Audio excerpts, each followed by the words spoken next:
And now, the moment you've all been patiently waiting for. Today's Opie and Anthony Show starts now.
Hey, yo, what's up out there?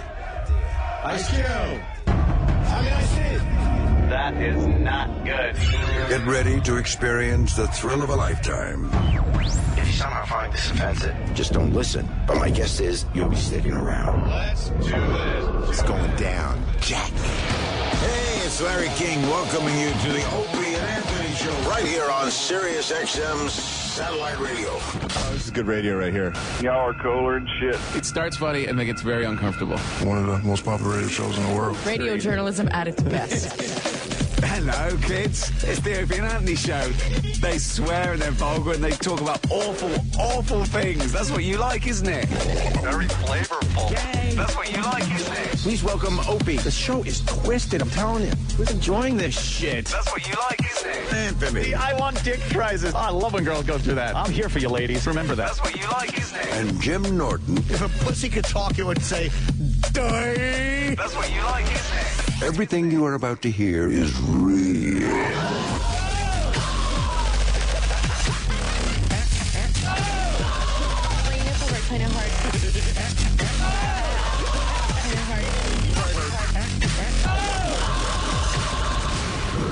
Good morning. Welcome aboard. But enough of this palaver. Let's get the show on the road. Yes, let's do that. Oh, boy. Oh, boy. At it again. Yes, we are. James Jimmy Norton. Jimmy Chugga. Did you guys go to that Vice thing? Oh, great. What? I wanted to. What happened? Between having 2 kids and being completely fucking exhausted, I couldn't get my shit together. Oh man, I'm not happy about it. I know it was awesome. I'm sick over it. Oh. And Jimmy was the first one there, tweeting pictures of an empty room. Oh, yeah. It got filmed in like 15 minutes. Did it? Yeah, it was mobbed right after that. Eager Jimmy. But it getting there early. It was a 7 o'clock thing. Right. And I walked in at 6:54. Like, I thought it was a 7 o'clock screening, but it was like a little cocktail party. I was the first performer, like, non-photographer there. Right. And I walk in, and they're like, "Do you want to walk the press line?" And it's like photographers, and there's nobody there. So I was like, "Yeah, I'll walk it," because I was like, "They'll all take my picture." Of course. Oh, what a wow! They'll at least want to see if their cameras are working. That's exactly what they did. No, come on. And, I'm sure it'll pop up somewhere. And yeah, but I'm so bad at those things. Like, all the heads of HBO were there, all the heads of Vice, and like, then Jonathan knows all of them. And Right. I'm helpless until he gets there. I'm literally just 2 of the guys from The Wire were there, Isaiah and Right. Nice. and Banga, who Yeah. played fucking Partlow, Yeah. Marlowe's guy. Yeah. And it was fun, man. It was a lot of fun. It was they showed 2 episodes, 2 30-minute episodes, which were amazing. One I'd already seen, the other one I had not. And they showed part of the North Korea episode where when they sent Rodman to North Korea. Yeah. But they hardly show Rodman in this clip they showed. They had 3 of the Globetrotters with them, so they show. Wait, some Globetrotters went with Dennis Rodman? Yeah, he didn't go I didn't alone. know that. Yeah, he went with Vice guys. Right. And 3 of the Globetrotters. Right. And Dennis didn't play.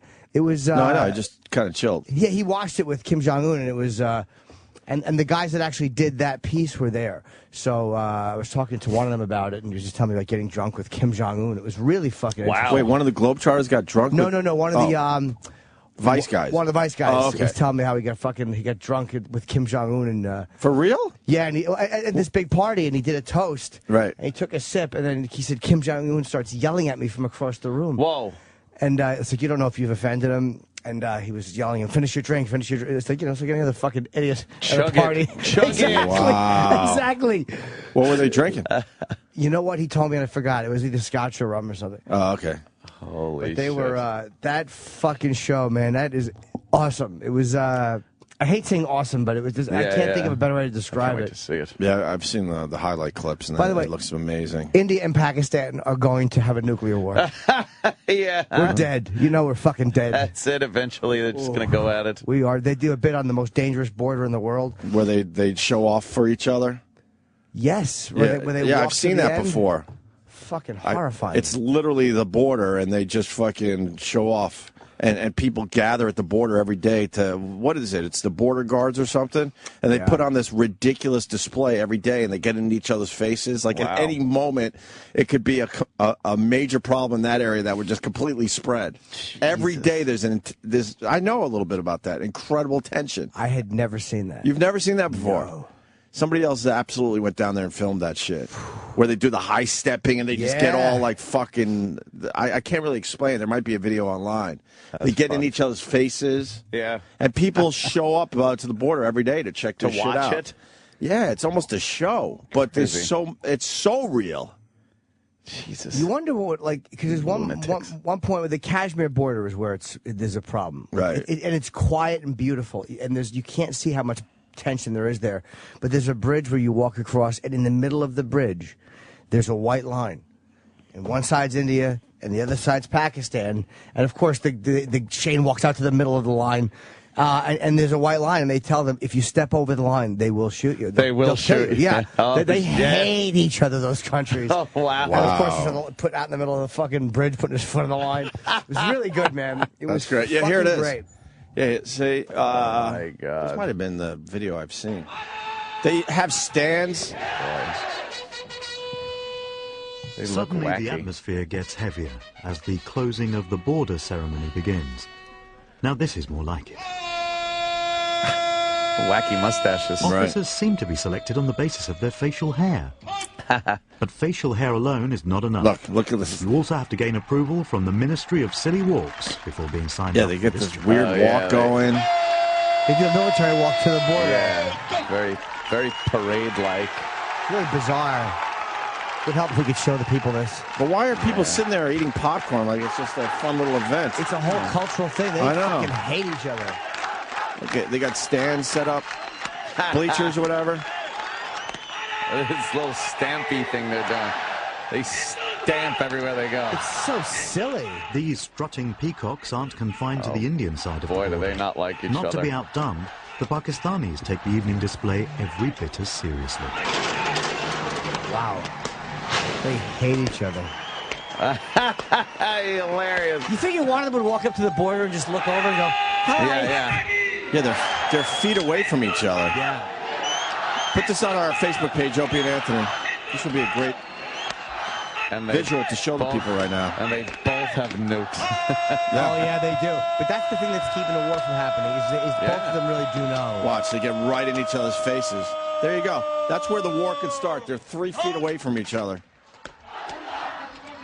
Holy shit. They are fucking a white line away from each other. This is like a soccer game mentality that they all have. What if you thought your seat in the bleachers was over there and you made a mistake and went over the line? Wait a minute. I'm over there. Yeah, it's a whole thing where they take their flags down at the border. And I guess they do it at the exact same time every day. So it's like these guys on the border probably have some kind of a camaraderie, whether they know it or not, because they're in the same ritual. Right, look. They walk right at each other. And they're doing the same moves. Oh, they just shook hands? Yeah, a little handshake. Oh, okay. Yeah, there's some kind of a ritualistic thing here. And then they close the fucking border.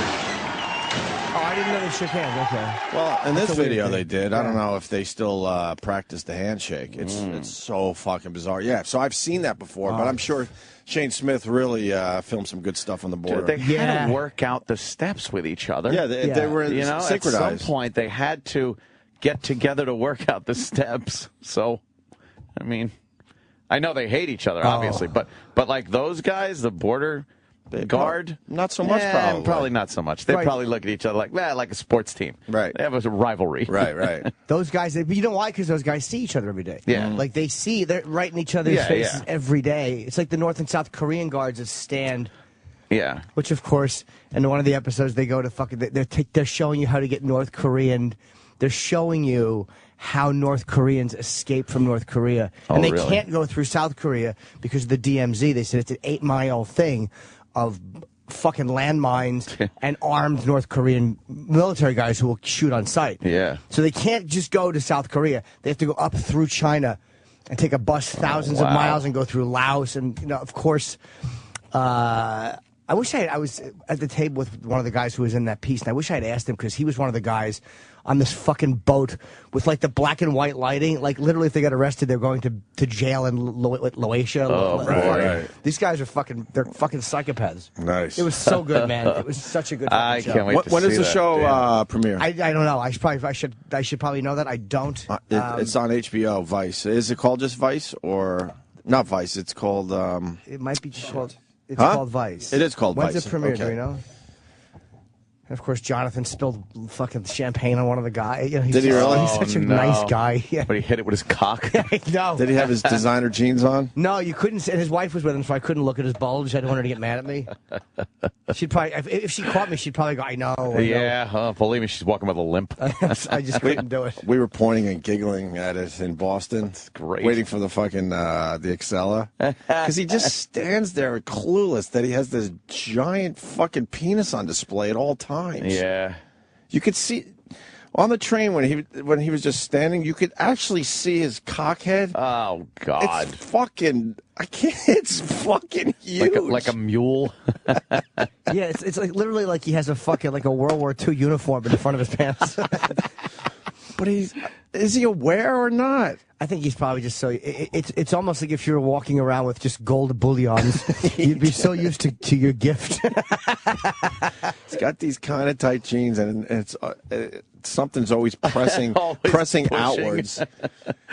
He's just not a pervert, John. It's just not his. He's just a nice. But not to have an awareness. I mean, Yeah. women all over the fucking place, and certainly, that's fucking funny. some men, I guess, are getting a little juiced up because Jonathan's bulge that he's not aware of. Visual treat. You know who was there who I didn't meet and I wanted to was Steve Croft from 60 Minutes. Oh, no kidding. Yeah, man. I'm really bummed I didn't fucking. But I was getting late. I was like, I had to get A lot home. of celebrities. No, I mean, it was only just him and it was mostly industry people. It was, and you know who David Cho is, that artist? He's a great artist. He was there. I talked to him for a while. He's Nice. a very nice guy. He's apparently very wealthy. Really? Yeah. Oh, He's a wow. podcast with Yoshi. Oh, really? Yeah. They Oh, do no a podcast kidding. together. I think our fan base certainly will be watching this Vice show. It's fucking fantastic. It's made for them. Yeah, it's like investigative journalism, but it's done by people who speak like we speak. Yeah. And guys who, but they're not just talking shit, like they're really going to dangerous areas. Right. It's crazy. I to will watch, never go yeah. on a fucking field piece with them. Yeah, right. Ever. You'll fucking end up. I wasn't able to go. I had a red eye Oh, how was it? last night. Good. Yeah, it was a lot of fun. Apparently, you're on what tonight? I may not do it though. Oh, damn you! No, I'm editing my special, and I'm in that. It's like I start writing at 3 in the afternoon when I get those notes. Right. So it's like I'm going to be in the editing thing like probably until fucking 7 or 8 at night. Yeah. Oh, yeah. They put your name up and your picture last night, and I went, Jimmy. A retard. If they're lucky, I may have to do it. Well, indeed. But I don't think I can tonight. Very cool, man. Yeah, I wanted to go to that. What else is in the first episode of Vice? It was the two stories they do was the child. It's called I think it's Child Killers of the Taliban, which were child suicide bombers. Oh, Was that depressing? Yes, it makes you hate the Taliban even more. And Did you feel for the kids? absolutely, sure. You don't hate them because you realize what they're told. Right. And they're 13, 14, and you realize they're uneducated and what they're told by these mullahs to Right. get them to commit suicide bombings.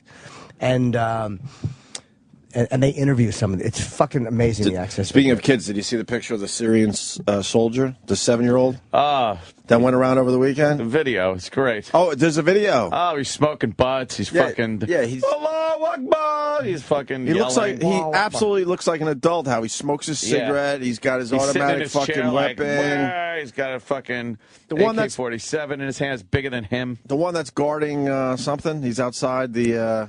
I forget now. The Syrian boy soldier with a 1,000-yard stare. The said Yeah. image of child, age 7. Yeah, that's the one. Look at this fucking kid. Just smoking a cigarette like an adult. He looks like he could handle his weapon. Yeah, he's crazy. Not scared at all. He's gone. His fucking parents were blown up. Right. So he, Joined the army at 7. yeah, he just fucking got himself a gun, cigarettes. And that's the problem with like Liberia and a lot of those, Congo. It's like these are all kids with no fucking adult supervision. Yeah. So there's like a bunch Detroit. No, there's a bunch of fucking kids that are like 13, 15, 18 that are just, they're almost unreachable. They're fucking Yeah. crazy. Right. They had guns their whole lives and they've been in wars. Yeah. Amazing. No hope there. I don't remember the other story. It was the fucking India, Pakistan, fucking North Korea, and this was, I don't remember. It was fucking, I think I just mentioned it. I'm losing my fucking memory. Oh, no, Jimmy. You didn't mention it? No, I touched on what it was. It was the suicide. Oh, no, in the Philippines. The Oh, election, okay. the deadliest place in the world to run for office is the Philippines. The deadliest place to run for office. So they do a story on the guy who is going to register to run for governor or whatever. Why would you do that? I really don't know. This power. It's power, and that equals Yeah. being rich. Right. And I think the year before, like a lot of members of his family and party were executed going to register. 50 people were murdered going to register. How many countries aren't fucked up, you think? I don't know if any. I mean, we got our problems in America, but I wouldn't say we're fucked up like some of these other. we don't have candidates being murdered left No, and I'm right, just saying yeah. in general. Right. I think more We countries don't have in the world. we don't have children fucked. wandering around as suicide bombers. We don't. You know how many countries are really just fucked I up? think more out in the there? world are fucked than are like Civilized. and Yeah. yeah, definitely. Definitely more clusterfucks. In Way this more, world. right? Yeah, way more. Yeah, I think you got Canada, you got America, but then you start going south of the U.S., it starts getting pretty fucked up. It's a little dodgy. Gets a little dodgy, right? Yeah.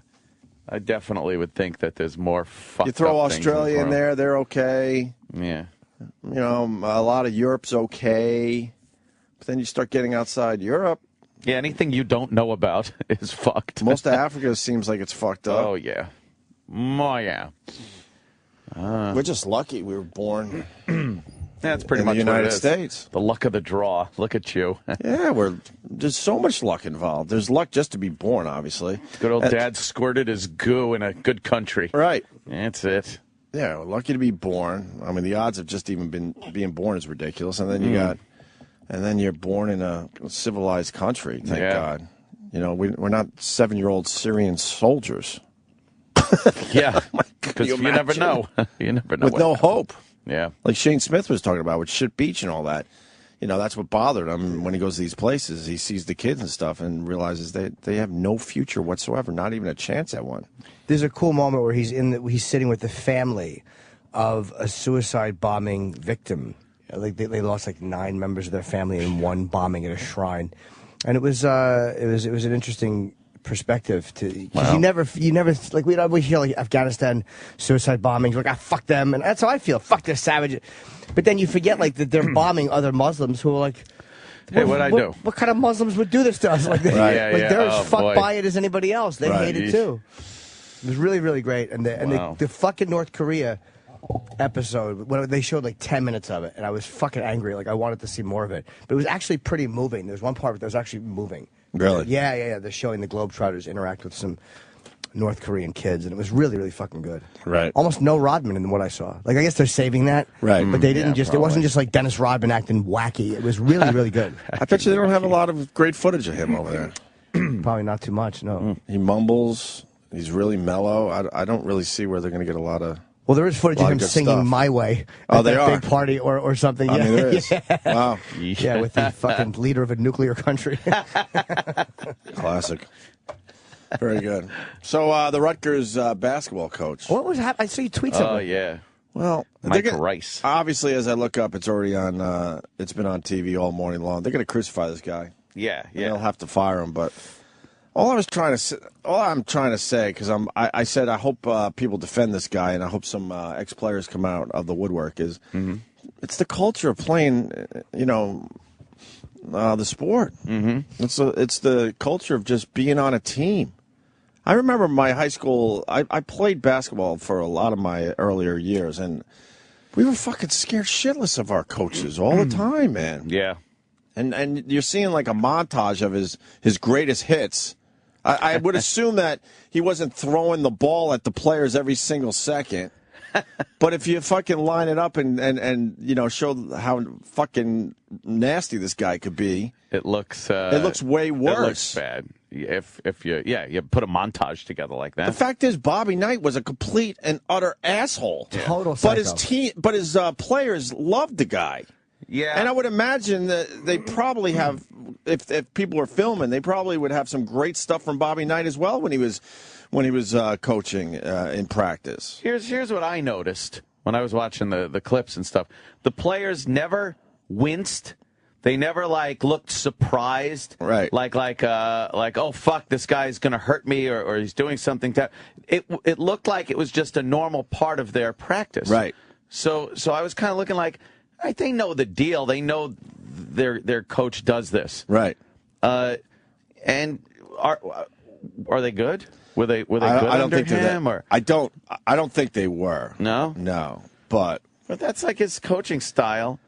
Who gives a shit? Well, they are so outraged out there, and I think it's coming from a lot of people that never really played organized sports on that level. Yeah, it is sort of. I mean, when you join some of these teams, it's like entering. I don't want to downplay, the military, but it does have kind of a boot camp, you feel got that to mentality to it where. Right, it's way worse when you join the military. I don't want people to fucking twist my shit here, but it does have that same feel. Yeah, he's got to be the fucking guy that's in charge. Right. And, Yeah, it's got to be his fucking way. Once again, he's yelling faggot and fairy oh, and you're no, a faggot. They got him with those words. They got him with those horrible words. Oh, no. When the mics aren't on and the video is not rolling, guess what? I hate to tell people, but those words are used. People don't understand. Are they outraged? Are they? Is there outrage? This guy is so fired. They're not going to let him. They're not going to let him go. Everyone's look. It was just on 2 out of 3 of our TVs. Just now. Yeah, he's done.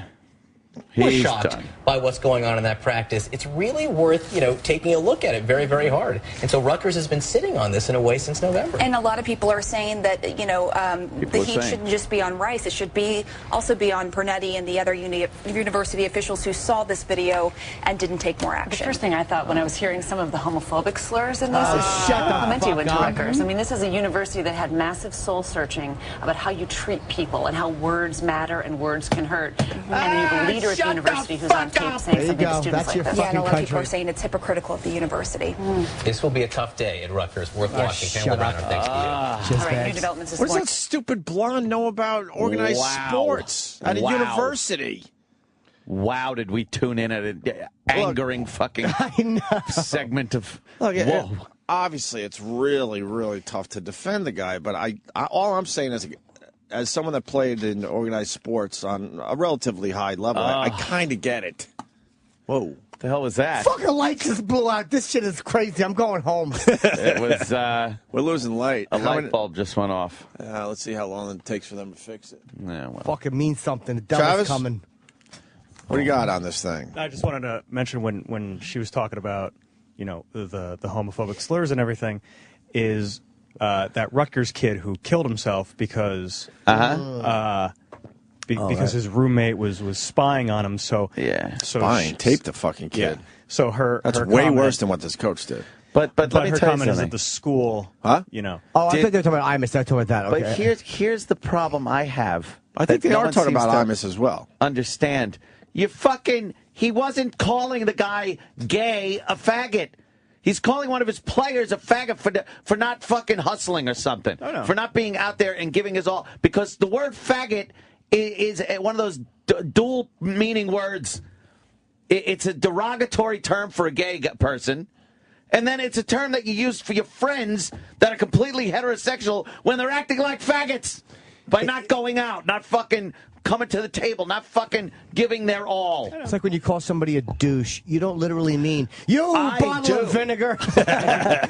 Yeah. We know what that means. Oh, God, there's no context with anything anymore. No. Nothing. And then it does look bad because it's his highlight reel of him acting like an asshole. But yeah, ESPN I told has- Ed, I don't think I would bet practices went by where he didn't throw a ball at a kid, and practices went by without him yelling faggot or fairy or pushing him as well. Yeah. But you put it all together like that. Yeah, of course it's really tough to defend. Yeah. ESPN apparently has hundreds of hours of video. Oh, do they? Yeah. So why didn't the players come out before now? How long has he been a coach there? Because the players don't give a fuck. Are they complaining? I'm sure. Who Did one player finally complain? I know No, one this player was, transferred because they didn't like his coaching ways, This was which is filmed fine. by someone on the team, but not like a player. Uh-huh. He was like an employee of Rutgers. Ew. And Some so, fucking rat. So Rutgers saw the video and they But I chose do have to a problem. suspend him. I do have a problem with that as well because he's secretly being taped as well. I mean, Yeah. it's no one's business unless someone complained, I guess. But The obviously the players, they probably get together and like, Jesus Christ, coach is a fucking maniac Yeah, today. no one likes a basketball thrown at your head. Right. we were scared to look our basketball coach in high school in the eye. We didn't want to, and we avoided him when he was walking down the hall, all tough like a fucking I'm an athlete that almost made it bullshit. Yeah. We basically would go, hi coach, and be like kind of looking down at the floor and couldn't wait to pass him by. And we had brutal practices. I don't think it was on that level, to be honest with you. I'm not trying to like totally attach myself to the story, but he was someone to fear. But he's yelling, "You faggots, play right." He's not saying you homosexuals, Right. And everybody, like if you say you fucking chinks or you jigaboos, you're making a racial slur. Everyone knows There's very little. It doesn't fit. There's no dual meaning there's there. no dual meaning there. Are you faggots is one of those weird words that you yell at each other when you're not thinking of homosexuals. Really gotta say, hey, sorry, gay community, but one of the derogatory words has a dual meaning. It has forever. And people still use it. Abusing his players. Sorry. I just want to see what these guys. ESPN's, I should say, outside the lines aired this video of Rice shoving players during practice, throwing basketballs at them from close range. Come on. He can also be heard berating his players and using homophobic slurs. Homophobic.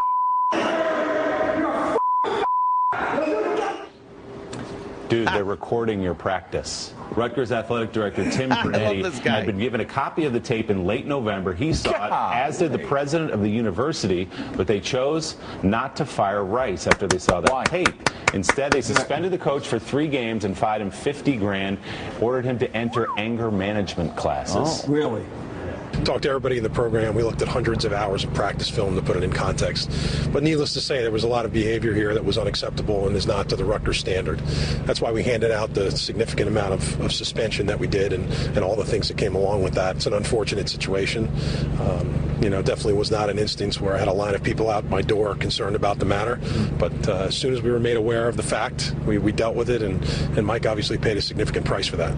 That was the athletic director yesterday. This story has changed since he gave that soundbite. Public outcry over the tape reportedly has caused Pernetti, the athletic director there, to take a new look at whether or not to let Mike Rice go. New Jersey Governor Chris Christie among those to voice his disapproval after seeing the tape. Hey, Christie, what the fuck do you know about sports? He's deeply disturbed by the conduct displayed and strongly condemns the behavior. LeBron James weighing in, tweeting, if my son played for Rutgers or for a coach like that, he'd have some real explaining to do, and I'm still going to whoop on him afterwards. You know what the reality is right now? Oh, good. Now, if you're the president of violence. If you're a trustee of Rutgers, God, I'm disgusted with everybody. It's not just the coach you're looking at now. You got to look at the AD, and you got to say, okay, you saw this tape several months ago, and you just suspended him for 3 games. I'm sorry, if somebody lets and he didn't want to do that. He knew he had to do something. To Rutgers, to be treated like that, to be verbally abused, to be pounded, the athletic director has to have the judgment to look at that situation. And they're going to kill this guy. Yeah, he's finished. He's done. They have found a victim. Isn't even they have close. found a victim. This isn't even a fucking a marginal fucking call here. This guy's done. Can we please just crucify him live on TV? Because that's what you want to do. Yeah. Have him drag across through the fucking streets. Oh my! Where's the public outrage? I don't hear anything. Because the media is pushing this hard now. Well, nobody. By the way, the phone's already lit. I don't know if we want to take calls. Everyone understanding, and all had a coach that sort of did some shit. There's public outcry today because nobody had seen the video until yesterday. Oh, yeah. You see the players; they're like, they get it. Problem is when the governor weighs in. Sorry. That is ridiculous. Beyond that, you're talking about this is an adult, right? Yeah. Who's doing this to minors. I mean, this is not minors are in college. Basketball players. They're college students, but it's kind of an outrageous abuse of authority that you would never tolerate in any other facet of Rutgers. So if an English professor or any other member of the faculty treated a student who was paying $25,000 a year to go to Rutgers this way. Yeah, but athletes are treated differently. We all know that. Yeah. They're yelled at more harshly, but they're also given fucking scholarships and treated better, too. Right. Yeah. I'm going to change my Twitter profile picture in support of the coach. Ooh, that means you care. That means I care so much. Yeah, you're doing something. Slacktivism. I love it. Yeah. Slacktivism. He is a douche, though, the guy. I mean, and he's just the coach. Yeah, you can't throw basketballs at players at their heads. Yeah, you can't. I'll tell you this. I will say this though: if one of those players would turn around and punch him in the, because if you're yelling at a guy is one thing, but if you throw a ball at somebody's head, that will probably get your teeth knocked out in most. Yeah, well, you know what? They're not even focusing that much on the throwing the basketball as much as they are the homophobic language. They're homophobic language. Which is all these assholes on TV totally understand that shit too. Yeah, they totally understand the difference. Yeah. Like it's hard to defend, but all I'm saying is I kind of understand it. It is the culture of being on some of these teams, you know. Yeah. Every one of those guys is hoping to be, in the NBA. They all got scholarships. Yeah.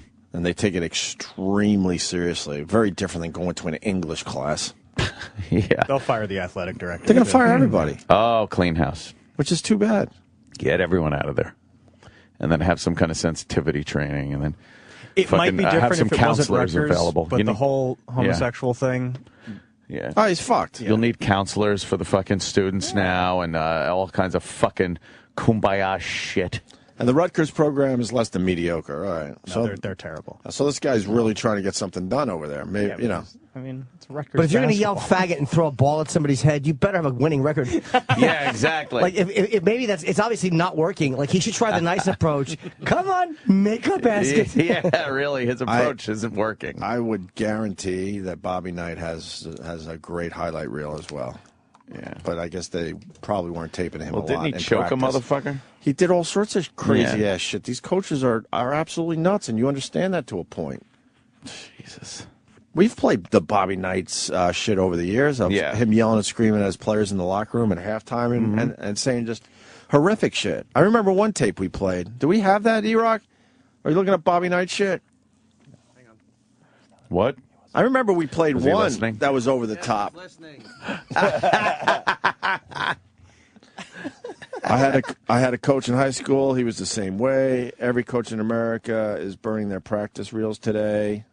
You're right. At that level of college ball, all practices are taped. Oh, okay. Rutgers program less than mediocre.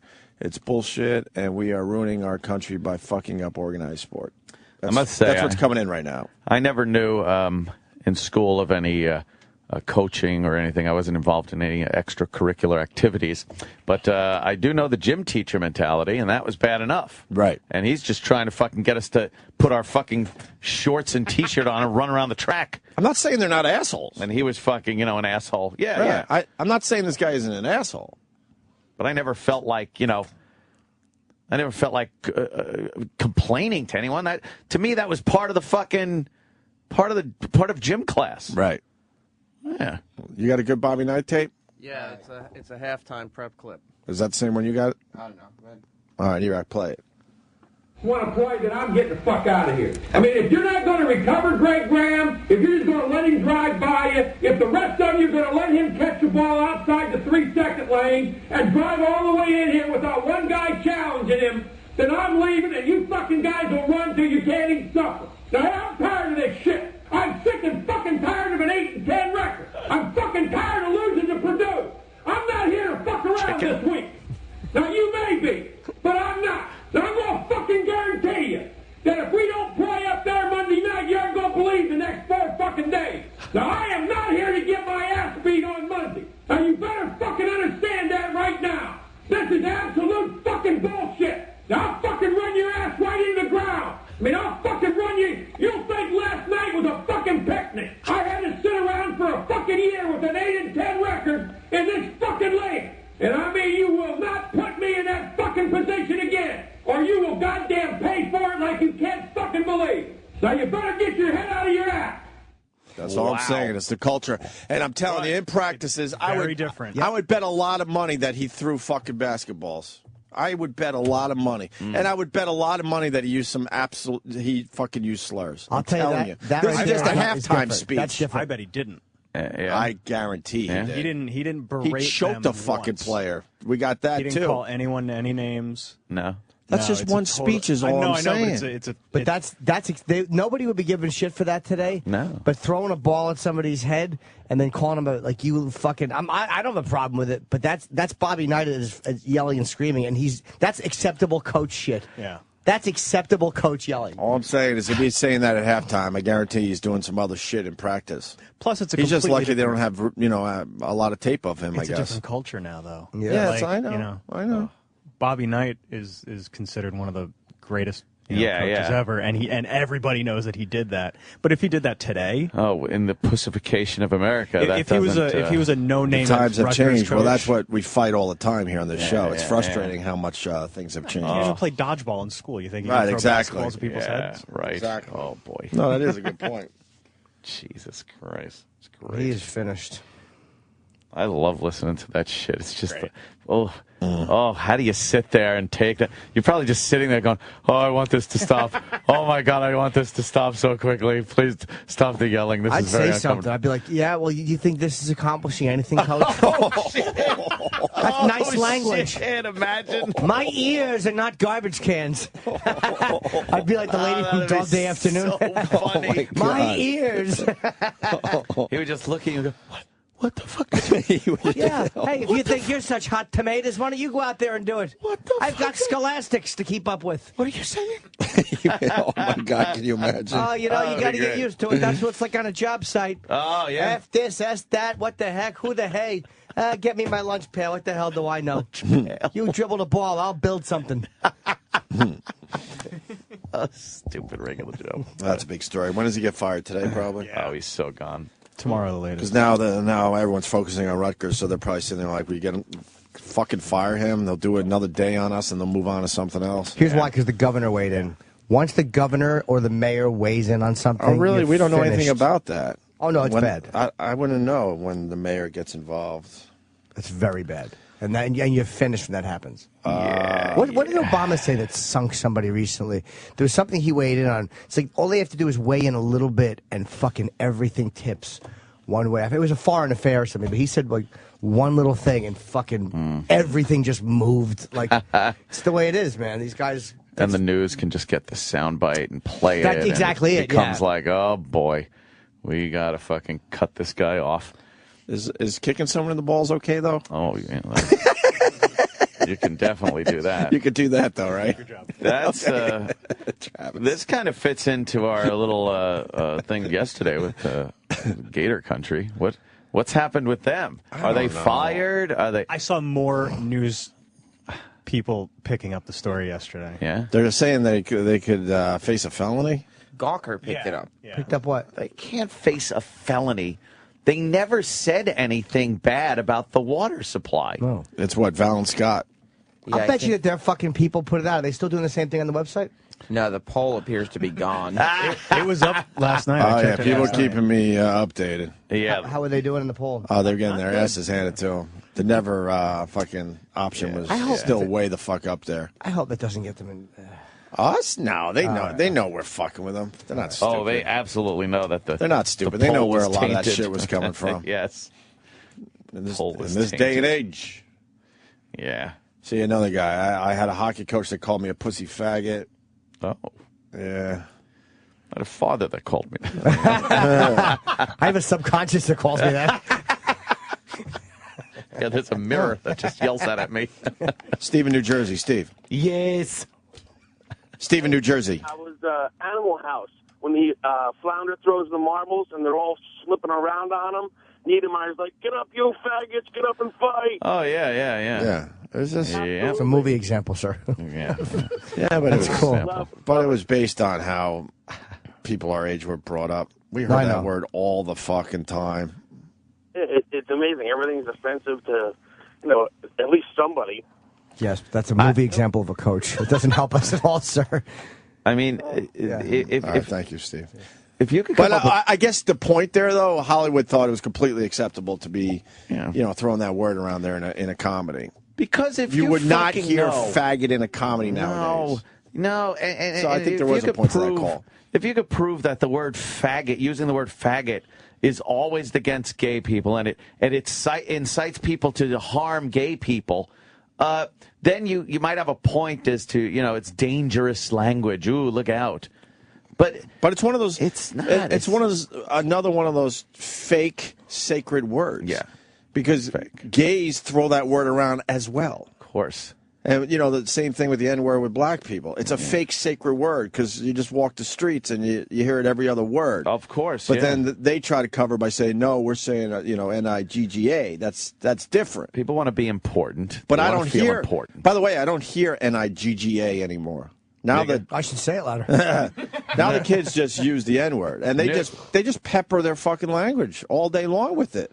It's a fake sacred word. It's not sacred. Turn on any fucking, put on any fucking World Star Hip Hop video. Holy shit.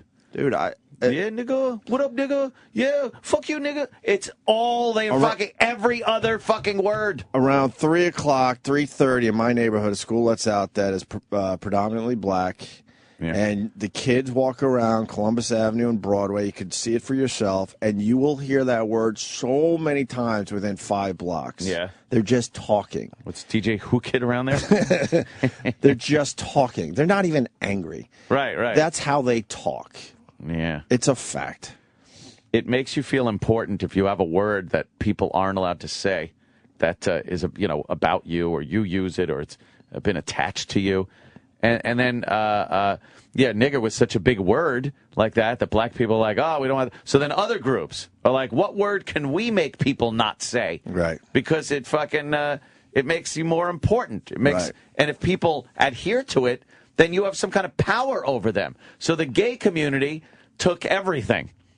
Queer, faggot, quay, queeb.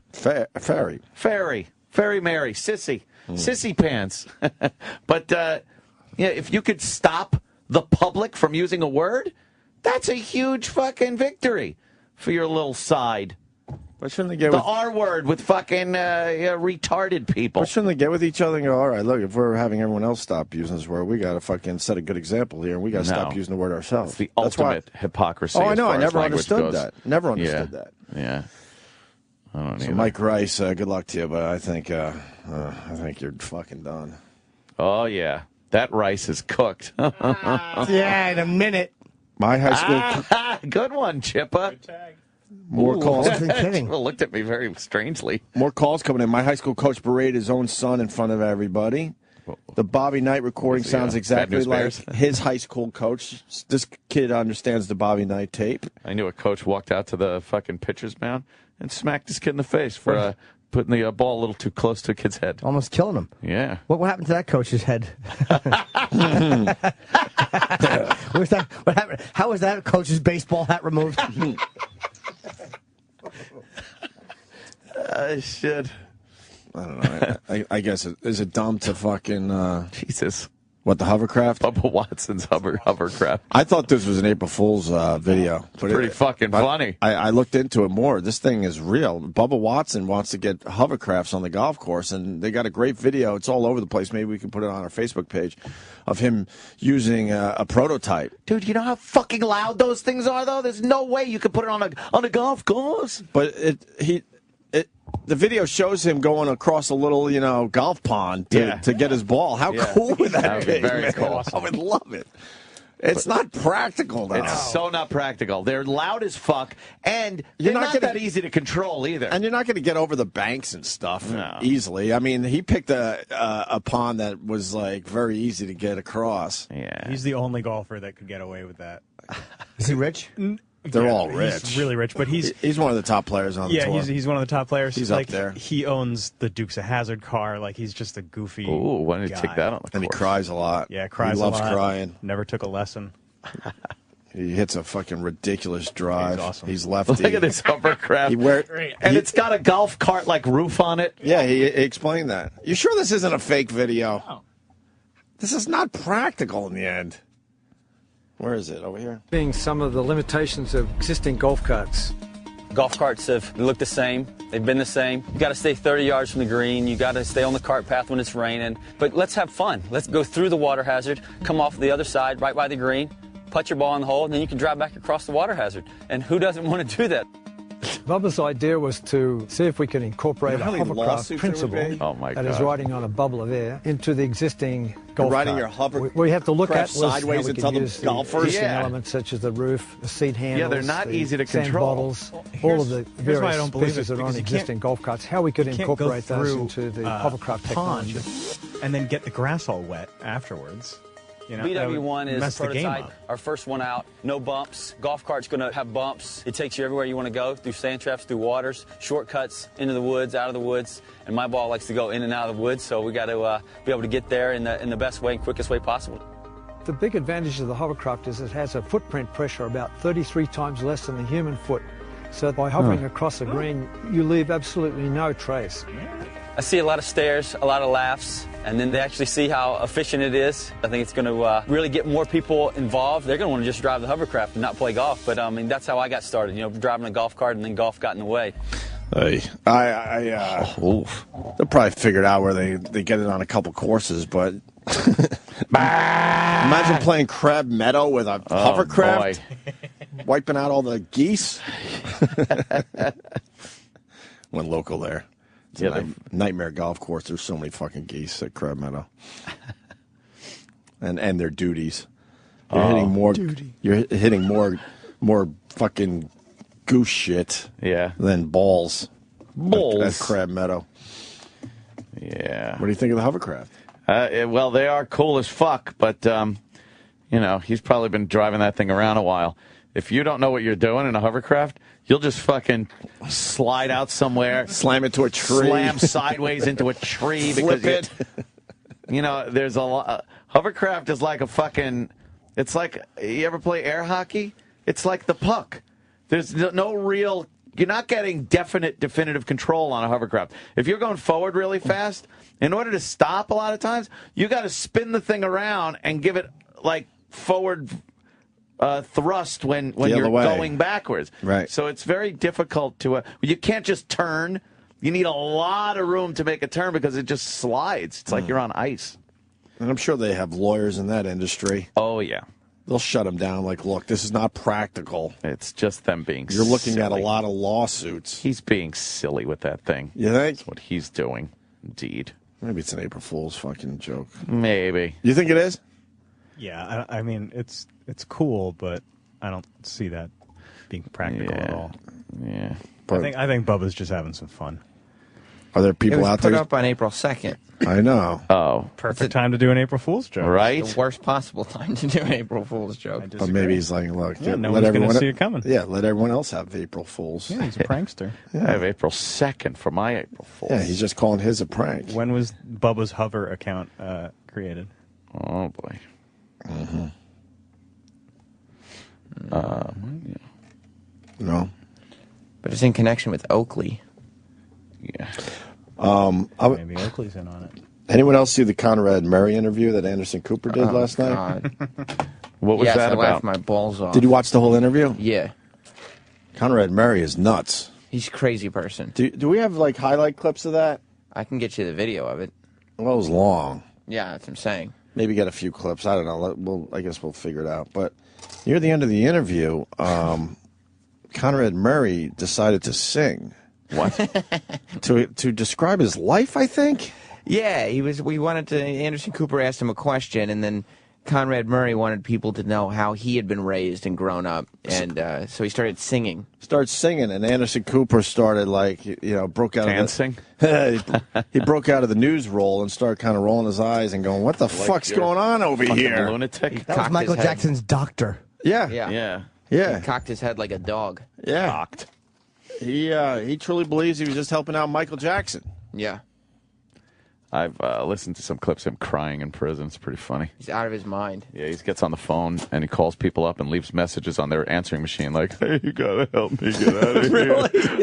Yeah, he's crying. Sorry. It'd be hilarious. And then they share the messages with everybody. Yeah, and then people share the messages. Did he go to prison with 2 bad knees, or I don't know. You don't know? Some 18 years ago, I left Dayton, Ohio, with 2 very bad knees.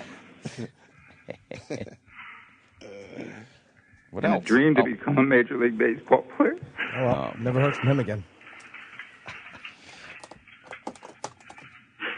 I thank God this dream came true. Very nice. Hold on, before we go to the Conrad Murray. Basketballs at players' legs, even their heads. Grabbing, pushing, kicking, and punching them. Sounds like Ass Man. And screaming homophobic slurs. Oh. This video obtained by ESPN's Outside the Lines shows Rutgers head basketball coach Mike Rice going off the handle and abusing his players during practices from 2010 through 2012, according to the Sports Network. The footage surfaced after Eric Murdoch, who was Rice's director of player development until he was fired, showed it to Rutgers athletic department officials. In an interview with ESPN, Murdoch says the abuse caused several players to leave. To see your coach physically putting his hands on players, physically kicking players, firing balls at players from point-blank range, the verbal abuse, the belittling, I was in total shock that this guy wasn't fired immediately on the spot.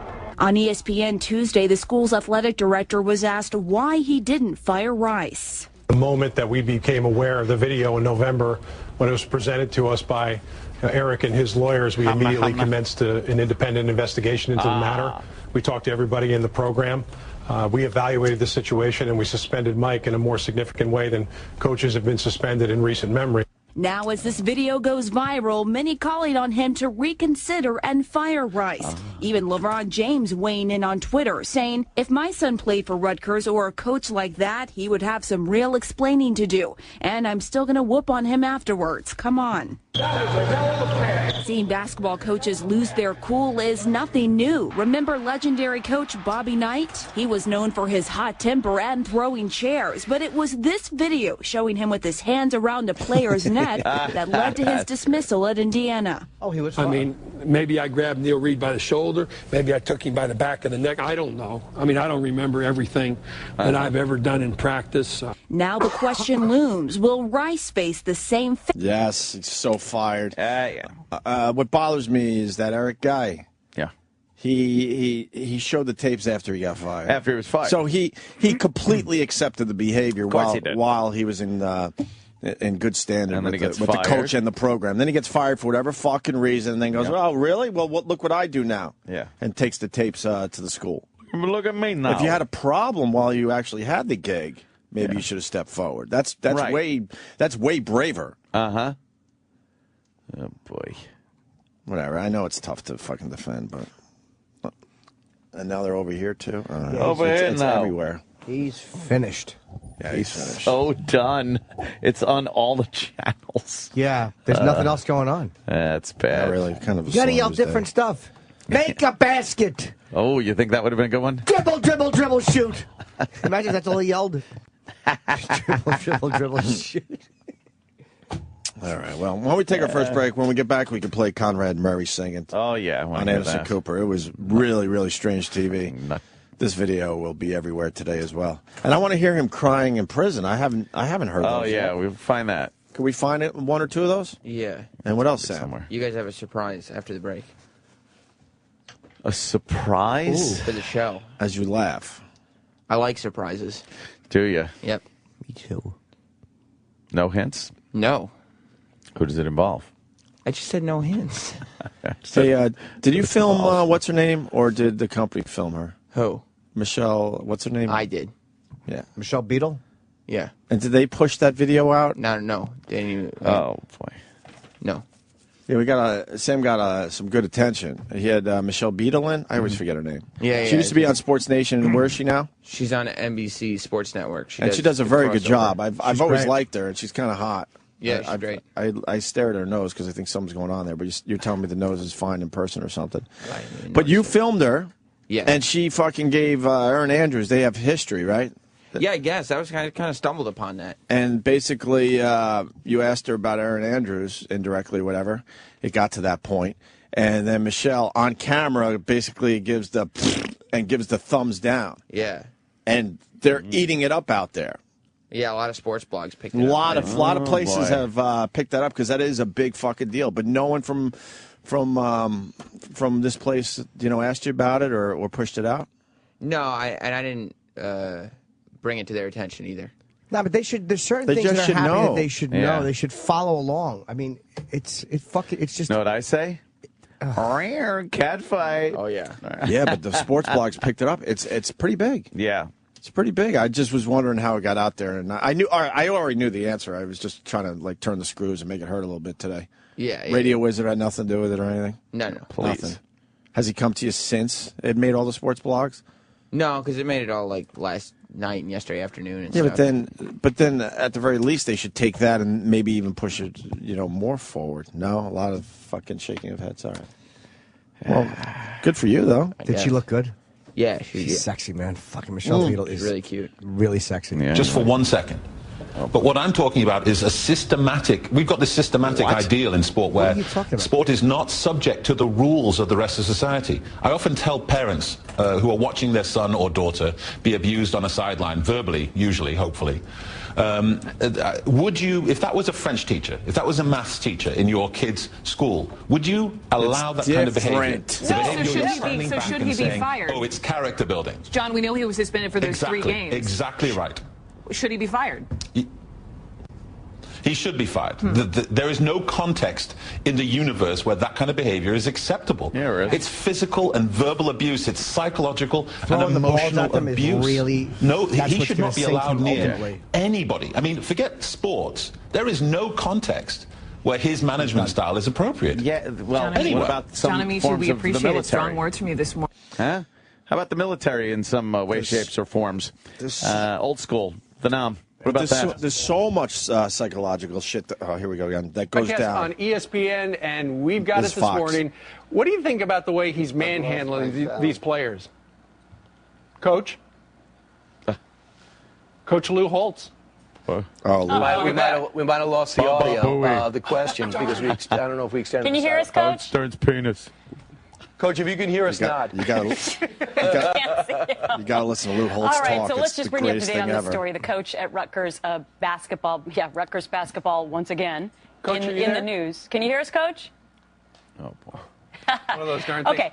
Anyways, so the coach So, under fire. Bobby Knight was apparently fired these, for that? videotapes. Got physical. Oh, he's done. He's some His guy's anti-gay story. absolutely finished. But physically was pushing the. I don't know. Psychological shit has always been part. Oh, here he is. What do you think about Listen to Lou Holtz talk.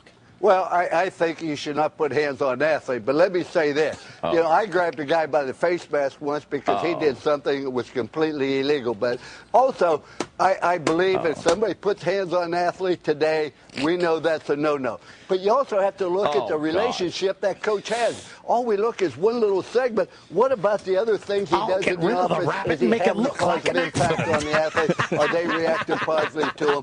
That is a question. I don't think you can just evaluate one little thing and say, okay, that's a no-no. I think you got like 12 different incidents here, though, and whipping a ball at someone's Holtz is groin kinda usually defending doesn't him. make them grow as a person. Pronoun trouble. No, I'm not defending that at all whatsoever. But I am saying this: as a coach, you should never do anything physically with an athlete. Lay your hands on him, etc. I grabbed the face mask because I wanted to have her undivided attention, wanted to be able to look him in the eye. But you have to look also about the predominantly thing the coaches develop that individual, and you don't do it by demeaning them. You must criticize their performance. You never criticize a performer, and that is a big difference in education and raising children. Remember this Why is also. he talking? When people need love and understanding the most is usually when they deserve it the least. But what the Rutgers coach did was totally uncalled for, totally unacceptable. What should happen to him? As long as I'm rich. Well, I think it has to be a decision made by the university. I think they have to talk to the athletes and find out their relationship. Are they getting better? Are they developing? How they're doing academically, et cetera. But you have to have policies. You have to set a precedent on it. And that's a decision they have to make. I don't know all the facts, but I will tell you this. That is totally unacceptable by my standards. All right, he's not ready. Has he always talked like that? Thanks For a so long much. You got time. extra. Wow. He's a commentator too. That's something. Why? He's got a fucking horrible mush mouth. He's on almost every week. Could you stop eating sponges before you talk? Yeah. Lou, Finish your sponges before you open your mouth. Yeah, Lou, we all got together, and your sponging is really interfering. Your new program of tongue sponging is interfering with your ability to be a good announcer. He's terrible. He's on every week during college football season. Yeah. Oh God, we've been laughing at his voice for years. Damn, is that bad? Yeah, there's all sorts of shit going on there. With my fucking surprise. Yeah, we know. It's coming. Get my fucking surprise. What's Sam? Sam? Yeah. You can go to break if you want. Yeah. But I don't think I can let you go to the bathroom. So How much time do we have to sit here? I don't know. I don't know. A regular break. All right, we'll regular break. I can sit here. If this, I gotta piss. You can't yet. If this sucks Then have or Jim is intrusive to blindfold the program, Jimmy and get him out of here and back in. Maybe Jim can go to the bathroom right now. I'd rather Jim wait for a few minutes. Okay. You will be able to go to the bathroom at some point during the break. I'll make sure of that. Because I don't want to. I don't want to. No, you don't want to break the surprise. What they're doing is one of the staff members is going to hang himself on the air, and they're hooking up the noose. And, right. And they know if I see them strengthening the boards up, I'll know who it is. Since we have no visual element, Jim pointed But if right you at want, me. you go. Of course. No, I was pointing up in the ceiling actually. Visual elephant.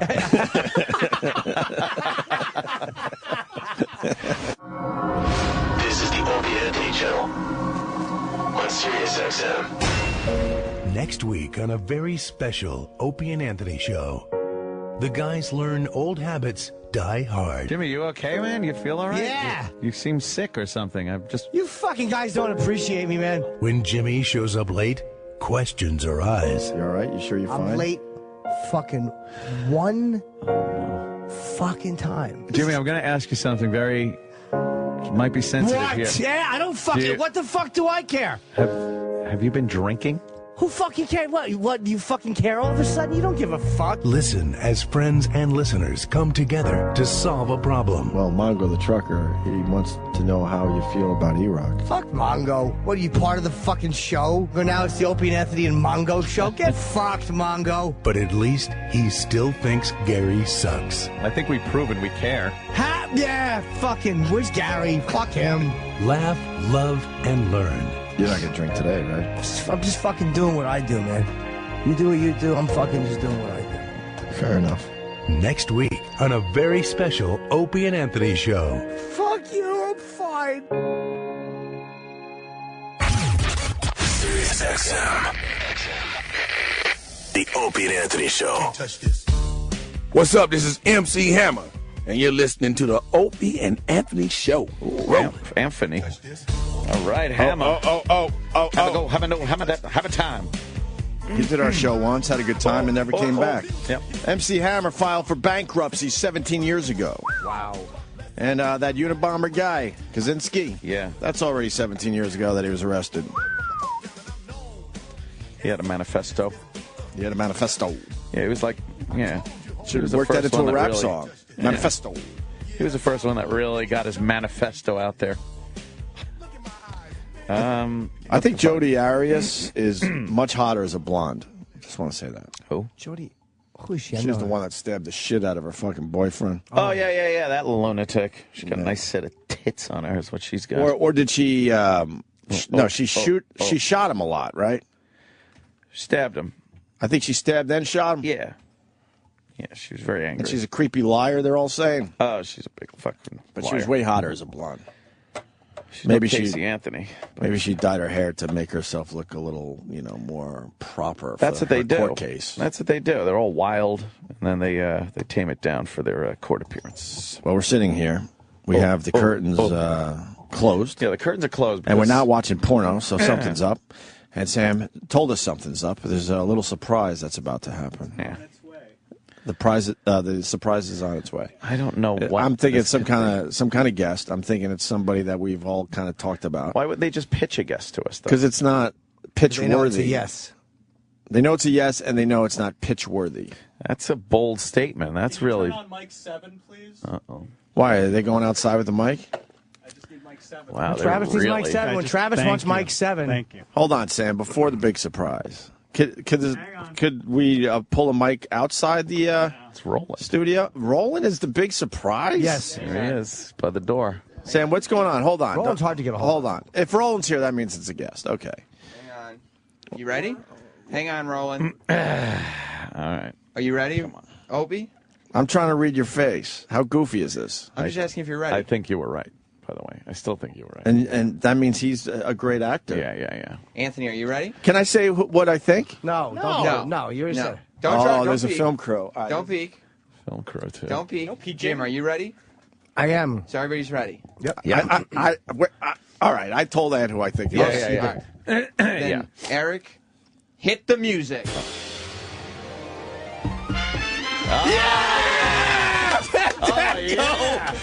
Oh, man. He's dancing his way in. He's lotioning up. It's just fantastic. Oh, my God. It's him. Wow. Oh, Jimmy's putting some hold on, some lotion Hold on, Jimmy. Hold on. This is Oh, that's fantastic. Jimmy, can you do that Come again? on. Easy. Come on. Easy.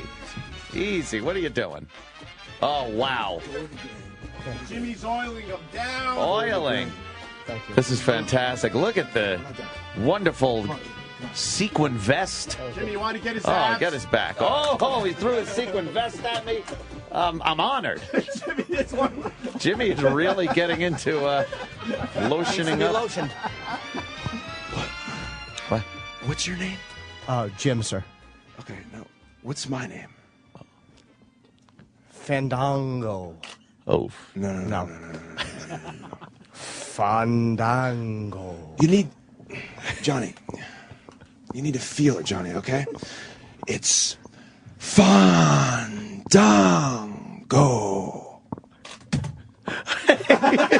Knocked the lotion over. He knocked over. Don't get nervous, okay? No. I'll try it again. Try it again. Fandango. No. That's pretty good. Jacob. You gotta feel it. You gotta let the A's breathe. Fandango.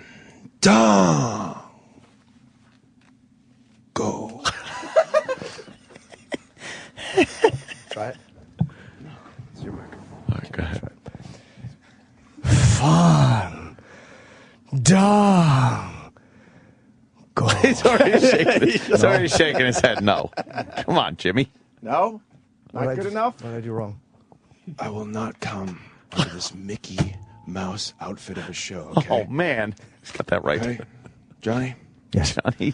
You just cost everybody here and all, the hundreds and thousands of listeners across the world the chance to hear the debut. Oh, man. Of Fandango. Curly, this is what we're going to do. This is what we're going to do. Curly. Sunday. Yeah. Ooh. Okay. Whoa. These are real. The real deal. These are real. How many? 4. Figure it out. Mm-hmm. Decide who wants to come. Tickets. Whoa. WrestleMania just fell down your desk. Whoa. Okay. WrestleMania Everything tickets. that goes down there is mine. You can see the real debut of. Uh-oh. Everybody in the room. Here we go. Yeah. Fandango. And there he is. Wow.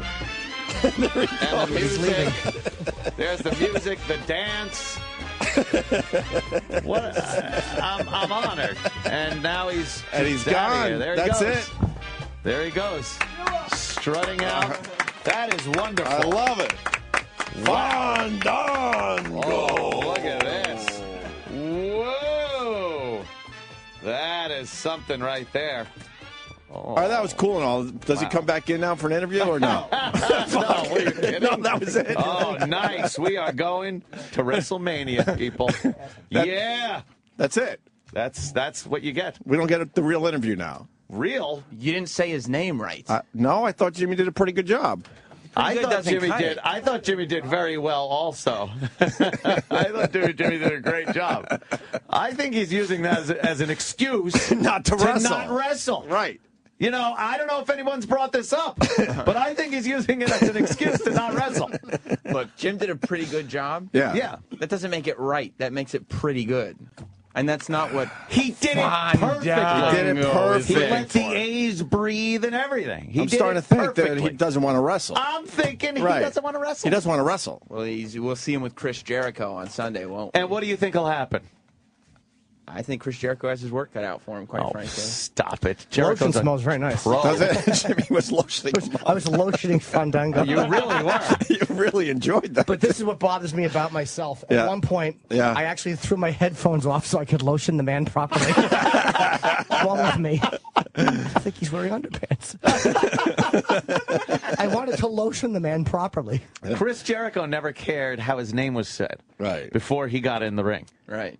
I think Fandango has a problem. Did I do good? Yeah, at one point he called you Jacob. Yeah, and he called me Johnny. And Johnny. He's not good with names. You don't think I did it well? He did it. I told them you did it very good. Yeah. You didn't do it right. What a great cop-out excuse this guy has. It really for is a not cop-out. getting in the ring and mixing it up. He just gets in there and says, you didn't say my name right. I'm leaving. I'll be honest. I felt those guns. He's ready to wrestle.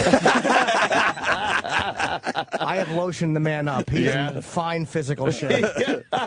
He really was a fine specimen of manhood. Yeah, he really wasn't was. He's definitely not. He's prepared to get into the ring. Yeah? Sure. Well, I can guess, feel that. Yeah. I guess we'll find out Sunday. And I've tussled with Jericho as well. We shot something together where I had to throw him. He fell to the ground and I had to jump on him. So what do you think? Yeah, who are you going to be? You're going to be at WrestleMania. You got the tickets now. Yeah. Well, hard to say. I mean, I have to go with Jericho because he's a friend of mine. Yeah, but you never lotioned him. That is true, despite many requests via email. Right. Well, the WWE is asking if you'll take a break so they can film your reactions to Fandango. Oh, well. Sure, of course. That was a great surprise. I nailed it, by the way. I nailed it. Opie guessed right. I nailed it. Right I never would have beforehand, guessed Opie it. guessed. And fucking Oscar winning Travis. Yeah, because I go, dismissed it. Travis, I know what's going on, and I said, he goes, nah. That was good, Travis. Thank you. It got was, me. yeah, it was very subtle. You just went like, nah, like, don't even think that. I laughed so hard, I'm crying. That is such a great fucking bit. The music. Yeah, That's why you couldn't go to the bathroom because even though when he showed up, he was wearing sweatpants. His sequin tights were popping out through the bottoms. Now this video of me lotioning. I'm uploading Fandango. uploading a quick video from my phone of Jimmy lotioning up Fandango. It was funny when I was It'll doing be his arms, available on my he- YouTube channel in a few minutes. He kept saying, "Go with the grain." The grain. Eric says he's just strutting up and down the hallways. Keeps walking back and forth in his character. Yeah, he's great. Wow, He's fucking great. All right, we got to go back to break. Yeah. We'll be back. Stay there. This is the Opie and Anthony channel on Sirius XM. Show me penis!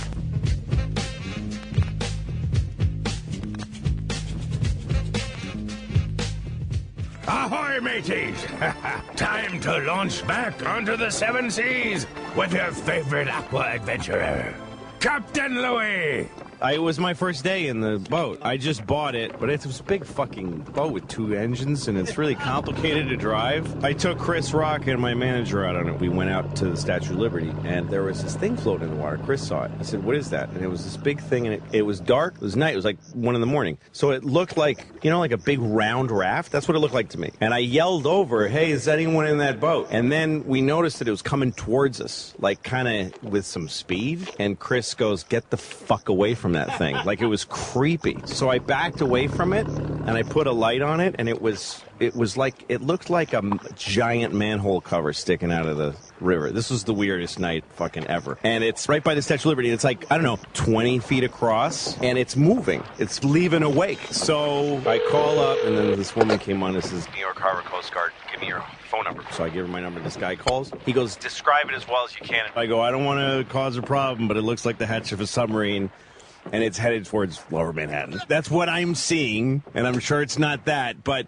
my main concern is it's not lit, and it could cream anything that hits it's going down. And the guy goes, "All right, well, I'll call a boat and send them to you." So he hangs up, and like 20 minutes later, there's nobody there. So anyway, I call back, and they're not sending anybody, and I at one point, I got crazy, and I was like, "You are the Coast Guard, and I am saying to you now, there's a submarine attacking Lower Manhattan. I'm saying it." And they're like, "We're trying to get park police over here." I'm like, "Send a fucking helicopter." And he kept asking me to hover. We kept hovering around it and stuff, and then finally this big police boat comes and shines like a massive light on it. And then he calls me on the radio. Hey, Captain, are you the one who reported this? And I go, yeah. And he goes, It's a mooring ball. It's been there since 1965. mooring balls are so you don't have to throw an anchor down. You just hook up to it. And I go, what if you don't see it? And the guy goes, Well, most people navigating those waters know what the fuck they're doing. I have no business being on the water. And I would have hit it if I hadn't stopped at the Statue of Liberty to show it off to Chris and them. Arrgh! Maybe not quite the adventure you were looking for. Well, shiver me timbers and all that bullshit. Ah, Pegleg! This fucking parrot just took a shit on me! God damn it!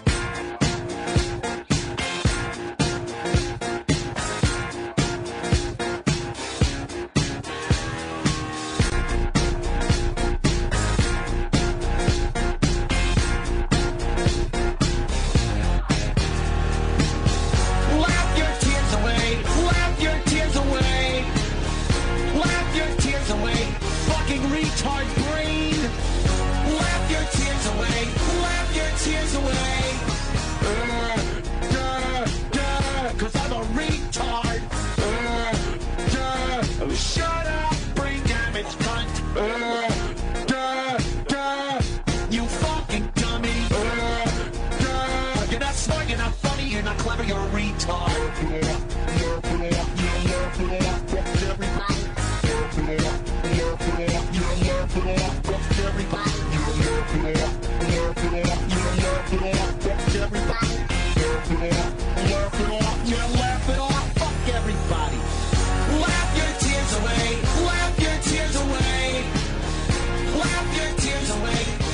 Retard brain. Laugh your tears away. Laugh your tears away. Take your medication, but you kill a child. Laugh your tears away. Laugh your tears away. Get your own fucking life. Fuck you, you nosy body. Get your own fucking life. Fuck you, you nosy body. Fuck you. Bye-bye. Bye-bye. Fuck you.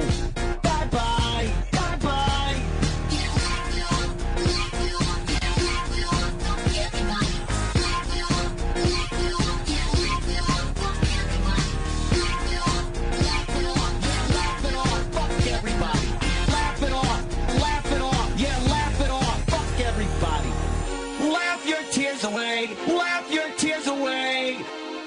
Laugh your tears away. Fucking retard brain.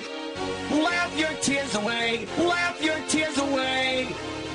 Take your medication, but you kill a child. Laugh your tears away. Laugh your tears away.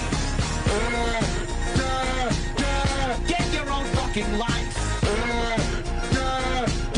Fuck you, you nosy body. Fucking life. Bye-bye. Bye-bye. Laugh your tears away. Laugh your tears away. Laugh your tears away. Fucking retard brain. Laugh your tears away. Laugh your tears away. Take your medication, but you kill a child. Laugh your tears away. Laugh your tears away. Sirius XM. This is the Opie and Anthony Show.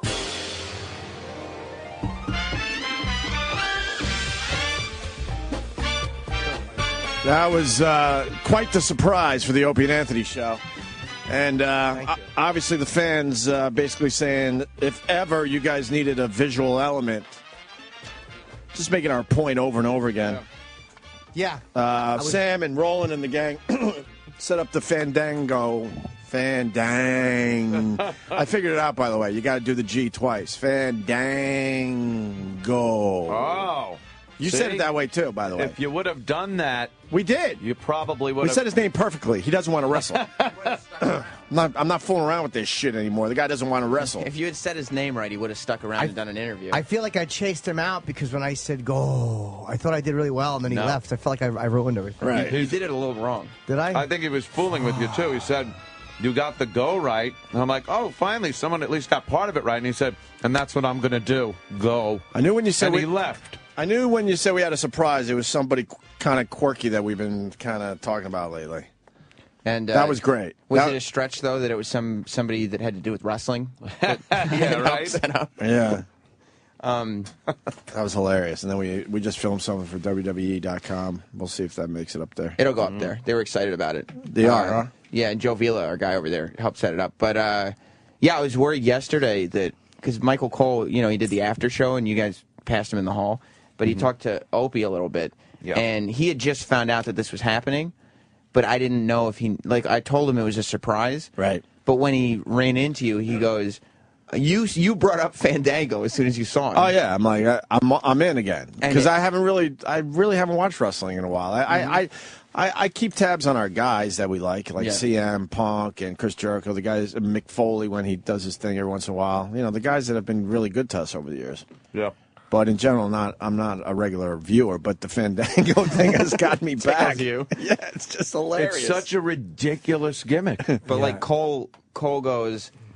You said, we're all on with this Fandango thing. Right. And then Cole goes, yeah, I heard you guys. And I go, oh, shit. He's going to blow it. And then he goes, we're talking about him. And I said, God. You thought I heard you guys are going to have him. Right. What does Mike Cole do? He's the lead announcer. Oh, yeah. Oh, he's the commentator. Yeah, he does a very good job. He's been there for a long time now.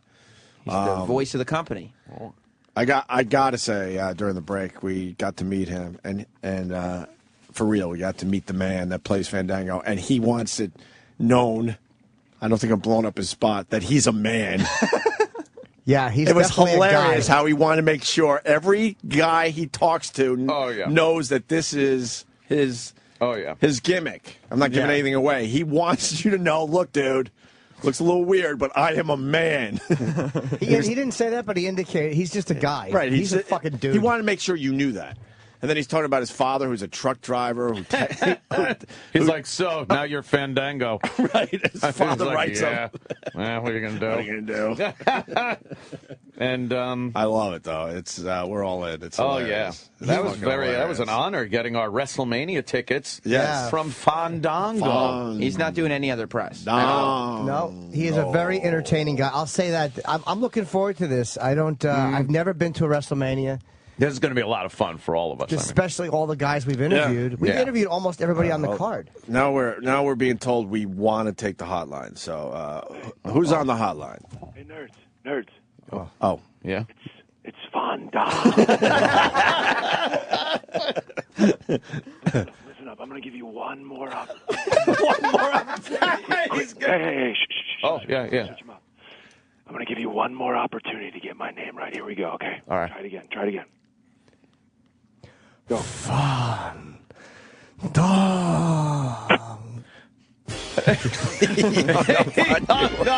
up on me. He just hung up on me. He hung up on me. It's like we're 12 years old today. The gimmick is fantastic. I know, and there's a part I really want to get it right. I want to be the special boy who does it. We all got it right. Finally gets it right. Every single one of us got it right. His entrance for WrestleMania is going to be ridiculous. Fucking ridiculous. So over the top. He did a run-in on Monday, like he just interrupted somebody's match. Of course. And even when he was just interrupting a match, they brought down his big gold sequin curtain and played his music. And you know he did on Monday? You guys would have laughed. Now, you know he's doing the dancing thing? Yeah. He went out while Chris Jericho was wrestling, and every time Chris Jericho did a move, he held up a number that was low. Like he held up like a 3 or a 2 or a 0. It's such a great gimmick. I'll bet you they ask him to Dancing with the Stars, though. I bet he does something like. Have they had anybody from wrestling actually? Jericho's gone. Yeah, they had Jericho. Chris did. Okay, right. Yeah. Now, Sam, you know a lot about wrestling, obviously. Does he wrestle at WrestleMania? Because the whole gimmick that he's not wrestling because no one gets his name right. So now what do they do for WrestleMania? And you got Chris Jericho. Chris Jericho wants to wrestle at WrestleMania. Here's my theory, because they got to keep this heat on him, because right now he's getting more boos than almost anybody in the company. Right. So I think the only way to... If he keeps not wrestling, eventually the crowd will start kind of liking him like we do. I think that he has to go to WrestleMania and wrestle, but like beat Chris Jericho quickly in a really cheap way and just get everybody pissed. Because everybody loves Jericho. That would get him. Yeah. Yes, that would get people very angry. Yeah. I think it makes sense for business for him to beat Chris. Is Chris the champion? No. Okay. But he's, he's one of the main guys. But yeah, I mean, I think What if he wrestles? But he has that to takes a lot of the heat away. Maybe he has No. to beat him You don't think? cheaply, like you Not said, even hit him with a wrestle. chair. Really not unsatisfying matches. You know what I He mean? runs in. Or maybe it's not an official match because they don't do it in No, the ring. he's got to get the victory. Right. Because that's what'll really piss people off. But he runs in and just like Well, does wait. something very underhanded. He's not going to run in. Yeah. Because you're going to have the whole drawn-out Well, entrance. that's true. The entrance has to be longer than the match. Then the match. Oh yeah, of course. Yes. So you got like maybe a 10-minute entrance and then maybe a 30-second match. I think you're in some onto cheap something way. there. Yeah. Where like he rolls him up or something, and then you can Very attack cheap. him after the match or something like that. But Yeah. that's Wow, they're in a weird spot. I bet They got to play this perfectly. New York They really loves Chris Jericho. So if Jericho loses to somebody like that, who's coming out in sequin tights and not wrestling and dancing, in New York, So he obviously wins, but it's the way he wins is important here. it's got to be quick and cheap. I'll bet he does the fucking knee walk after, too. Why would he do the knee walk? It's the best wrestling finishing Oh, move. you know who you're going to get to see at WrestleMania? Oh. Bob Backlund. Oh, good. What? I just want to tell you I'm wrestling hard, Vince, and I'm doing the best I can. I just want to be a world champion, Vince. Bob Backlund's being inducted into the Hall of Fame, so they bring out the Hall of Fame class at WrestleMania, and Backlund's going to be there. Wow. Of course, right? Why wouldn't it be? Because we don't have a visual element, I will tell you this. I got a quick cell phone video of Jimmy lotioning up Fandango and us trying to say his name properly. And I think Ant's got video he's going to upload. Yeah, I didn't. And the web team will have a video up. There's some really funny pictures of me lotioning up his back. yeah, I didn't edit it. I didn't edit mine. I just decided to throw it up there. But I think we'll have a much better video later today. But if you want to at least get a quick peek, it's I'll tweet it, but it's on my YouTube channel, OP Radio. Yeah, I think. Let me see if mine's up here. Fan. Oh, wait. Dango. Roland's Instagrammed a bunch of pictures too. Rolando's 99, including one where Fandango's holding me like a baby in the office. Really?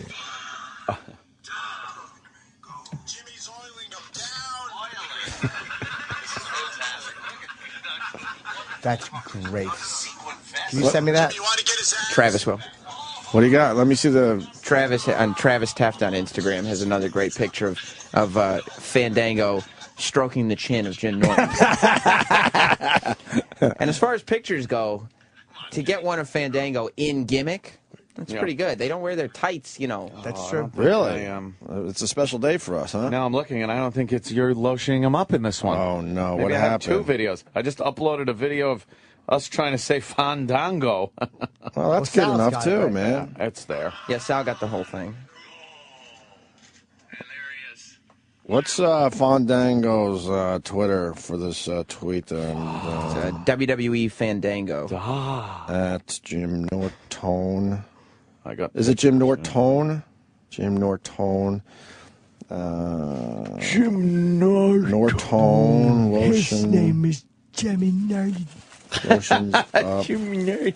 What is his Twitter? WWE Fandango. WWE all right, so I got a quick video, but we'll have better shit later. And I was hearing tell that This is a Fandango. that's a Vince original idea, huh? Holy shit! Oh, so you better make sure you better make this work. Well, yeah, that's what they're saying. That like, How did he pitch that one? Here we go. Well, he doesn't have to pitch. He goes, "This is what we're doing." And then everybody around goes, "Good idea, Vince." All right, it's great. But that's why it's got so much heat. Apparently, Yeah. that's what all the shitty rumor websites say is that it's a Vince original idea. So we're going full force on this one, boys. He's fucking plowing ahead. Dude, I don't get that excited usually. I was laughing so fucking hard when that door opened with the music and everything. In full I was regalia. crying. Full. I was doing a Sam Roberts. I was crying. I was laughing so hard. Good. Fuck great. yeah. Yeah, he went all in. Yeah. Yeah. I'll tell you, that's a fucking. That is a very funny gimmick. It is, right? Yeah, I never watched. I don't think you wrestling. were in at first when we started talking about it, or were you? I don't didn't know. give a fuck. No, you didn't I really give a fuck, right? I don't care about any of it. Like I Right. like those guys personally, Right. But I don't necessarily watch. And it's like I want to see CM Punk wrestle. That's why I'm going. And Jericho, I Right. like Chris a lot, and I want to go see him wrestle. Now I want to see this guy. Of course you do. Like it's a funny fucking gimmick. It's hilarious. Punk's match is going to be a big match. Oh, Rolando. Yeah, okay. I'm starting to look at Undertaker. Rolando's Instagram. Yeah, you got to go there today. It's Rolando S99, the one where he's touching the back of your head, Jimmy. Him in the office. There you are, oiling his back. Yeah, there's some great pictures. How much better was that than my usual surprises of shitty old interns? I know, right? No, that was a good one, Sam. Cream Pie Jones. Yeah, look who's for back. 2 seconds on the phone before he gets upset that he was Cream Pie Jones. I'm sure people are going to be pissed that we're talking about wrestling, but WrestleMania is fucking, it's in New York. It's So. WrestleMania week, too. New York, it's fucking huge. And you know who Michael Cole worked with in radio? What? Not wrestling related. Scott Shannon. Todd Pettengill and Jim Chandler. Whoa! He was their wacky news guy. In Albany? Yep. Why didn't you tell me that? I had no idea until I interviewed him yesterday. He told me on the air. So he worked with my college buddy. That doesn't talk to you. He sort of. Yeah, I guess he doesn't really talk to And me. then he said that Jim Chandler saw him once, and he goes, "Oh, great to see Todd's in New York, and you're on TV, and I'm still doing what I'm doing." Jim Chandler's talented, though, man. Michael Cole agreed that Scott Shannon destroyed Jim Chandler's show when he took Todd, fucked him over. Yeah. By stealing Todd away. Whoa. Yeah. Jim was never the same. He's in Nashville doing all right, though. He's doing his thing. He doesn't have Fandango, but he's doing his He thing. didn't screw him as bad as Scorch screwed his guy, though. Paulie. We might do some Scorch today, by the We way. have to. Do you think we should? Oh. We have Louis at, 9 o'clock, though? Yeah. So if we can, I don't know if people know that. That was a last-minute scheduling thing. Louis C.K. is coming in today. We're very excited. Yes, We always haven't- love having Louis on, haven't yeah. seen our pal in a little bit. His HBO special is called Oh My God, and it's April 13th at 10 on HBO. And here's why one of the amazing things about Louis is he just knows how, photography has been his thing for so long. His fucking posters in New York, when you see them, you can't take your eyes off them. The stark white, and The he's just kind of in the stark white- corner, or on the bottom of it, yeah. And he's in the bottom with all Yeah, of I've this seen those. space behind him. Yeah.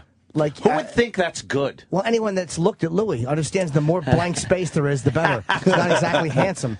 But Yeah. I just saw that on the side of a bus. I'm like, fucking Louis is brilliant, man. It That pops. looks, it's so good. Yes. The posters for that special are so fucking good. Yeah. Yes, absolutely. So he'll be in a little bit. WWE Fandango is his tweet. His Twitter, yeah. Yeah. I just want. I got to hear a little Scorch at some point today because I got what he got a new show on. I mean, Brand new episode. New episode. Oh, okay. Yeah. Same old shit though.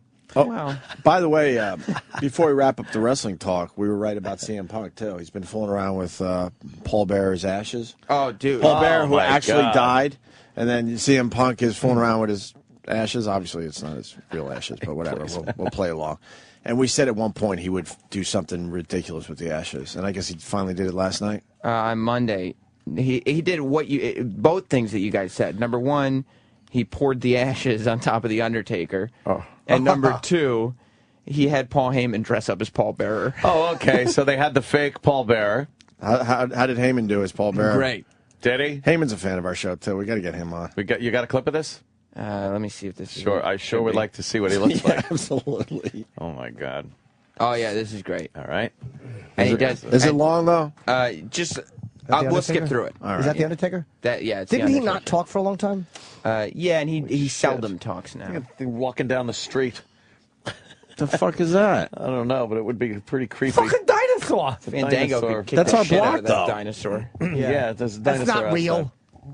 That'd be great if it was, and it just started ripping this person apart on Yeah, the there's a street. lady with a fucking awful Janet Reno hairdo. You can see the looking at it. legs. Yeah, of course. It looks out of Stupid. proportion, doesn't it? Yeah, it doesn't look like a Tyrannosaurus Rex. It looks fat. No, it's supposed It to looks be a little too something else. fat. Huh? No, it's a T-Rex. No, It is. Yeah. it's not. It's like an Allosaurus. An Allosaurus? Yeah. How about an Emeranosaurus? How about an Alice Cooper? Right? Good, right, Sammy? Very, very good. Let's see some of this. All right. I want to see how it looks. All right, The so the Undertaker. Undertaker's in the middle of a He's promo in there. talking about how he's going to beat up, Punk. Of course. Oh boy. Your historic title reign lasted Skip through well some of over. this. There you go. All right. There Yeah, we go. move forward. Move forward. So the Druids come out. This is the Undertaker's shit. Right. Yeah. But the Undertaker's in the ring. What? What? So what does that mean? Oh my God! The Undertaker's all confused. Oh, they come out with their torches. It looks like a fire hazard, by the way. Yeah, I would imagine. Got like fucking big flaming torches. I know. Why is there smoke on a video screen and not in the building? Yeah, really. I'll bet that they couldn't get the fucking smoke alarms turned off like we couldn't either.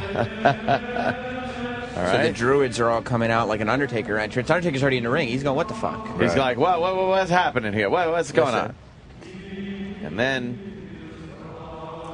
oh boy. Why would the Undertaker stand there and just take this shit? Yeah. He should know something's up. Right. After every fucking time shit like this happens, something's up. Why just stand there? Wouldn't you just go, I'm not going to take this shit? I'm not fucking going to leave. I want to see how this plays out. Why? Yeah, let me take a look. Right. This could be good.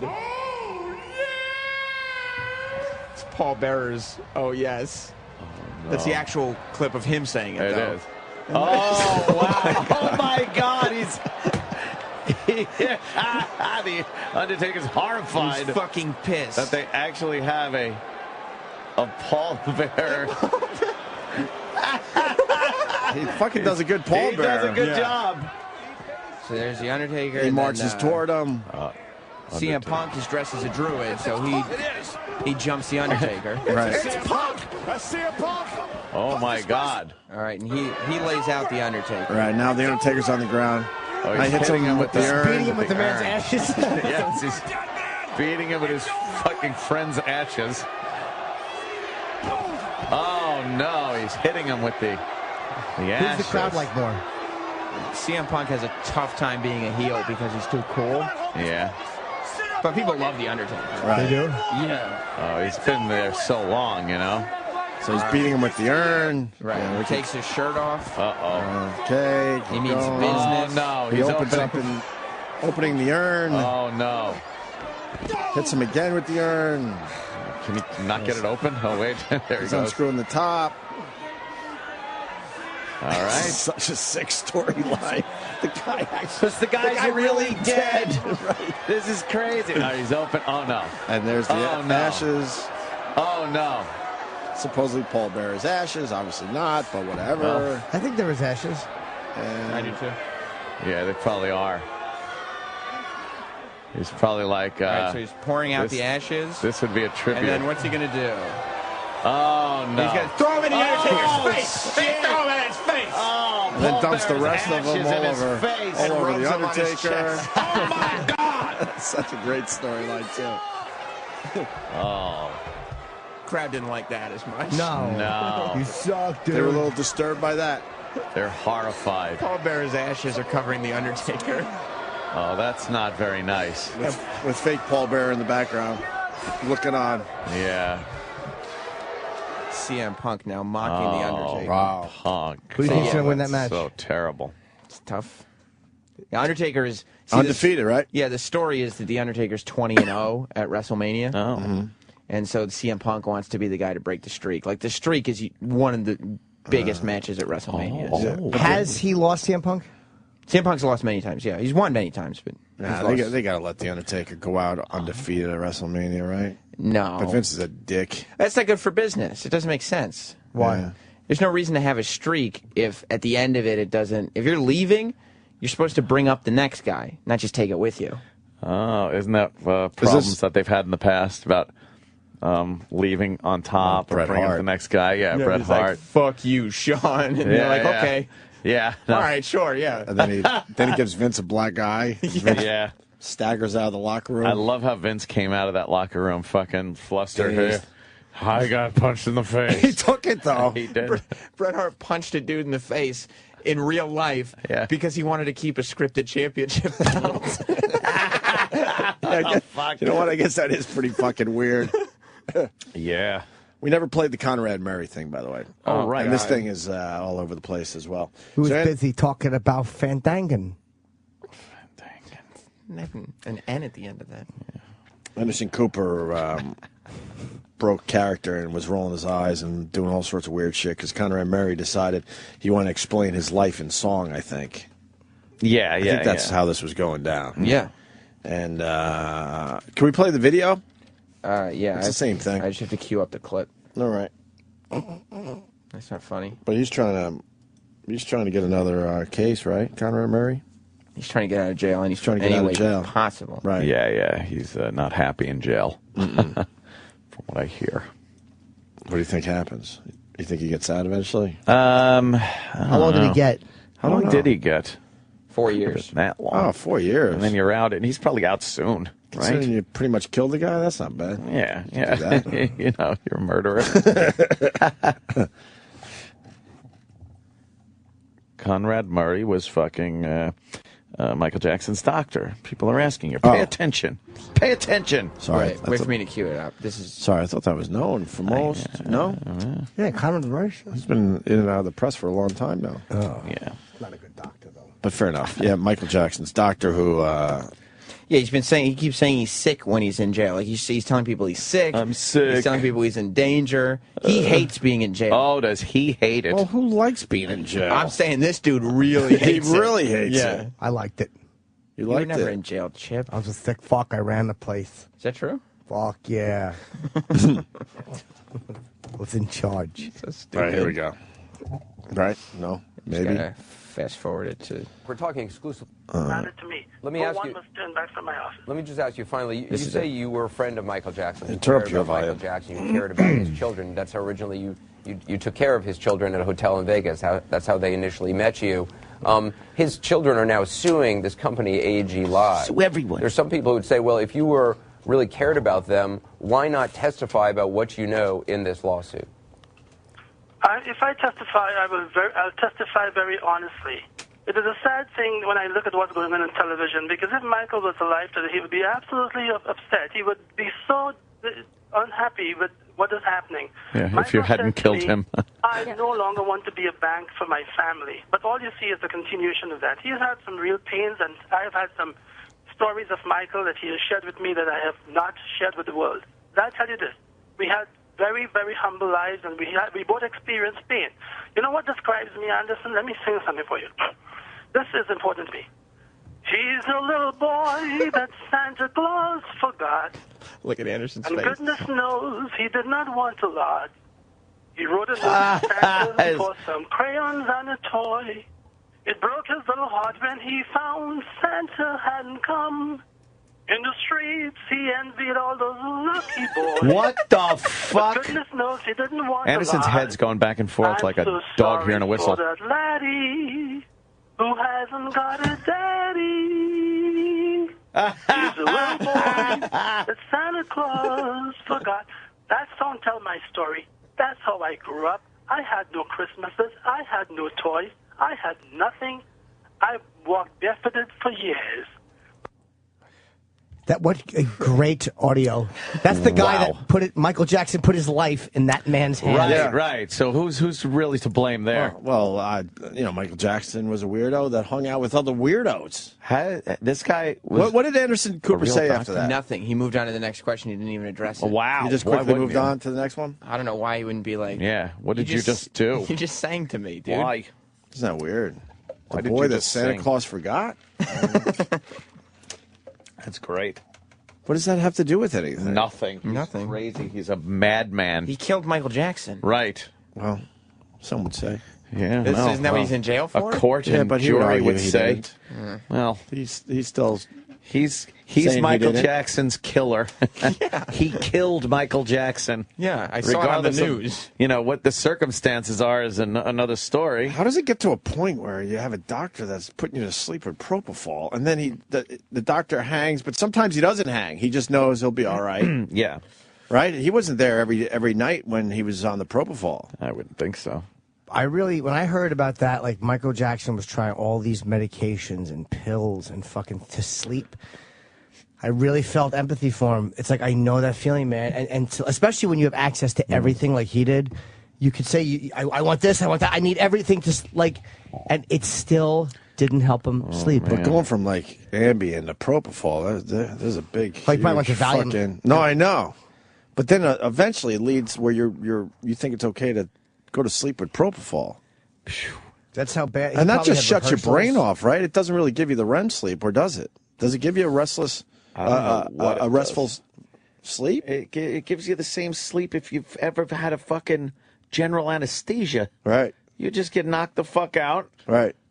It's a time machine. Yeah, and then all of a sudden you're like waking up. You have no concept that you were out for 8 hours, really, right? Yeah, when you sleep, regular sleep, you wake up and you kind of... You're aware of time going by and all that. All right, yeah, I've slept for a while.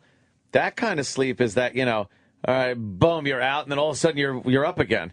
And fucking, 12 hours has gone by. Yeah, when I had my throat scoped for the stupid acid reflux shit, I had the propofol. And I think it was only out for 15 minutes. I don't even know. You don't know. As I tell you this story, I don't even know. 15 minutes, 15 hours, whatever.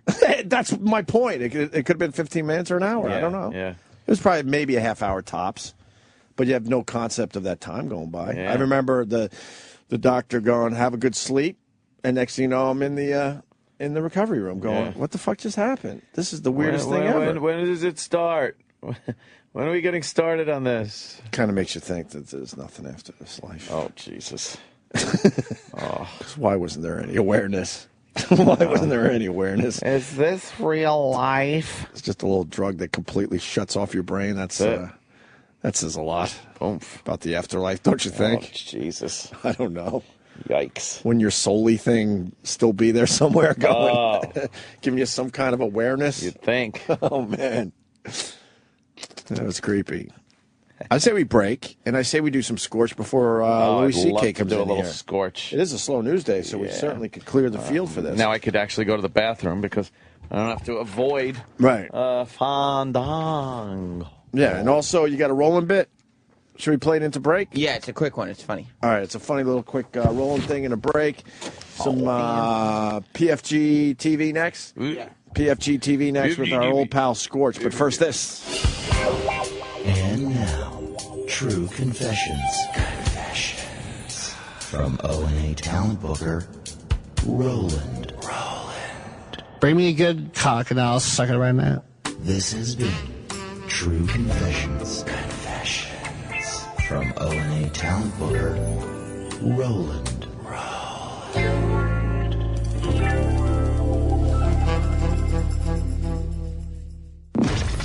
This is the Opie and Anthony channel on Sirius XM. New from Puddinhead Records, Opie and Anthony present Sittin' and Singin', the handicap hits.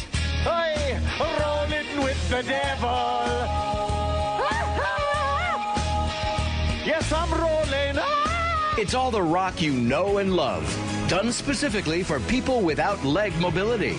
'Cause tramps like us, baby, we were born to roll. Just because your legs don't work doesn't mean your ears don't. Just ask Van Halen. Hey, I wish I could jump. I'm never gonna jump. Might as well just sit here. The hits just keep rolling in.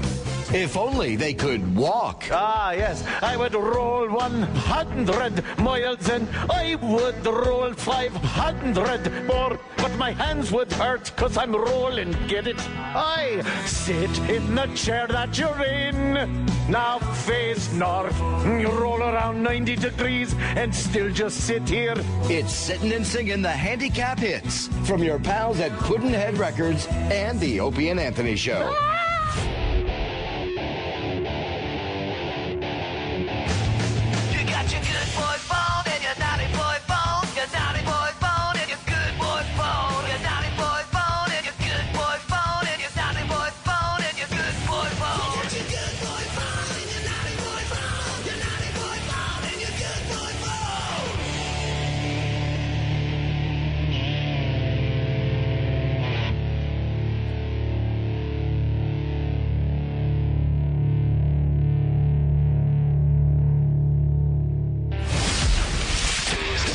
Sirius XM, the Opie and Anthony Show. Hey, this is Wayne Newton, and you're listening to the Opie and Anthony Show. Dark as shame, darling, dark as shame. Thank you for all the joy and pain. Ferris Bueller? Picture show. Ferris Bueller Day? Nah, it's too late for Ferris Bueller Day. Why? It's We only have one break left or so. Oh man, does this have something to do with Ferris Bueller? Well, the song was in it. I know that, but I mean, why are you playing it? Wayne Newton's birthday. Oh, is it? Oh yeah, I forget that this is Wayne Newton. Sounds like a woman. I know. Newton's 71. No, this is Wayne Newton. Wayne Newton. This is Wayne Newton's song. He was a kid when he was doing it. But. He started out as a kid. You didn't know this, Jimmy? I didn't know this was Wayne. Yeah. Darker shame, darling, darker shame. Thank you for walks down Lover's Lane. What year is this? I think No. I think he did it like 5 years ago. This is old. Really old. 68. This is black and white old. Oh, yeah. There it is. I can see hearts come out of trees. He was the Justin Bieber of his day. But he's kind of old there, isn't he? Yeah, a little. But, I mean, you look at Wayne Newton like he's a man, but back then, you know what I mean by it. Yeah. He's kind of... Well, oh, God. I'm watching... Oh, how humiliating. What? I'm watching the video. I'll tell you where it is. The cuck video?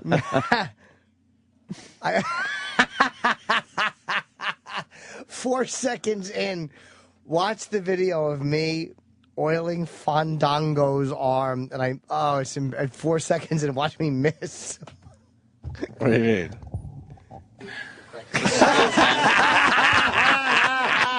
That's perfect. You were eager. Look at that. We're not done. You were eager. He turned away, and Jimmy went to... Jimmy, you want to get his abs? Rub his... Oh, he threw a sequin vest at me. This is off my stupid fucking phone.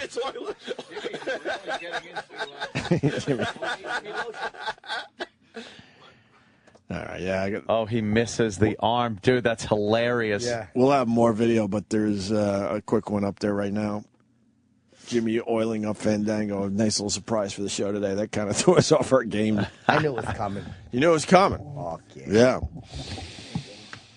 Well, I tweeted the video, OP Radio on Twitter, if you want to take a look, because we don't have a visual element. What's going on with Robert Redford's hair, by the way? It's a wig. Is it? Oh, fuck yeah. He has to keep his red hair. He seems like he always had hair, though. I think you never, ever saw Robert Redford went, wow, he's losing his hair. He always had a good head of hair. Somewhere along the line, he made the switcheroo. The old switcheroo. The old switcheroo. Yeah. Yeah, that's definitely a fucking wig. It has to be. Like, look, yeah. That's too much hair. But that's where those guys fuck up. They give themselves too much hair. I don't think we have time to go into it. Always had hair.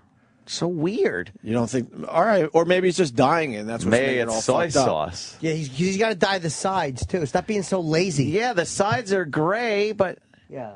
They fucking dye up those sideburns. Yeah. Get it all. That's a wig. Look at that course it thing. is. Come on, man. I know. So somewhere along the line, he maybe he still has a lot of his hair, but not enough for you know what I mean? No, he looks bald. There's But no way that's his but hair. he was never losing it. He's been in the public eye forever. Burt Reynolds has been wearing a wig for long. He's wearing a wig. That's true. Probably had some hair pieces and some things he was doing, and just kept filling it in, and then finally said, "Fuck, I got to go with the hair helmet." The back always gives it away. The way it curls up in the back. Oh, Nothing- the nothing- real hair comes out of the back. Oh. Nothing better than seeing a horrible hairpiece on the streets of New York. 'Cause you gotta- makes my day every time. You got to point it out to all your pals. But someone that person has decided he looks better that way than just walking around bald. Yeah, I'm yeah. talking about the over the top horrendous fucking hair pieces where everybody knows. Well, Logan says he saw Robert Redford at work live, and his hair is a holy terror. Wow, really? Is it real or a wig? It's got to be a No, wig. if he's saying holy terror, that means it's a wig. It's horrendously bad. But it looks good on camera, I guess, when he's making his films. Because they're showing a clip of Underground. I guess that's his new movie, and it doesn't look that bad. Look, it doesn't look that bad on film. Oh God! Look at the picture fucking Sam just found. I know. Of course, that's a hair helmet. Oh my God! What are you doing? Did you put in Robert Redford wig? I just put in Robert Redford hair. Put Robert Redford wig and see what people are box saying has for us. Like, all right, look there. Oh yeah, that's a hair system. Yeah. Yeah. Yeah, I mean they're getting better with the hair systems, but that's obvious. Yeah, it's for sure a hair system. Yeah, he didn't go. It doesn't look like he went with the plugs. He's doing some kind of hair system, like where they put the mesh over your head. Yeah, where they all start with sorts of shit. the plastic wrap on your whole head, and then they Right. put the The wig, John and then they Travolta. cut it, and then You don't think that's just a wig, though, a hairpiece? You think it's more than that? I think it's a system, like Opie said. I think he's all in. He's really spending a lot of money trying to Put Robert Redford bald. Oh my God, look at that. It's horrible. Robert Redford bald. Put that in. Let's see what happens. Robert Redford. Do we get any? Bald. Yeah, bald. By the way, if you were listening to the Joe Rogan podcast right now and he was talking about this, Yeah. you'd be seeing what we're talking about. Oh, right. It's a podcast is doing. There's not to one downplay what Rogan does, picture. but I'm just saying, if podcasts have figured out how to get a visual element, why can't we? Here's what I'm thinking, though. I mean, it obviously looks like a wig. I get it. But when you say, like, Burt Reynolds, there was a point in Burt Reynolds' career where you were like, oh, boy, he's losing his hair. And John Travolta, same thing. Oh, boy, he's losing his hair. Like, there was never a point where you looked at Robert Redford and went like, he's thinning. He always had a great head of hair. Because his hair was so important to him, more than a Burt Reynolds. Burt Reynolds was like had nothing he could do about it. If you're going bald, there's nothing Burt. But he was a guy that was like, fuck, I'm going bald. I'm still getting movies. He didn't really care. Robert Redford. Burt Reynolds gave a fucking big shit about going bald. Then he finally got a wig. Right. Don't forget, though, he's also been a sex symbol for so long. So, like you said, it's important. Burt Reynolds was a sex symbol. But he was directing for a while. Reynolds has always been in front of the camera, so we notice shit that you might not. Redford probably could stay away from public view for 8-9 months at a time or a year at a time, and you'd never notice because he was behind the camera directing. You know what? It would have turned up earlier on. You could have looked and said, hey, he's losing a little. No, from that angle, it doesn't look as bad. Doesn't look as wiggish. Not as wiggish. But the color, wow. I don't know. The back looks Are real. you guys out of your fucking minds? That's a hat. I don't know. Dude, From this angle, I'm not really sure, Jimmy. I'm thinking maybe. It's a hat. It's the fucking Planet of the Apes helmet that the one guy wore. The Gorilla General? Are you saying we're losing our minds? 'Cause Yeah. now we're like, I don't know. You're out of your fucking mind. You're out of your fucking mind. Hey, do you like that fucking hat Jeter has? You like fucking Jeter's hairdo with the NY on it? Fucking idiots. Yeah, and I mean, come on. He has too much hair. He's got to be in his 70s by now. But I can't find anything that would have led me to believe he was even losing his hair at some point. So what you're basically saying is because there are no good pictures online, you'll deny what your eyes are telling you right now. Look at Dustin Hoffman's hair, and that This is from All the President's Men. And look, what a great head of hair. Yeah, he Hoffman wasn't too. losing his hair. Yeah. Yeah. Oh, Let's see it bounce now.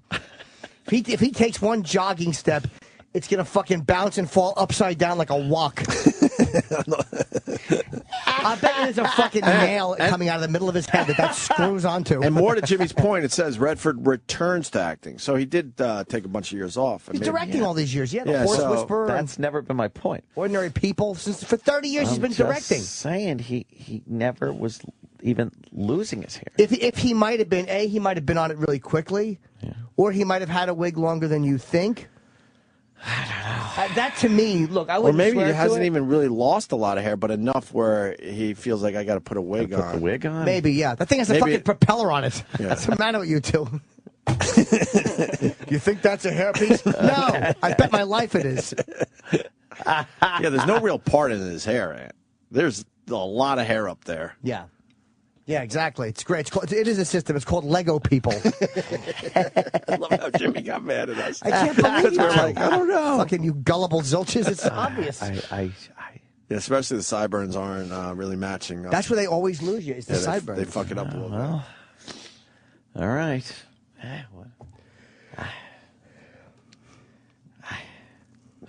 We're running out of Scorch time. You know that. Oh, come on. When are we going to get Louis? Are we going to get him on right at 9? Should be at 9, but Come on, let's get a little Scorch. dependent going. on his We don't have to do an hour of Scorch. All right, so Scorch, for the newer listeners, is a guy we worked with a long time ago at AF, the only station that really rocks in the Boston area.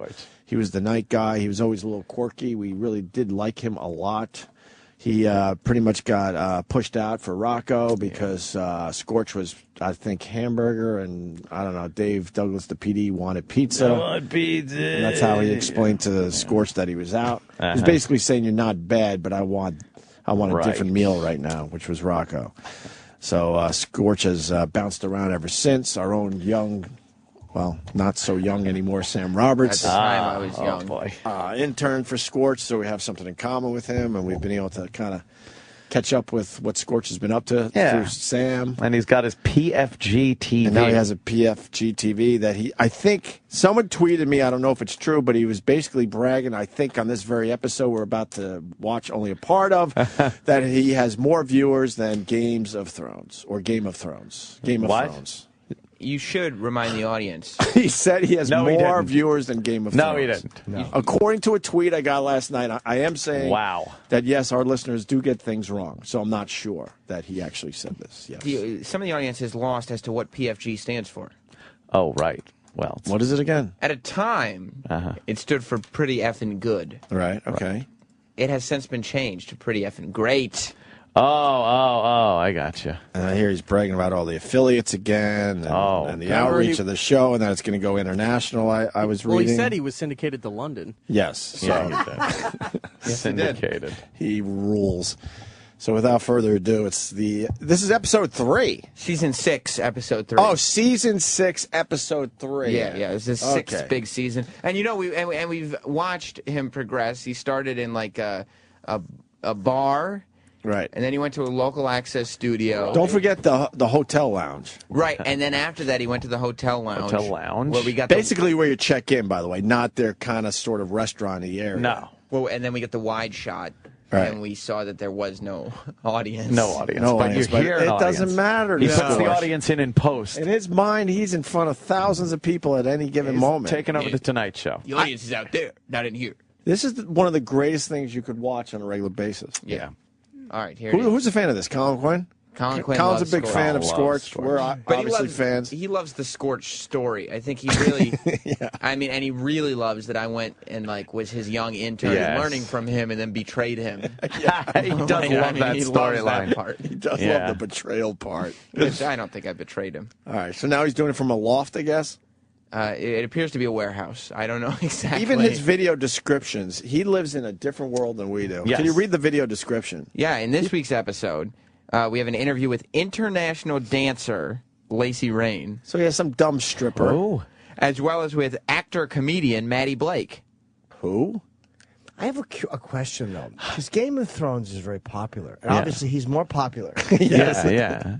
Why does episode 3 thus far only have 164 views? And that's with me tweeting it last night. And that probably doesn't help either. There are 6 likes on the video, but 5 dislikes. Oh. So kind of cancel each other I think out. everyone should be liking Scorch's shit. We also have an interview with a few of the members of the Trans-Siberian Orchestra, as well as a live performance of their show. Really? A few of the members. A few of the members. Yeah. You know they probably have 200 members.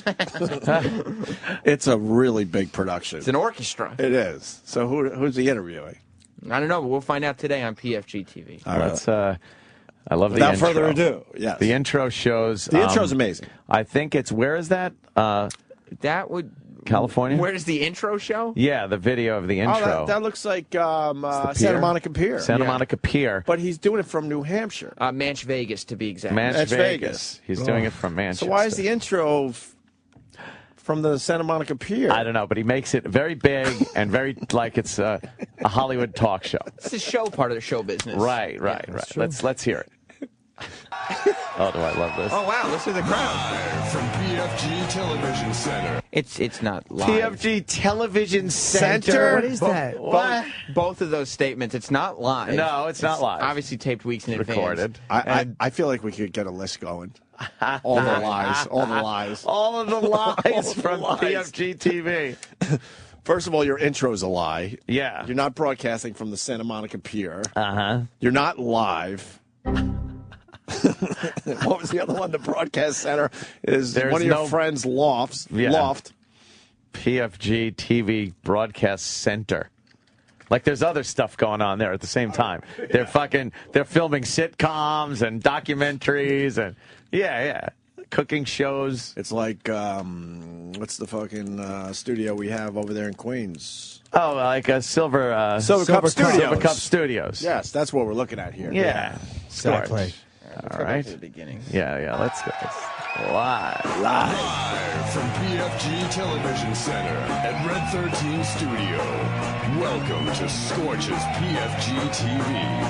I am Lord Dougman W. Godspeed. Tonight, on another exciting episode, international dancing sensation Lacey Ray. International. Also an exclusive interview and performance by Yuletide Metal. I have a Super lie. Show. I have a lie. You have a lie. 2 lies. Yep. One, the episode will be exciting. That's a lie. And also, those cheers in the back are implied to be under this exciting announcement, and that's a lie. That's a lie. But his production value getting a little better, I noticed. Oh, man, the production is stepping up. Stepping up, yes, Scorch. yes. And I don't think Lord Doug is actually a lord. I don't know if that's... Yeah, I would put that on the lies. Maybe then You the have Lord. to. Okay, The Lord people would get very mad at that. Yeah, he's no lord. No. Oh, my God, this is so fucking bad already. Another exciting And so episode. the stripper broad, she's international because she might have went over the border and danced in Canada? Is that what's going on here? No, she's just probably from fucking... Yeah, that's what you're saying. I was saying she probably just made that up. No. All right, let's go. I'm psyched. On another exciting episode, international dancing sensation Lacey Ray. Also an exclusive interview and performance by Yuletide Metal Super Show, Trans-Siberian Orchestra. You may recognize him from his many TV shows and commercials. Actor comedian Matty Blake. Many TV Lock shows? up your daughters and hide your wives. It's Scorch's co-host, Sib Hashian. So let's make some noise for your host. Oh, no. Listen to the fake hyped-in applause. What a show tonight, because as Shelley said, tonight we've got internationally known Nice sound. dancer Lacey Rain, which is amazing. Oh my God. I'm so excited. That's got to be a dubbed in. What you don't understand yet is you, Sibby, I've arranged it for you to be her pole. So she could dance. Yeah. Oh, Chip, you like that? She's gonna, but the bad part is that's the good part. But the bad part is she's gonna. Hey, is that electronic hum on our end? Is that the radio? Or? No, there's such bad echo. Oh. The sound is terrible on PFG TV. I would think the PFG Broadcast Center would have better equipment. They might have to hire Mars. Nothing's grounded over there. Nothing's grounded, not even, especially not Scorch. Someone could get electrocuted at any moment. Yeah. I'm sure. So she could dance. Yeah. She's gonna. But the bad part is that's the good part. All but right. the bad part is she's gonna give me lessons. So I'm gonna be all over you too. Just so you know. I'll pass. Plus, you know who else is look. on the show tonight, and this is the coolest thing.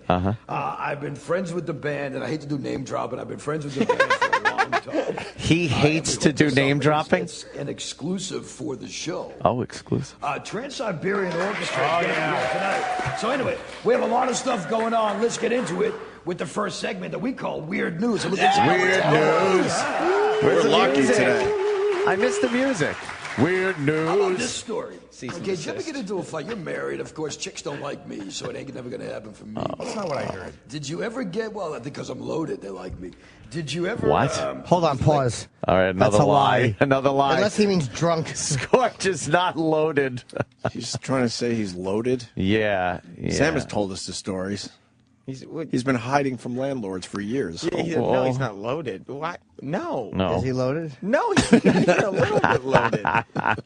He's a workhorse. Loaded. Not with money. Did you ever have a fight, like a really good fight with your wife? Yeah. Honestly, no. No, see, that's a good thing. I avoid confrontation. I respect that. Susan Sanford of Chicago, Illinois, got into trouble recently, threw carbolic acid on her boyfriend. Oh, where? On his face. Ready for this?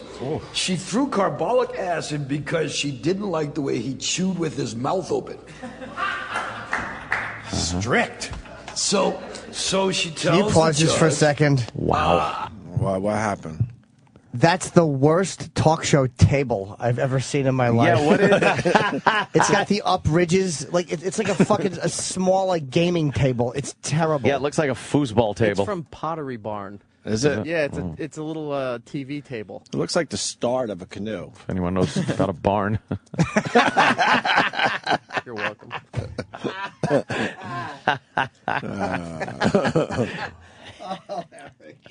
Oh, boy. Yeah, what, the pothead too? Go ahead. Oh, Play the tape, fuck. cocksucker. I just didn't like the noise he was making while he was chewing with his mouth open. And I'm thinking, yeah, the noise of a guy whose face is burning from carbolic acid.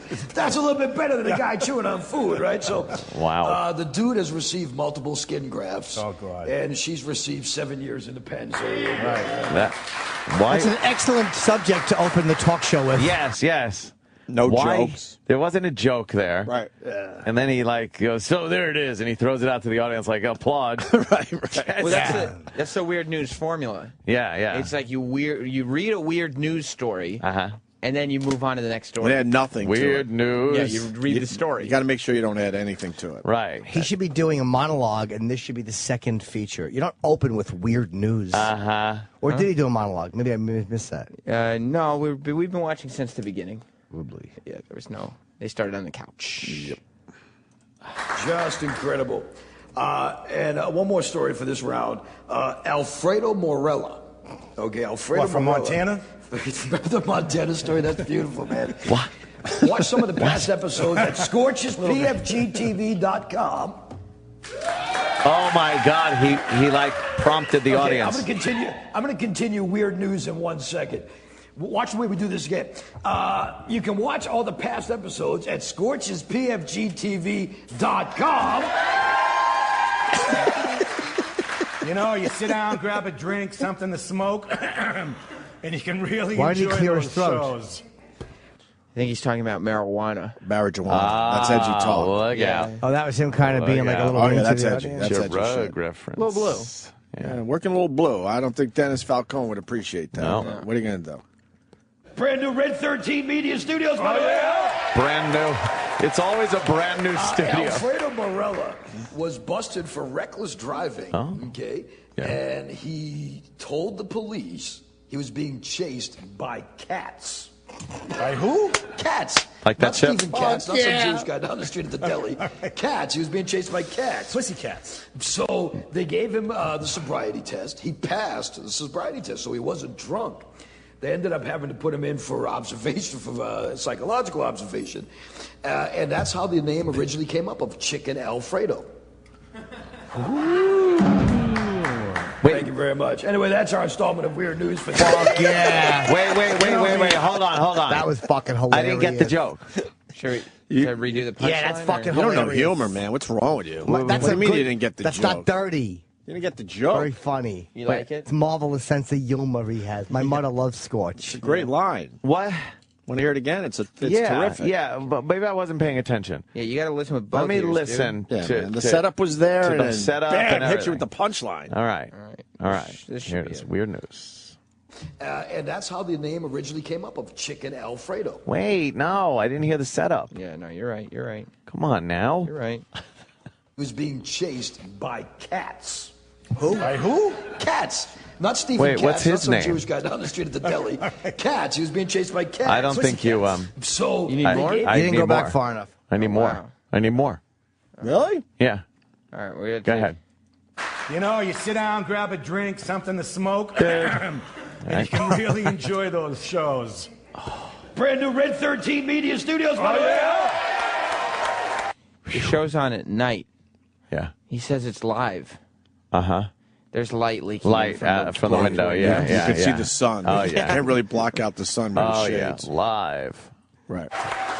Alfredo Morella was busted for reckless his name is driving, Alfredo. Okay, and he told the police He was being chased by cats. Right. By who? Cats. Not Stephen Katz, not some Jewish guy down the street at the deli. Cats. He was being chased by cats. Pussy cats. So they gave him the sobriety test. He passed the sobriety test, so he wasn't drunk. They ended up having to put him in for observation, for psychological observation. And that's how the name originally came up of Chicken Alfredo. So the guy's name's Alfredo. Yeah, we get but that why part. chicken? Because he was scared of cats? Oh, he's exactly chicken. right. I think. Wow. That's exactly Wow. right. Because he was being chased by cats? Yeah, he was running away very scared, like chicken. That's exactly right. And is it then chicken you add the Alfredo? last name? It was Linguini Alfredo. No, his name's Alfredo. Oh, you know what? And he was running. Yeah, I don't think I've ever I heard don't chicken even think Alfredo. it's chicken Alfredo. I think you're right. I think it's like he's stretching. Linguini Alfredo or something I think you're Alfredo. right. What- Shrimp? Shrimp. Fettuccine. Fettuccine Alfredo. That's what it is. Oh, okay. It's fettuccine Alfredo, not chicken Alfredo. Okay, you're right. Oh boy, wow! Did he fuck that up? He was excited though that the guy's last name was Alfredo. Yeah. All right. Anyway, that's our installment of Weird News for today. He does two quick. And then he does You know me, I installment. always like a good pussy. Yeah, I know you do. You know what? You know, I used to do a game when I worked at another radio Pause. station. By the way, Because we can't show the audience. Wow. He just shook hands. You don't shake hands with your co-host on the air, you dumb Scorch fuck. does. What, 3 minutes and 52 seconds in is not the time to shake hands? Why? We finished a segment. They're very excited. That guy used to be in Boston, right? Yeah. And you got to notice that, like, whenever that dude makes a joke, Scorch is moving past onto his own shit. Right. Oh yeah. Because the dude goes, I always love a pussy cat story. And Scorch goes, yeah. He moves on. Don't make it blue. Don't upstage me. It's Scorch's PFG TV. I'm the star here. was being chased by cats. Oh, not again. By who? Cats.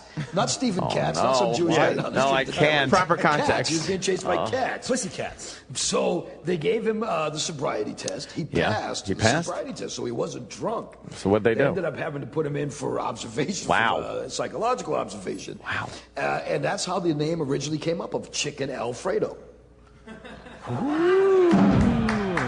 Thank you very much. Anyway, that's our installment of Weird News for today. Yeah, that's so. Right. You know me, I always like a good pussy. Yeah, I know Cat you do. story. You know what? You know, I used to do a Trampled game on his when I worked at punchline. another He radio did. station. By the way, I don't want to mention that one. What time are you on?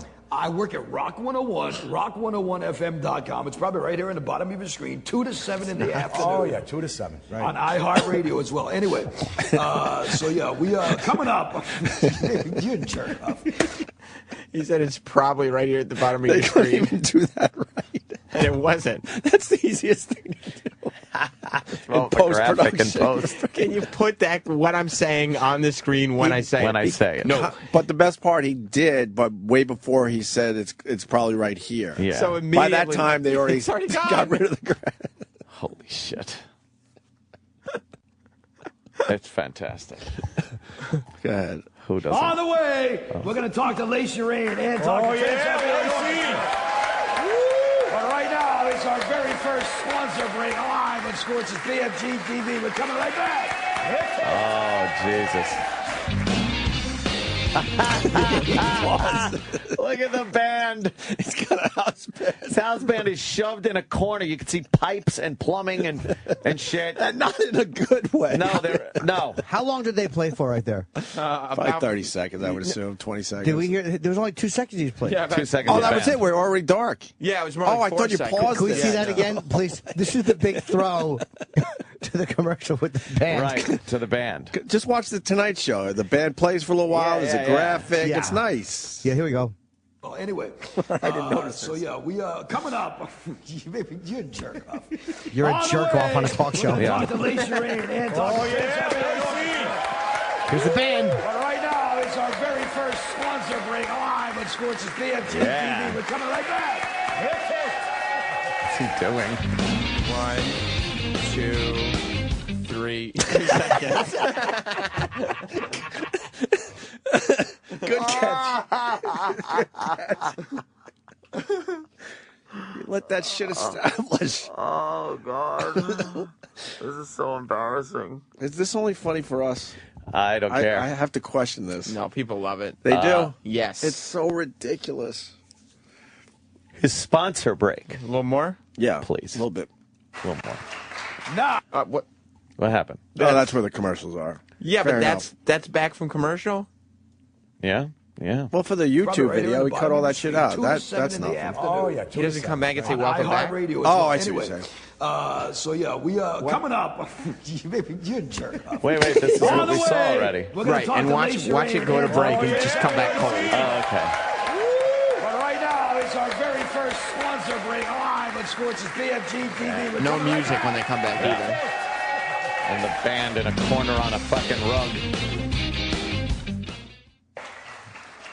Now, for the very first time live on Scorch's PFG TV, we're going to be graced on the stage. And I told Sibby that she was going to use him as her pole to teach me. We how to heard that. dance. I heard that, Scorch. Well, I'm going to be the one grinding on you, not her. I remember. He just did the same 2 jokes 5 minutes later. Oh, my And God. Sib is still throwing his hands like, Watch Sib give the Yes. off a shot. He takes both hands and throws him down like, oh, gosh. Ooh, boy. He looks like Tony Iommi if he wasn't in Black Sabbath. How to dance. Get ready? You know, well, I'm going to be the one grinding on you, not her. She's going to teach me how to dance on you, the pole. She's an internationally known dancer, and she's been a friend for a long time. Friend. And she supports my Paws for the Cause for animals. Yeah, right. Charitable. Applause for the cause, y'all. Give it up for Lacey Ray, my friend. Oh, they stand up for but they can't get around the table. The huge table. The table's too big and intrusive. Come on. All right, she's pretty sexy. She's tall. International dancer, Lacey Rain. Heart attack already. He hasn't been hugged by a girl like that in years. I love her, Lacey. She's hot. Anyway, Yeah, man, she's definitely hot. No, hug him again for a second, would you please? Oh, for the poll? No, just hug You him were again. Nobody caught that, right? Anyway, have a seat, Lacey. Nice to see you. Nice to see you. I called Lacey the other day at 4 o'clock in the afternoon, right? This can be good. And I hear, right? I'm like, wow, what a life you have. Huh? I'm on the beach in South Carolina. I'm just waking up, man. Sorry, honey. I'll be. Why is that like? Because she's a stripper. She wakes up late in the day. She wakes What a up life late. you have. I'll tell you why, though. You should always open with a really interesting story. Yeah. And I called you, and you sounded tired. You were It's a tired. Great way into the. So let me tell you, what a life you must be living. It also establishes that, like, a lot of times you see these celebrities on these shows, and you're like, well, they're just there for the massive promotion. No, Scorch has a personal relationship That's true. with He's this trying international. He's trying to show that he talks to her on the phone during the off hours from PFG TV. Specifically 4 p.m. yesterday. Right. Yeah. By the way, I think she's really hot. So here's what we should do. Uh-huh. We should get her in this studio, and then talk to her about all the behind-the-scenes stuff. Oh, would that be great? I would love to get the fucking skinny. Yeah. Is there an audience? Where are they? How are they not showing the audience at all? Yeah, no audience shots. Well, it's just his friends, right? I heard him clapping. I mean, Yeah, they're probably there, but If you can, let us know when Louis C.K. is like 5 minutes out so we do a quick break gotta for piss. live reads and pisses and shit. Okay. If you can. If not, no worries. All right, go ahead. Yeah, let's hear Back to her. Lacey Rain. Sorry, honey.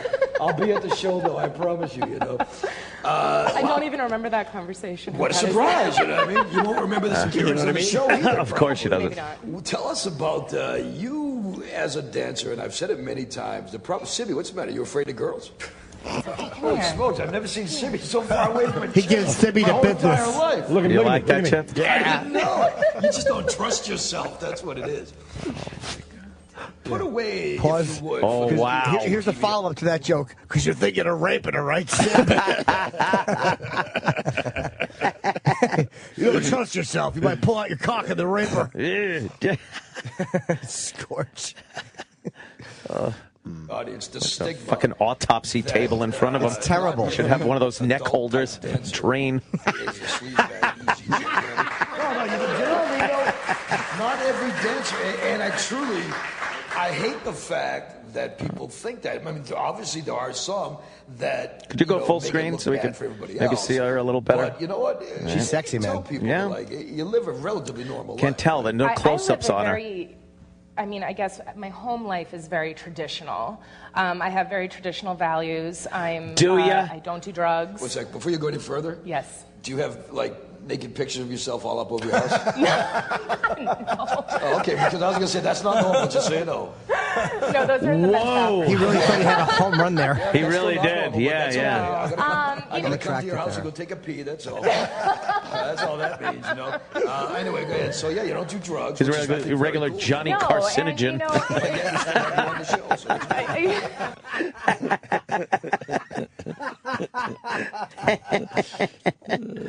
Yuck. Jimmy Fallon.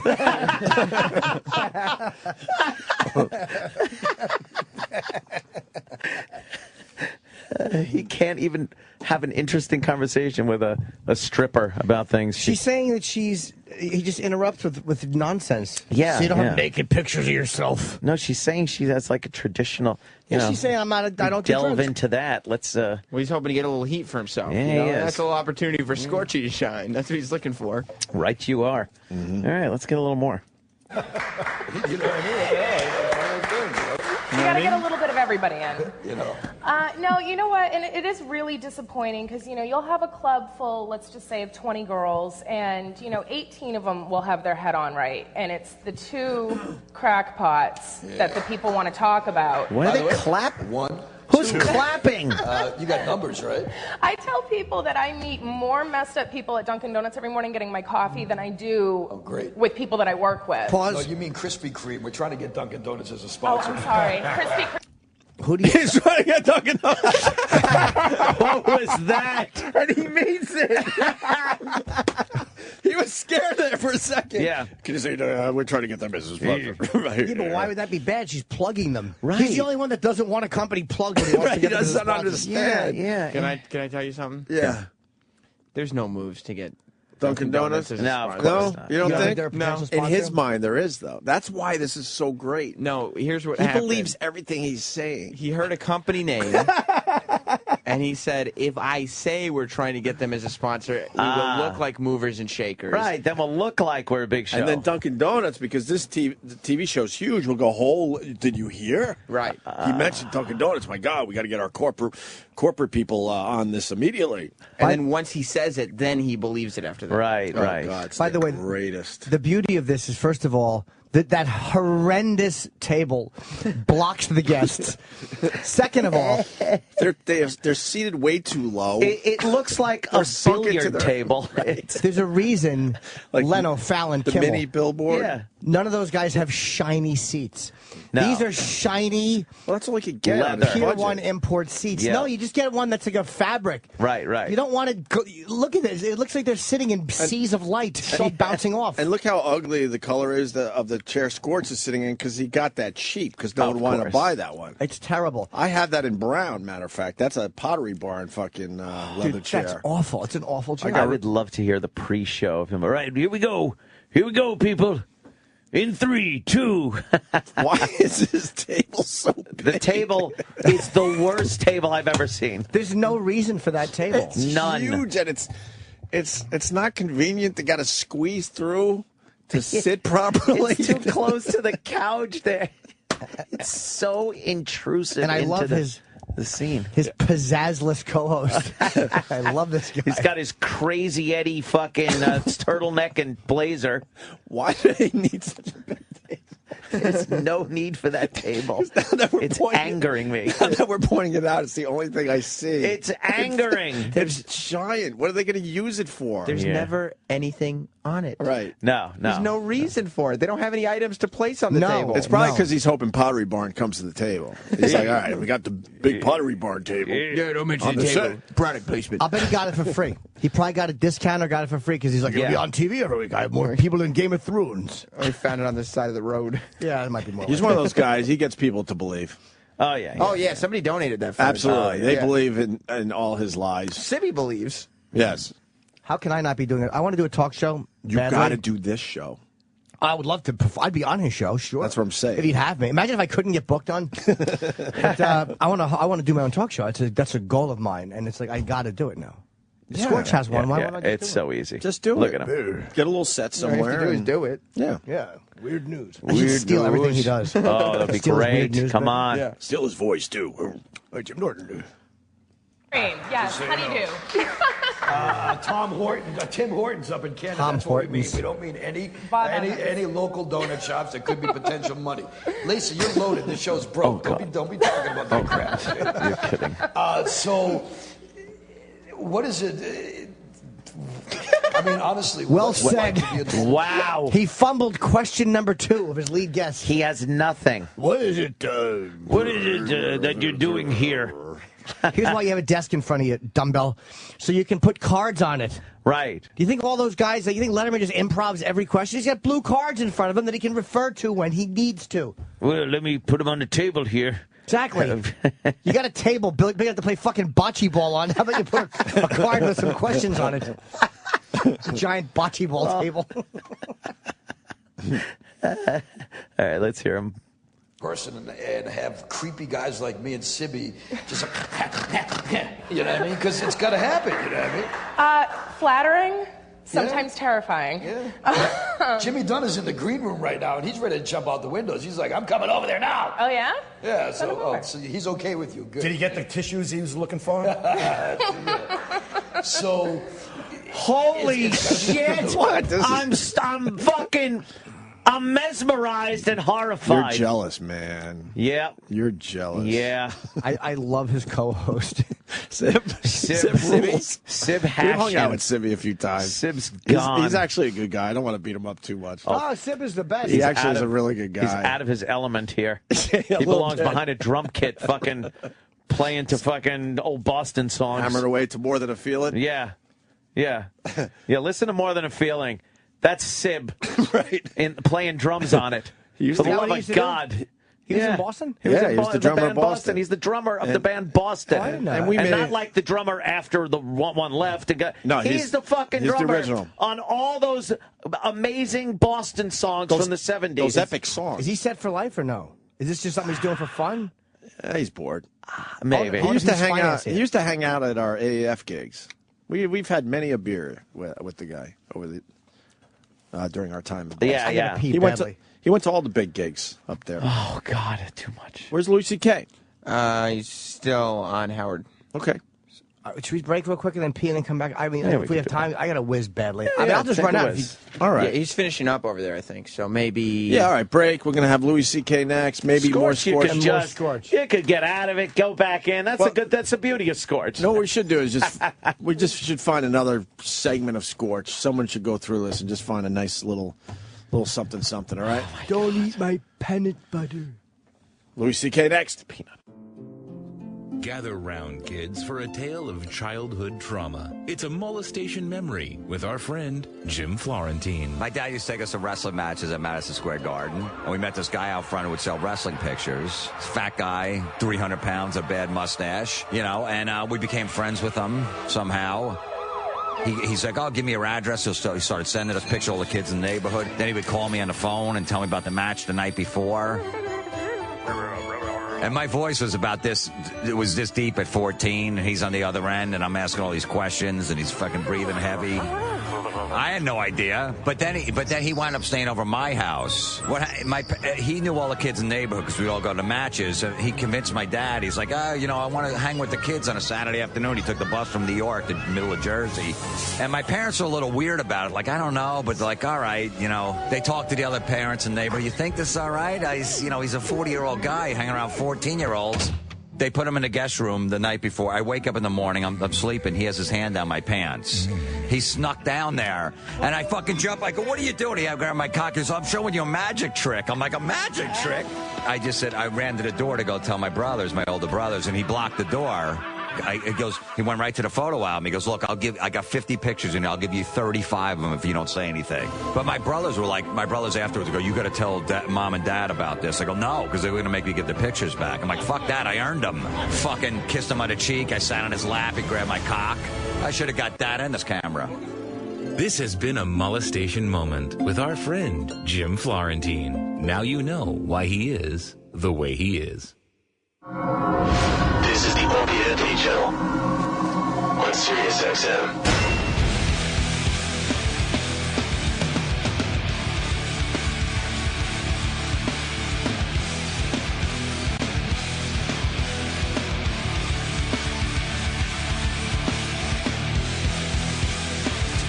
why I'm on the radio.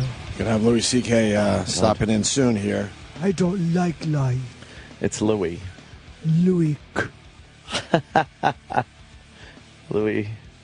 It's Louis C.K. It's Lowick. Lowick. Oh, boy. Got more time for Scorch? you Yes, think? we do. I hope so.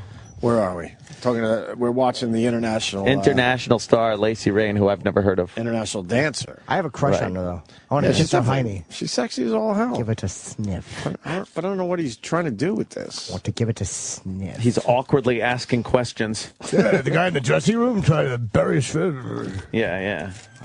I love when he starts mumbling to himself. Yes. It's great. Look at the giant table. I can't get back. That giant table, the giant charismaless white wall behind him. It really is enraging. It's in a mental hospital. You can't walk around it. Isn't you a got to table squeeze through. Yeah. Isn't a table normally either the height of the couch or lower? Right. Much lower. It's higher than the couch. Dude, it's higher than the fucking standing yes. people. Standing people. That's an extremely ugly design. Yeah. All right, let's hear a little more of Sure, Scorch and okay. Lacey Rain. Okay. It is. I mean, you know, at the same time, though, when it goes away, that means I'm done. Well, sure. No, you got to agree with that. You know what I mean? You're in the business. We're all in the business. If you kind of want to shut it off every once in a while. We're all in the What business. business are you in? You're in the business of business. We're all in show. the business Of show. Show business. He's equating himself to a stripper. Yeah. And talking about how they're both in show business. I love the sconce lights behind him. Oh yeah. There's a fucking sconce light.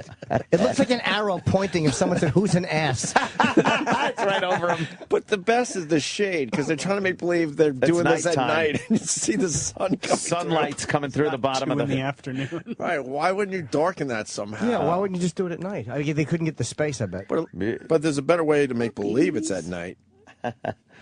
Yeah. Okay.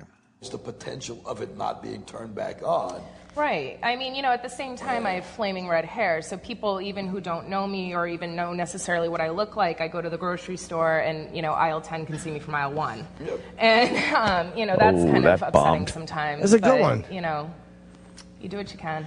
The people that know you, that know what you do, Oh my God. the people like think automatically like, have these misconceptions about what you do. Everyone. See? Yeah. Everyone. Everywhere. She's You know, talking like she's you're not she's James talking Lipton. like she's an You're Oscar talking to winner. a dumb stripper. Yeah, I'm sure she's a nice person. He's doing this interview like the A-lister is coming up. Right. And she's answering like she's an Oscar-winning actress. She put her head back. She goes, "Oh, all the time." It's like he just asked her, you know, now when the paparazzi is chasing you around, when you're signing all those autographs and the flashes are going off at the premiere, and she goes, "Oh God, yes, oh, yes." No, he's talking about, you know, the people that do know you. You know, the three people. So you're not looking for this stripper to be unmasked? This is why. No.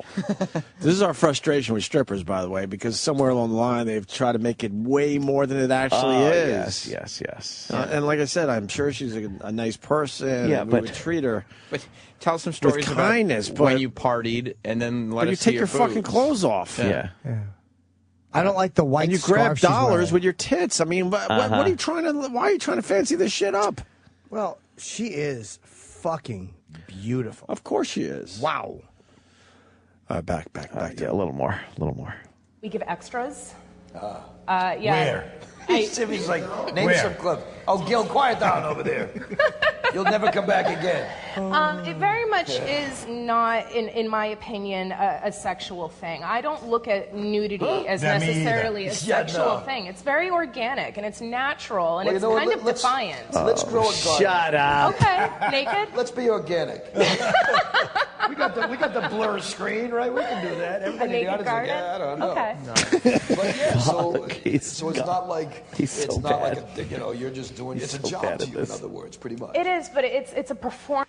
Jim, have you ever been on like a performance. late night talk show where the host has to pose the question, do we have the blur screen if needed? So we No. can get naked. I've never seen any time I've ever done a talk show, I've never seen the host clumsily fumble in such a fashion. This is here's what this is.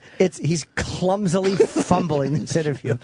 And why are you talking to her? Like, if she performs and dances, even if she has her clothes on, that'd be pretty fucking sexy, right? Yeah. She's really hot. She has a nice body. Man. Wow. You can knock her down to her bra and panties, probably, or tell her to bring a fucking bathing suit with her. Yeah. Why are you still talking to her? Sponsors. Yeah. I don't know if Dunkin' Donuts would like that. All right, let's hear Someone her saying answer. she's not a stripper. She's from Dancing with the Stars. What? Huh? No, she's not from Dancing with the Stars. She's got bright red hair. Yeah. Who said that? And she was talking about being naked. Yeah, well, she's a stripper. They have clothes on Dancing with the Stars. What dummy said that? Mikey did. Mikey. What are you talking about, Mike? Dummy. She's from Dancing with the Stars. She's not a stripper. Oh? Now I gotta Yes, fucking she's look on this Dancing up. with the Stars. She's not a stripper. Google it. Google it. All right. Google it. I hope you're right, because we're gonna look like assholes. No. I fucking hope I'm right too. To be honest. Oh yeah. Oh, okay. Hang on. Yeah, there you go. I think I found her Dancing with the Stars press shot. Oh, you did? Yeah, it's her on a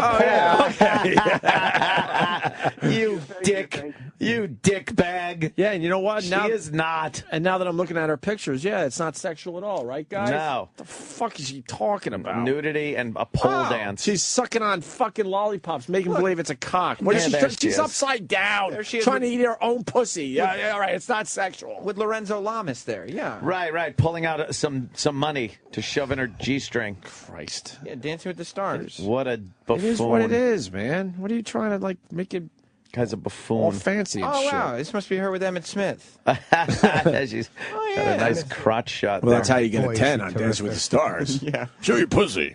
Oh, yeah. Can we go back quickly? We got to get to the end of the Dancing with the Stars interview.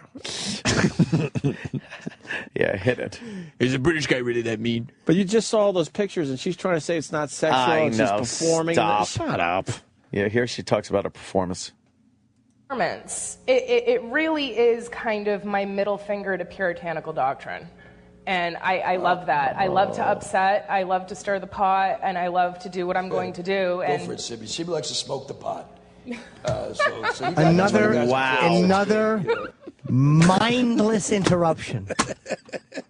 I told you. Yet another witless piece of banality trampling his guest. It's just pointless yammering to confirm that he is indeed alive. You heard her say stir the pot, right? Yeah. Smoke the pot.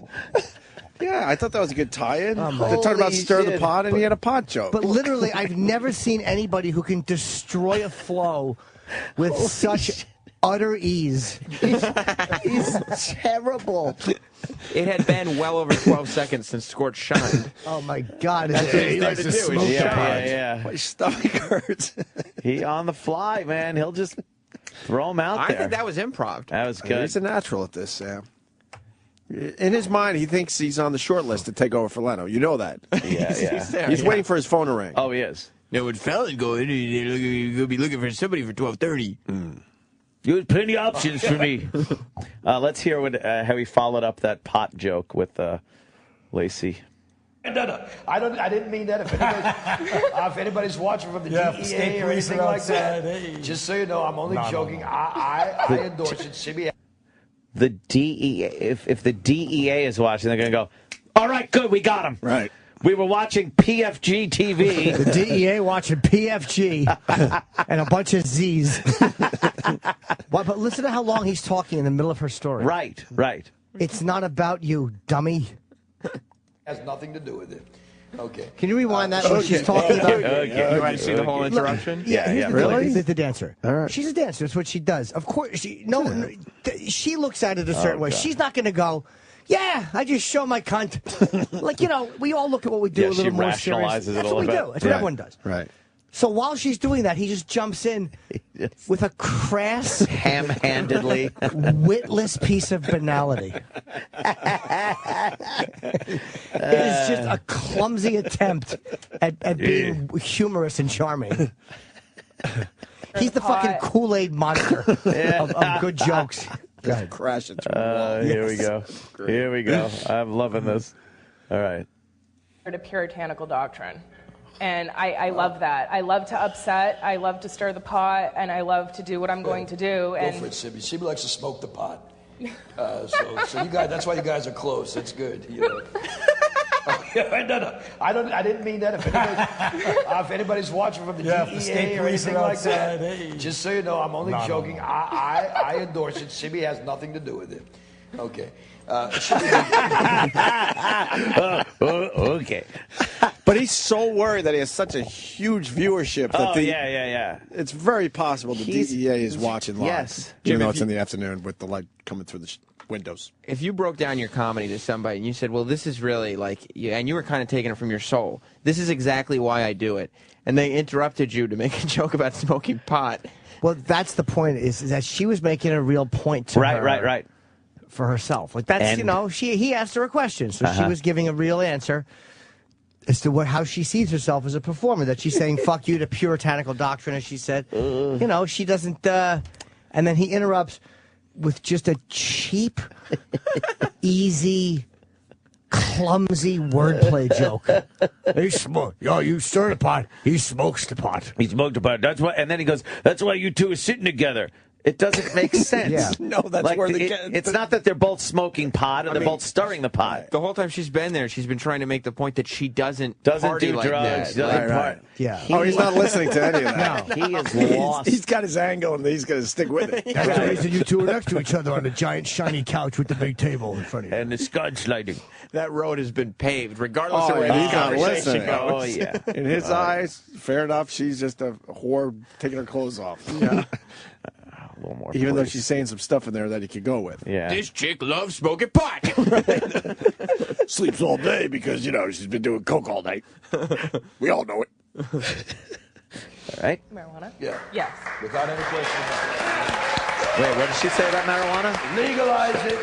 Yeah, legalize. She wants it legalized. Okay. All right. Okay. It should be legal, though, don't you think? What? Yeah. Yes. Why did Without it? any question. That's how he recovered from the interrupting her real Oh, my answer for a God. pot joke. Right. He goes, yeah, but it should be legal. Should be legal, right? He knew he'd get an applause break for that. Yeah. People love pot. It should be legal. But should be legal. I just love how he breaks it. Yeah. It's Well, he's literally- talking to the little Scorch. Yes. You know what I mean? You understand, right? Little Scorch. Little Scorch, you're with me, right? That's why I got the big table. I'm hiding Little Scorch. Little Scorch is under there. You're all right, Little Scorch. But you be legal. I love him. They have giant chairs that they disappear in. Right. It's- And it looks like the couch never ends. It Yeah. goes off screen to the left. Yes. It's a giant couch. This set is visually upsetting. It's an Yeah. upsetting thing. Yes. Plus, I mean, as far as production value goes, you would absolutely zoom in. So, you know, Sib's left shoulder is the left of the screen, Yeah. and then Scorch's right hand. This is where they Or shot or his fucking. left hand, actually, I should look at it. They shot Hostel in this building. Yeah. Zoom in, you fucks. Especially if you got a hot chick on the couch. The giant chair that Gallagher used to sit in and Yes. bounce on and stuff. Yeah, the big prop Little giant Scorch. chair. Little Scorch, you think I should zoom in? They told me I should zoom in. What do you think? What do you think, Little Scorch? But you know what Little Scorch says every time? Right. You're doing great, Scorch. You're doing awesome. I know. I know I am. Little Scorch, you know I'm big, right? You're huge. Huge, Scorch. Fuck. Scorch NBC. Today's the day to call. Think Leno's going to call Little Scorch? He's going to do it, Scorch. He's going to do it, Big Scorch. I'm on the short list, right? He knows you better. You've got it. All right, let me get back to this interview. I'll talk to you a little later, Little Scorch. You're doing great. Okay, listen for the next question. It's a doozy. It's a doozy. He's trying to impress Little Scorch. Yeah, Little Scorch. He's fucking teasing a bit to Little Well, we're Scorch. giving him a bit. If he would get a midget and make him look exactly like Scorch and just call him Little Scorch. right, Little Scorch. You got it, Big Scorch. That's his sidekick. It's his little yes man. Right. Yeah. Let's hear a little more of Scorch, Big Scorch. Legalize it. Legalize it, tax it, make your money off it like you do everything else on God's green earth. You know what I mean? You pay $150 for a tank of gas, then you get to pay. He has a guest. Where She's did this come sitting from? next to him, and she was giving a soulful answer, and he interrupts with this fucking. Because he This is made a ham-handed pot joke, he's now into legalizing pot. She's still in the middle of her answer. Dude, this Oh is my God. This is what fucking high school juniors say to each other in the woods when they're drunk. This is Drek. It's really, really bad. He doesn't know what he's doing. Don't be afraid to get political, Big Scorch. They like it when you get smart. That's what I figured I'd do. I was leading into a very serious discussion on legalization, and I wasn't going to bring up the typical hack answers for legalizing pot. Right. You know, legalize it, tax it. Little Scorch, watch the applause break I get for the people love pot. You got it, Scorch. They love you too, buddy. Thank you. I really appreciate that. I know it. You know it. Hopefully others do. I would love to do a breakdown on this. How many minutes during this interview does she talk, and how many does he talk? It's probably close. Yeah. Maybe she gets back to her answer because she Maybe. is in the middle of it. Let's hear. Right? Yeah, Let's hear. All good. Do what you got to do, but legalize it and leave me the hell alone. Will you please? You know what I mean? Lacey doesn't smoke, and Lacey says legalize it. Sibby zips his lip, but He says legalize it. He says legalize it. You know, Gil's never touched the stuff, but never. Never. That's okay. Now tell us about some of the... The band shot. The band that's set up all afternoon to play for 2.5 seconds. Oh, with all the cords on the floor. Dude, you can see the vent in the doors. The vent in the door. You can see where the amps are plugged into that shitty socket in the wall. And they look tired because they're just holding their uniforms, their instruments. This is God, the there's worst so show. much going on. Hit it again. Let's see where he goes. Don't be afraid to go long on the pot talk, Scorch. No, I didn't. I know. I'm a timing master. Where are some of the smallest local yokel towns that have had strip clubs that you've danced at? Oh my goodness, a lot. So there are like some really... What, they're horny guys everywhere? I Imagine that, right? Wow. I've been to... This is so uncomfortable. Did you hear the one guy? One guy clapping. Horny. Oh. Yeah, horny guy. I'm erect. Little Scorch, you're horny, right? Can you see her pussy from down there? Nobody's even looking at her pussy, Scorch. They're all paying attention to you, buddy. I know it. They're all here to see you. I really needed to hear that because I wasn't sure. Oh, He's good eye candy, you know. Dude, he's just trampling everything with nonsense. It's just nonsense. It's utter nonsense. It's ramen noodles. He's just throwing. They're fucking verbal ramen noodles. I love that they went for a shot of the band and they're just bored shitless They're holding bored. their instruments. They've played for a total of 2.5 seconds so far. Oh, What, they're horny guys everywhere? Imagine that, right? Wow. I've been to Paducah, Kentucky, Metropolis, Illinois, Three Forks, Montana, Kalamazoo, Michigan. You have fans that come back and see you at all these places, yeah? Oh, no, they don't want to see her when the show's over. Yeah, Oh, no. No, but do they come back? Yeah? Surprisingly, I have a very huge female fan following, and I think Wow. that is because my shows He pauses. are I want to geared do my more impression towards- of me as the producer. The first time we go to commercial. Okay. Sweetheart, can you step aside for a minute? Yeah, step aside. We got a meeting.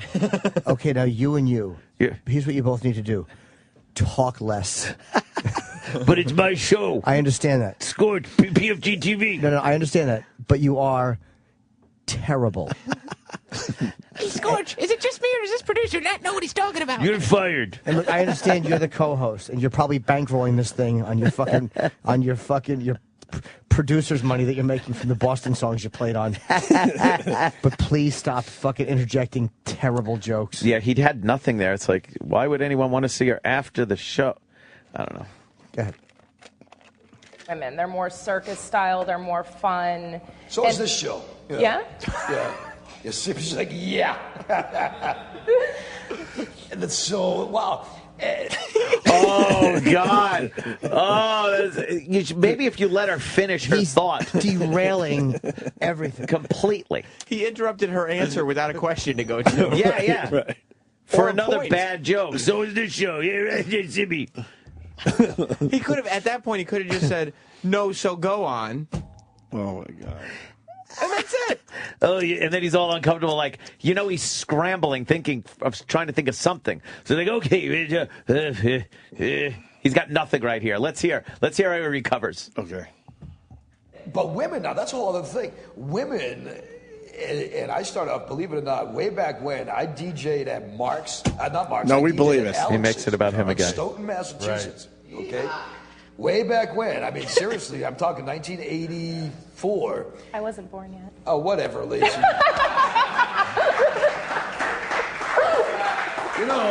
That's a highlight. Take that for the highlight reel. Where I say, whatever, Lacey. Right. We'll use that as a promo. Scorch, technically that was your applause break. Yeah, I know it. I'm bringing the laughter. Put that on our demo tape. Put for that NBC. on the reel. For NBC. On the NBC reel. Yeah. Not afraid to be self-deprecating. That's why people like you, Scorch. Exactly. You know it, little Scorch. Little Scorch.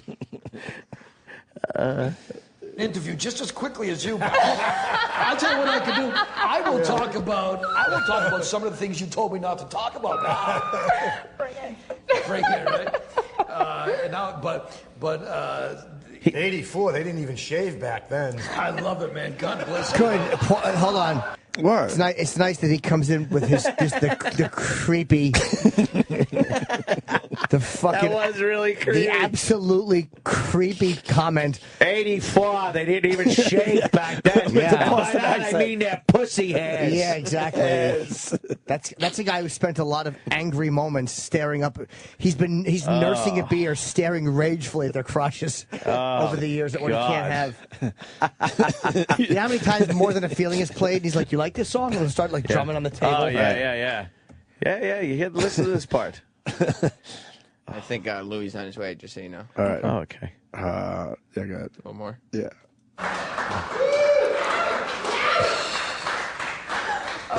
And I had to give Lacey, she shaved this afternoon before she came here, so it's good. Nair or something. Yeah, Nair. But that was Scorch's way of protecting them from the censors. Right. Making motions to his face. Right. Like she shaved. So that way the censors wouldn't think it was a pubic joke. Right. You know? Yeah. The censors for this show. Holy shit. That's because he's hoping to get a razor blade company. Yeah. Gillette Your Dollar Shave Club movement. Yeah, what is that in pesos? Good one, Scorch. Good recovery, Scorch. Oh, Nailed it again. Thank you, little Scorch. I appreciate that. By the way, he's gone on 3 different fucking tears during her story. He went that, then he was talking about, well, I was DJing at some place. Never finished that story. No. And now he's on the pubic hair. No, he never finished that. Oh, I thought he did. Now he's trying to scrambling again for another question to ask her. And she's still not moving her body. Yeah. They're valueless tangents. Get her on that giant table. So would this be the Steve Martin have a point speech Yeah. moment? Have a point. Makes He's it so scrambling. much more interesting to the listener. He's scrambling. You know what he's doing?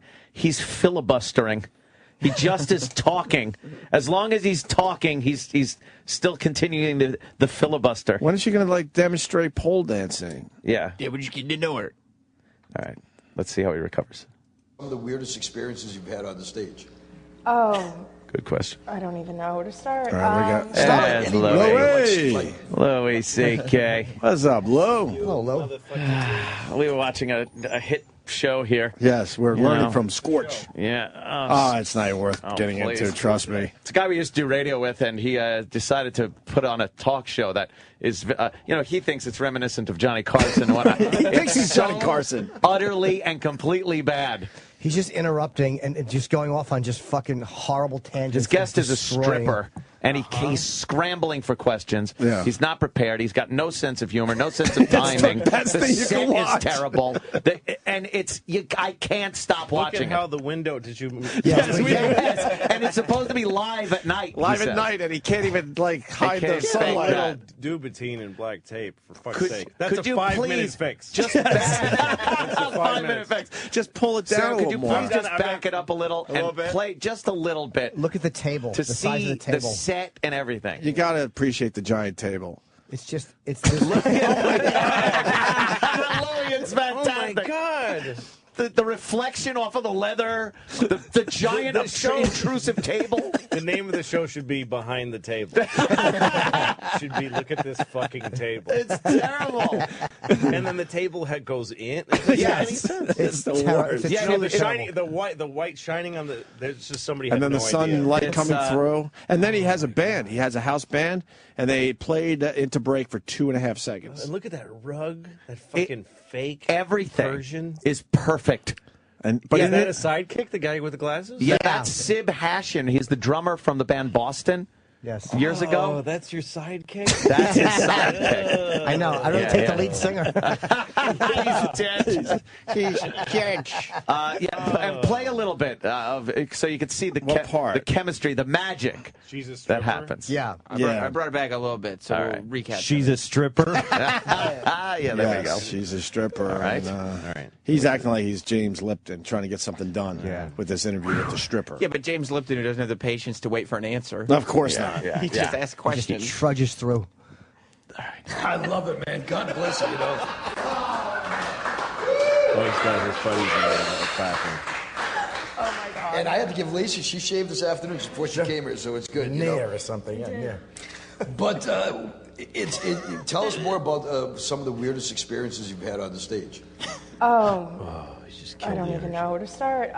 Anybody ever attack the stage and try to come get you? Anybody? That's a fun talk show question. Yeah. Have you ever almost been raped at work? That's a funny story. You ever been traumatized? Can you slow things down and tell us? You got any humorous anecdotes about being double penetrated by a dumpster? Did you ever have a gun put in your mouth while you're being fucked? You know. How did you get the job? Did you have to do something awful? What was that like? What do you have to do about once a month to keep your job? How's that feel? But he answered the question that she's not ready for, so she thinks for half a second, and he just tramples it by making flies right over her. Wait to hear the interruption. She has no time to think. He interrupts his own question. I can't get enough of this, though. It's all right, let me see. just great. What happens? So it's not because of who I am. I think they would have done it for anybody. Anybody? As you look around, was it anybody in this room that did that by I don't chance? know. Some of those look familiar. Yeah, you know what I mean? Actually, you know what? When I was in Brown- Yeah, you know what I mean? Yeah, you know what I mean? I know what you mean, Scorch. Sibby, what are you doing? Get your head out of her lap. Oh. Hey, there's a matching end table to this. I didn't notice that. That's giant. Oh, that's great. That's always good if you want to fucking bring out like thing balls like Captain Queeg had. Yeah, they won't fall off. There's the strawberries. Yeah, you could put fucking softballs on there. It's a shuffleboard. You know what this Ball set bearings. needs? This set needs a hibachi in the middle of it. You know, you could pour a whole container of mercury out, and that would never end up on the floor. A matching table. A porn set designer would be like, no, we can't use Yeah, this. what are you talking about? This looks awful. No one would believe this. These episodes come out every once in a while. And and today we it came just out, so we love had them. to take a look at it. Love them. And we pick apart every little thing about it. And his name is Scorch. Scorch. Yeah. His open is Santa Monica Pier. But he's doing this in Manchester, New Hampshire. Vegas. Vegas, but he he's got calls it. stock footage of the Santa Monica Pier, and he puts his credits over it, like live tonight, and it's Santa Monica Pier. Like it's so. This is going on in Manchester, New Hampshire. Yes. Supposedly on this episode, he says he has more viewers than Game of Thrones. Yeah. Oh yeah, definitely. Game of Thrones. Yeah. It's fantastic. He talks about the millions of people that watch his show. Millions. I can't get enough Even though of the it. YouTube video could only get 136 views before we get a hold of it. Look how that white light is burning the video. Like, it's just sconces. Oh, no. It's so bright. It's just... I love every bit of this production. Yeah, the fucking Mr. Gazzo talk show host, that he's fucking co-host, Rocky's whole fucking boss. That's why I can't hook you up with Gazzo. Yeah. He's busy on the show. He's on the PFG TV. Oh, my God. Yeah. Well, so what have you been doing, Louie? Look. Where, you got someone like Scorch, he's doing PFG TV. Right. He's a mover and a shaker in the industry. I'm surprised you guys haven't hooked up yet. doing? You guys got to hook up and do a project together. Oh my god! And you know, don't you want to take this guy and like give him the Tonight Show? Like, if you had the power to do that, please. I've always wanted to do that. Like, take people who like some comic. Like, there was a guy in Boston. I'm not going to say his name. It was just too mean. But he was a guy who did the same 5 minutes for like 10 years. Oh wow! And I wanted to like have the power to give him a HBO stand-up special. Here it is. Oh, shit. And just fill a fucking theater and just turn off the air conditioning and make him do an hour and put it on HBO. And say, here's your shot. And then he's like, I can't do it. And then you go, good, so quit now. Get out. It's this or get out. It's what you always wanted, or you have to quit. You can't keep doing this. You know what? This is going to be great for Scorch, because Scorch will absolutely say, well, let me tell you, Louis C.K. Oh, yeah. was talking about PFG TV. Yeah, you're going to be part of the next show now. Yeah. Because we mocked him horribly, and he goes, you know who are big fans? Yeah, but Opie and Anthony. You know how he'll do it?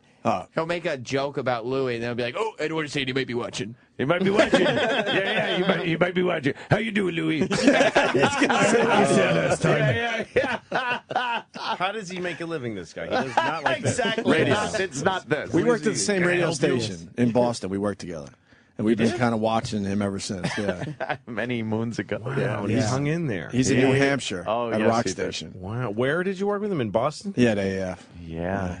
Wow. That'd be He got fired. You guys and him and he Mark was the Parento. Yes, Mark now Parento. Everyone's gone their separate ways. I actually have more respect for what Parento did with his life than this guy. It's not as embarrassing. I know. It holds up better on TV. Treats his guests better. At least they got an Xbox. At least they got $10. Yeah, exactly. At least they got to play video games. Oh, good God. Louis got the big HBO special coming out. Got to make sure we get the word out. April 13th, right? That's right, sir. Is that week from Saturday? Week from Saturday at 10 p.m. That's exciting. We saw the posters are great, man. I saw the bus picture and I saw the one in Times Square. It's unbelievable. Yeah, this is the first time I had posters ever. Really? My show, they never did. They call it an out. I just found out that they call it an outdoor campaign because I never had one. My show doesn't have posters or anything like that. So this is the first time I've done. Did you have any say in the poster? Was it you? Yeah. They showed me a bunch of different things. Yeah, and I picked that one because it is really good. I notice it when I'm driving. You can't not look at it on the subway entrances. They got those things. So when I'm driving on the road, I see them, and they're very like, what the hell is that? It's like, why would someone waste so much room? Yeah, there's a lot of white, and then I'm tiny in the thing. That's what I like about it. Yeah, you're just in the bottom, and all this white behind you. It's fucking great. It's very Who cool. would present that and think you wouldn't say, you're wasting so much space? Like, that's how dumb. I have no clue.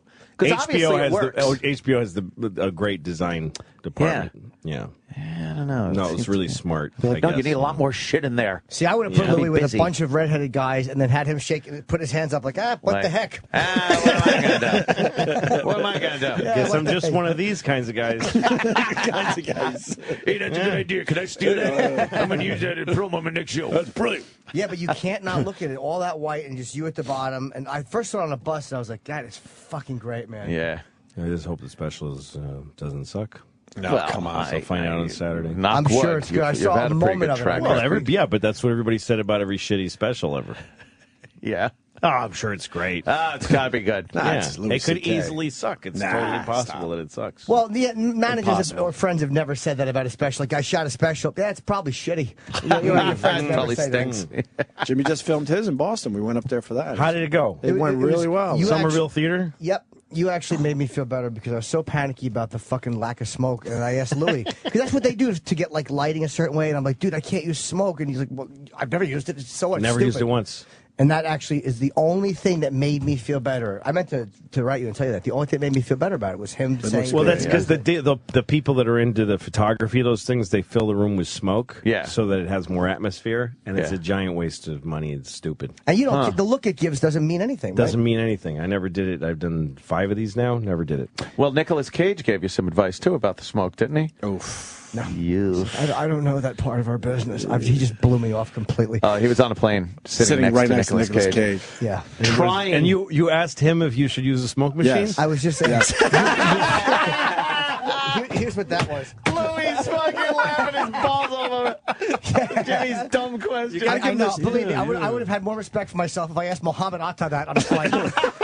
You got to give him the short. You got to give him the short version of the whole story because it's amazing. I know it. I already know it. Oh, you do? Okay. Me. Hey, I'm a big fan. Thank you. No, you're really great. Yeah, thanks. It's nice. Okay. I'm a comic. I don't know. Yeah, no, I guess so. Yeah, I think I kind of know who you are. Yeah, listen, can I ask you a question? Well, yeah, I guess so. And then he finally has to take off the headphones, Nicolas Cage, and face you. Now he has to take off the headphones and face you. Yeah, okay, go ahead. I'm doing a stand-up special. I'm not sure what that is, but go ahead. Should I use a smoke machine? I don't know why you're. It's not. I'm an actor. Louis was on the plane. I don't know why you would ask me. No, that. Louis just made Nicolas Cage like me a lot more than he actually did. Yeah, exactly. I wish that was the story. He actually would have acknowledged me. Wow. It was just humiliating. Why did you ask me? Why? Because machine. I'm a small man trying to make a connection with a movie He star. was trying his best to get into a conversation. And before he said anything, and there were like 3 or 4 or maybe even 5 attempts at this conversation cross country. And before each attempt, Jimmy would play out the scenario, and it would always end with Nicolas Cage going, "Yeah, here's my number. Get in touch with me." Yeah. And it always ended with just, Huh? It was a fucking 5-hour humiliation / validation of what I already know. It was truly And you were just terrible. trying to get a picture, and you didn't get the picture. No, I got an autograph, but he finally gave him an autograph. But you shot in the. I saw a clip on HBO shows like what's coming up, and they it looked amazing because you shot it in the round in this Celebrity Theater in Phoenix. The Phoenix. You went in the round. Yeah, Carlin shot a special in there in '77. Oh yeah, and it's beautiful, and the room is exactly the same. It's never changed. Really? Yeah. So it was about 2,800 seats or something, which is just what I've been doing. Right. And also, I'm just sick of this same thing of like, there's the guy with the curtain or whatever fake set, and then you kind of come around awkwardly behind him and you see the crowd in the distance. And I don't like lighting the crowd. So this way they're all around. They're just all around you. And the crowd is a backdrop. Like everywhere you see, so you just see people fuzzy in the background. Just a fuzzy kind of. Well, It's look like a cartoon when they show an audience in a cartoon. It's just smoshy. just fuzzy colors. But how did you feel on stage in the round? Isn't it? I loved it. I did. Is it vulnerable though a little bit, or it's just totally different. I did it in Hyannis. They have the Melody tent. Right. I've done the round a few times a year for the last few years. Used to it, I guess. And then it's totally different. It's a thing where the audience, you're always facing somebody, and you walk in a circle. It's more natural in life to make spirals and circles than straight lines. Yeah. So if you just give into it that way, it's really cool. I've only done it a couple times, and it takes a little getting used to, though, because you always worry, I've been facing my back too long. Did you start thinking that way, or no? Well, yes, that does. A clock starts ticking. As soon as you stop moving, you feel this heat burning behind you. It's like being a rotisserie chicken and you stop the rotisserie. But like the you stage start is burning. moving, right? Is rotating? No. Some places do that, but that's on the show that would have looked retarded. Oh, yeah. No. Radio City. Not Radio City. Fucking Westbury. Westbury does Westbury that. I does saw that. Bob Saget in the round and the stage, and Dice, and the stage slowly moves. Yeah, you can't film that. No, though, you can't. And the thing I learned, because I did a show in Sacramento the same week that they have a round theater there. I did that just to get used to it. There's a few things like when you're on stage. In a regular stage, you want to come up to the audience, to the lip of the stage. But in the round, the closer you get to the lip of the stage, you're eliminating more and more people. If you're standing on the lip of a stage looking out at the audience, that's true. You're looking at maybe 20% of the audience, and 80% of them are now behind you. Wow. So the only place to be is either on the back, like standing on the lip of the stage with your back to the, you know what I mean? Right. But you're actually facing more people. That would make sense. Yeah, you're on the lip of the stage. Now, if you turn around and face the center of the spindle, yes, now you got the whole audience there, except for, who's right behind you. There was a guy, when I did the show in Sacramento, that theater does, they do theater. They do, plays in the round. And the guy who runs the theater said to me, the 2 power spots are the center of the stage, and you're back to an alley, to an entrance alley. So I figured that, but then the whole other thing is the cameras, because if you keep moving, which is your instinct, you're not getting any cameras as shot at looking at you for very long. But I had 8 cameras all placed around like a gun turret, kind of, and you just keep moving around. Interlocking fields of fire. Yeah, that's what you need. It's a triangulation of fire. Was it easier or harder to edit like that? It was weirdly easier because there was always a camera that I was looking at full on, and I could cut constantly without noticing. Right. It's like a rotary engine, like a Mazda rotary engines. Yeah. Very cool. The spark plugs catch the cylinder as it goes by. So I saw Pryor in when he was like 1995 in Westbury, and it was in the round. Was he spinning? Yeah, because he was so slow he couldn't. Really fast. Yeah, That's what they should do. Spin it to the point where the comic is literally hanging on. Yeah, and screaming for fear of flying off. No, into the they audience. put a plastic piece of clear plastic, and he was like a subterfuge against the fucking. Yeah. Did I say that right? I hope so. But centrifuge. Yeah, I meant subterfuge. that. Yeah, subterfuge. It was like underhanded. Yeah. Cunt I am. So Nicolas Cage, did I use the right word? Huh? But he had cards on the floor. And it was kind of hard to see because he couldn't remember. So he had all these cards. And he was just kind of spinning slowly. It was really sad to see in the fucking. Yeah. What year was that? 95, 96. Yeah, maybe earlier. 94. Yeah, that's pretty. Subterfuge. Drugs. What about the old TV show there, Louis? Yeah. When come back in next year. Next year, May of next year. You just decided, take a year off. Nice. Yeah. Everyone else does it. Yeah. You know? Well, that's a hard show to do, and all the jobs I do on it. So I kind of was starting. I felt like the last season was good, and the next one would not be. I feel like I'm on the precipice of a bad season. Really? Yeah. Wow. And so I thought maybe I could take a year off and spend more time. I'm not taking a whole year off. Yeah. I'm going to spend more time making the show. So I just start work earlier.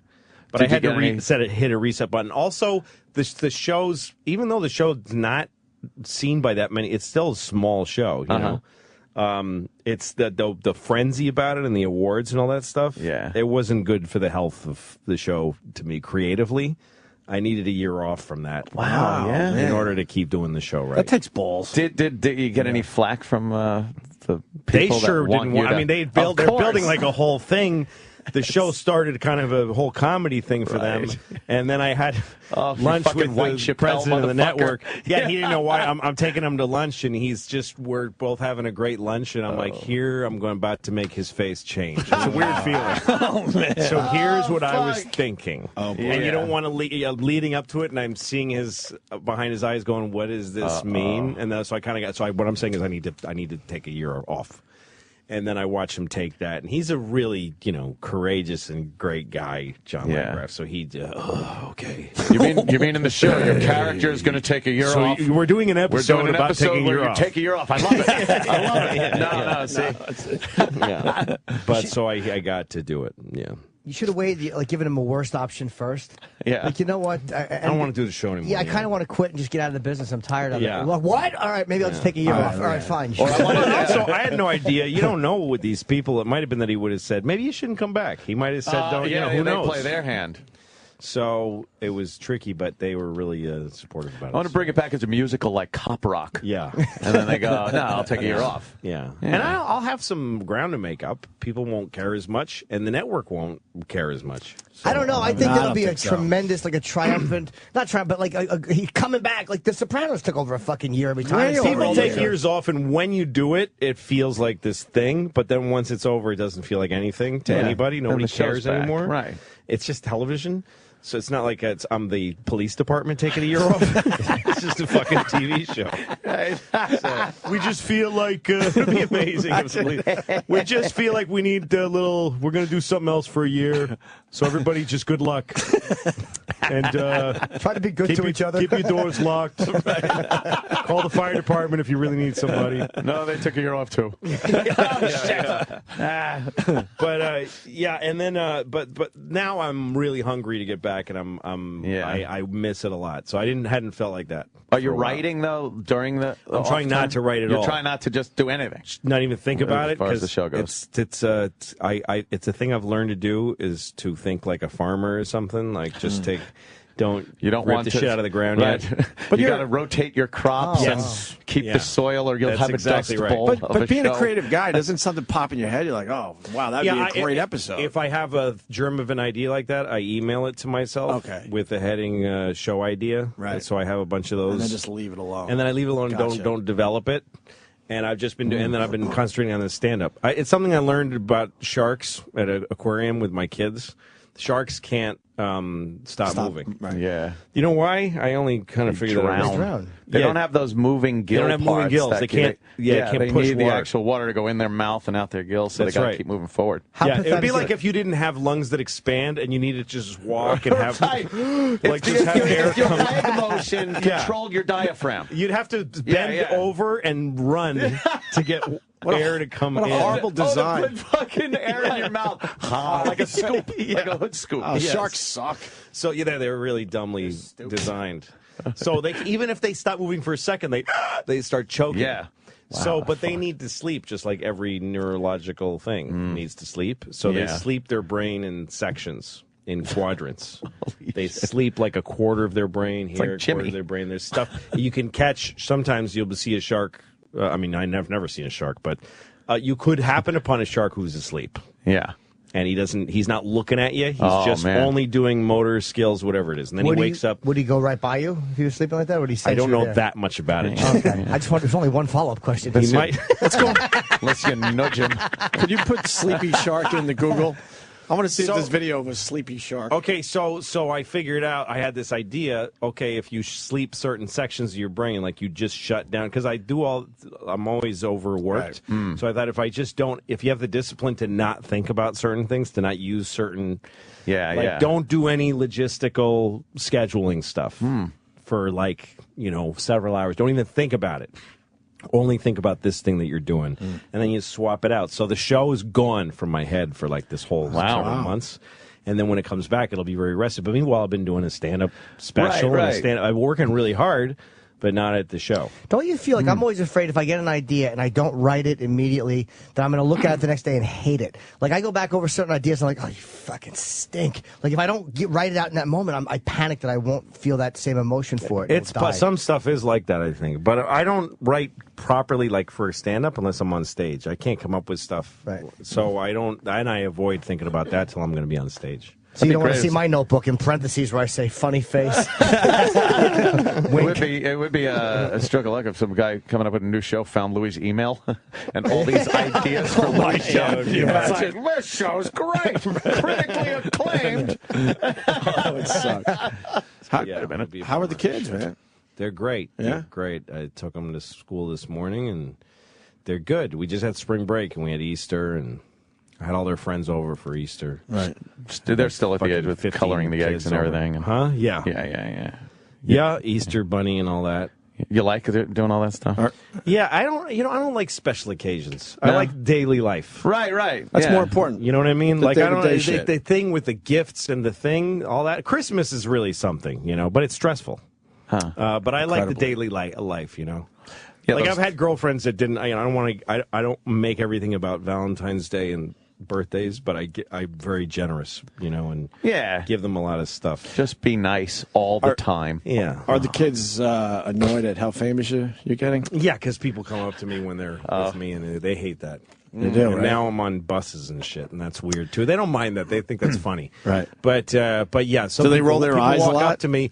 Yesterday, I was in the car with my daughter, and this guy comes up to my window, That's knocks scary. the window, and he's a cop. He's a weird, even more. He's not a uniform cop. Oh, shit. He's got a gun on his belt. He's got like his jacket on his arm, so he's an undercover cop with a badge and gun on his belt. Yeah. And detectives also have a dark way about them.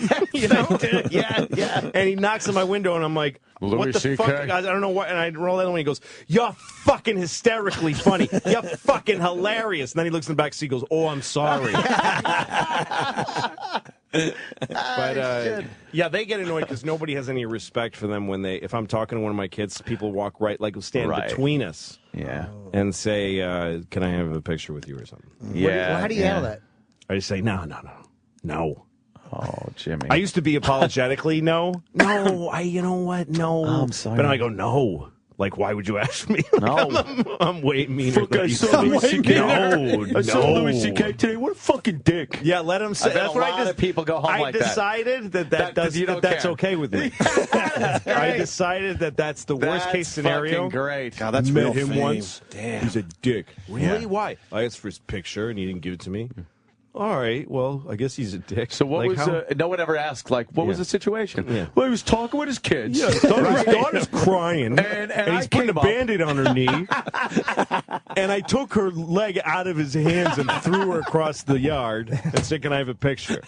And you know what the cocksucker said? He said, no, you can't have a picture. He's a dick. Yeah, you never bother someone with their kids. Even I wouldn't do that. No, and you're a fucking total Never. pest. When they're eating or with their kids. Yeah. I don't fault anybody for asking this because they want a thing and they're fans. It's I mean, nice of them. Yeah, not on any level. But I don't of want course. to do it, so I just say no. But I've had problems with girlfriends over the years because if we're at an appearance or something where there's a lot of people that are there for us, We're gonna relate to Louis right now. in a microcosm We can relate to of this, an Louis. appearance we're doing. You know, we had to actually go to where the fans were. Right. Microcosm We had on to go purpose. Petri dish. Yes, a petri dish.